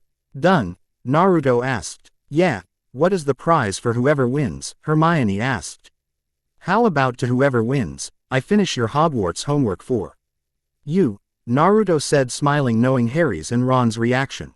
And predicted by Naruto, both of the boys were drooling at the thought of not having to do their homework. That isn't fair. I finished my homework, Hermione said, pouting. Okay, then how about if you win, Hermione? I do whatever you want for a day. That doesn't include any life-changing events like getting married, Naruto laughed, followed by Harry and Ron. Hermione blushed because that was one of the things that would have come to mind. Okay, Hermione said. 3, 2, 1, go. Naruto yelled, all of the vanishing reappearing when they had to turn or reorient themselves. Should not have taught them how to enhance their muscles with chakra. Naruto thought, with Harry close behind him. Yeah, I won. Now Naruto had to do my homework for me, Ron said, looking around for his friend. What are you talking about, Ron? Harry said. I have been waiting for a while now. No way. I had enough time to get a snack in the time it took you guys to get here, Hermione said, holding a small tart. Huh, somebody say something. Oh, it is you guys, I thought you would never get here. Naruto said, hanged into an old man with a large beard and hearing trumpet. Naruto turned back to himself, laughing. Well, since we can't prove who was here first, why don't we call it a four-way draw? Okay, let's get to our seats, Hermione said. Naruto, we can do that by ourselves. You need to get your mind set for the battle. Don't worry, we will be able to find our way, Harry said. Okay, see you later, Naruto said, running into the building. Inside the arena, yo, what's up? Naruto said, smiling at the mostly leaf ninja crowd. Naruto, what is with that outfit? You trying to copy the Yondaime? Ino yelled at him while secretly thinking, I wish I could go against Naruto. There is no way I wouldn't pass if I went up against him. No, these were a gift from somebody, Naruto said, walking next to Shikamaru. How troublesome, the Nara said. Are you dressing like that to trick fate into thinking you are the Yondaime? Because that won't work, Neji saw. Id to Naruto, as grim as he could ever be. Neji, if that were true, then I would be the Yondaime Hokage. Naruto said sarcastically. Cloths don't make the man, Neji just left. Everybody line up and prepare to look dignified. A Chunin with a senbon in his mouth announced. Everybody lined up, Naruto at the end behind Shikamaru. Naruto and the group of 8 genin walked into the gigantic arena, met by the roaring crowd. Thank you all for making the effort to arrive at this Chunin exam, the Sandaime announced. Without further ado, let us get to the first round. But where is Sasuke? Naruto asked everyone in general. If he doesn't arrive for his fight, then he will forfeit. That is just how it will be. There has also changed to the match, the Chunin said, holding up a new chart. Naruto looked over the chart, which went like this for the first round. Chunin exam brackets. Naruto vs S Neji. Naruto vs S Shino. Gaara vs S Sasuke. Ino vs S Konakuro. Shikamaru vs S Temari. Wait, why do I have to go twice? Naruto yelled loud enough for almost everybody in the stadium to hear him. You were unlucky, the Chunin said. Now everybody except for Naruto and Neji, please go to the competitor's box. Everybody vanished except for Naruto and Neji. Why don't you just give up now? You can't change fate, and fate has decided that you will lose today. Neji said, falling into a Jiyuken stance. If I gave up, what kind of idiot would I be? Naruto said, taking out a bejeweled kunai in his left hand and his wand in his right. What are you going to do with a kunai that has been covered in sparkles? A little stick will allow you to defy fate?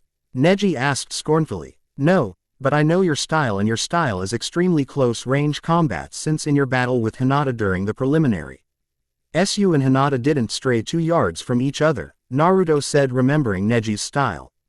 Begin, the proctor said, getting out of the way of the 2 competitors. Neji charged in, so confident in his abilities he didn't think Naruto could possibly counter-attack. Naruto, to Neji's complete disbelief, blocked his first Jiyuken palm strike to return a kick to Neji's stomach, sending him 4 yards away. What? Neji coughed up some air. Like, I wouldn't expect you to come charging in. That is what happens to those who underestimate me, Naruto said, raising his wand. Quote, Insidio. Naruto focused a nice size of chakra at the tip. The chakra enhanced the flame into what looked like a flamethrower. Kaden, Neji yelled, going into the heavenly spin defense of the Hyugas. The flamethrower was pushed aside by the spin, which kept on going until Naruto led up his assault. Naruto put his wand away, throwing his kunai at the slowing Hyuga. Neji dodged to the side, seeing the kunai cut a little bit of his hair. Neji was surrounded by a 4-foot radius of clean grass, which was surrounded by fire.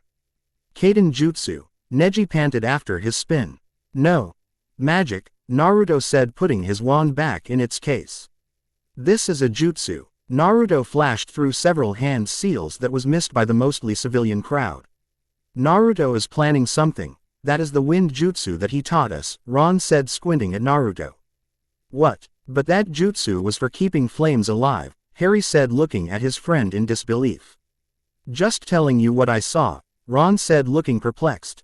The arena. Naruto Nishid his hand signs and shouted out his jutsu, Fuden Noboru no Ho, wind-style rising of the flame. This jutsu took very little chakra to use because it was usually used to keep campfires alive during rain. Useful outside of battle, but completely useless in unless you were doing what Naruto was doing and pumping about 20 times as much chakra as you actually needed into it. An enormous ND erupted from Naruto's mouth, doing absolutely nothing to Neji, but to the flames that surrounded him they started growing and growing and growing, eating in on the place that Neji was in. Kaden, nay, G yelled, starting his heavenly spin again to protect himself from the approaching flames. The flames vanished around Neji, leaving the same 4-foot radius that was there before. That is completely useless, as long as I have Kaden. Neji said. Yeah, but that halo of fire does do a good job of keeping you away from me, doesn't it? Naruto said sarcastically. Taking his wand out again. You will see that fate will not allow me to lose. Neji said, getting back into a Jiyuken stance. Is it fate, or is it you that will not allow you to lose? What is to stop you from giving up right now instead of fighting for what you want? Naruto said, raising his wand. Protega, Naruto said, as bunch of kunai being thrown at him and veered off course into the wall. And none of them were coming from Neji. You see what I have had to put up with. Even during a test I haven't been able to relax because everybody hates me, Naruto said, glaring at the stands. Even in a very important event like this final. He wouldn't be able to completely focus on what was at hand. You don't know what it is like having a seal predetermine your fate, Neji said, taking off his forehead protector, showing everybody the caged bird seal. At this Naruto began to laugh. He was laughing so hard that he was on the ground holding his sides. What is so funny? Naruto started to return back to normal. You have no idea how well. I nod, just getting his wand back in his case. You were putting your weapon back. What do you give up? Neji asked. No, but I think it would be better for everybody if I stop with the long distance. So seal, which of our seals has the bigger burden? Naruto said, moving away from the flames. No you don't, Neji yelled, jumping out of the flames after Naruto. Naruto threw a back fist to Neji's face, but Neji dodged, sending strike after strike after strike at Naruto, who managed to block them barely. Naruto grabbed Neji's left wrist and flipped him over his shoulder. I am kind of impressed, Ed, that you can keep up with a Hyuga in taijutsu, Neji said, landing on his feet. But you can't beat me. You will never be able to beat fate because you are in my area of divination. What the hell? Naruto said, confused at what Neji had said. Hake Rokujian show 8 trigrams 64 palms. Neji vanished and reappeared right in front of Naruto. Naruto couldn't dodge, it was too close and too fast. 2 palms. 2 strikes to Naruto's tenketsu. 4 palms. 8 palms. 16 palms. 32 palms. 64 palms. Naruto felt almost every tenketsu stopped and Naruto collapsed. Proctor, this fight is over. You should call the match so Uzumaki can get some medical attention. Neji said. It doesn't look like he agrees, the proctor said, pointing at Naruto, who was struggling to get up. Just fall. Many people would have been killed by that strike, Neji said, looking at Naruto. Naruto used some magic-infused chakra. That amount of chakra will be able to open your tenketsu, Faith said in his head. Thank you, but I need to say something in this state first, Naruto muttered. Just give up, you can't fight fate, Neji said, now yelling. Neji, you have had your family even though many don't care for you. But you fight blindly, trying to hurt people just for what they are, Naruto said, crying lightly. You hurt a person that meant no harm to you and even tried to help you behind the shadows. What are you talking about? Neji said. Hinata, she has been trying to protect you, make it so you were as close as family as supposed to be, and even tried to get that seal off of your forehead. Naruto yelled. Now, you have had at least one person that cares about you. For the most part of my life, people have hated me for the seal that is designed for them. I don't fight fate, I fight for fate. Because fate is ever changing with everybody's smallest choice, Naruto said, having magic infuse a small portion of his own chakra, having every tenketsu exploded, reopened. What the? Neji yelled, being blinded by the amount of chakra being released. I am sorry that I won't drag this out a little longer, but I have another match after this, Naruto said, pulling out his wand. Petrificus Totalis. A flash of light hit Neji across the chest, snapping all of his limbs together, and he fell to the ground still. Proctor, he won't be able to move for 20 minutes, Naruto said. I could go up to him with a kunai, but that would take up time. Okay, this match goes to Uzumaki. Naruto, the proctor yelled, being met by an uproar of support and approval. Apparently Naruto, trumping a genius was one way to win support.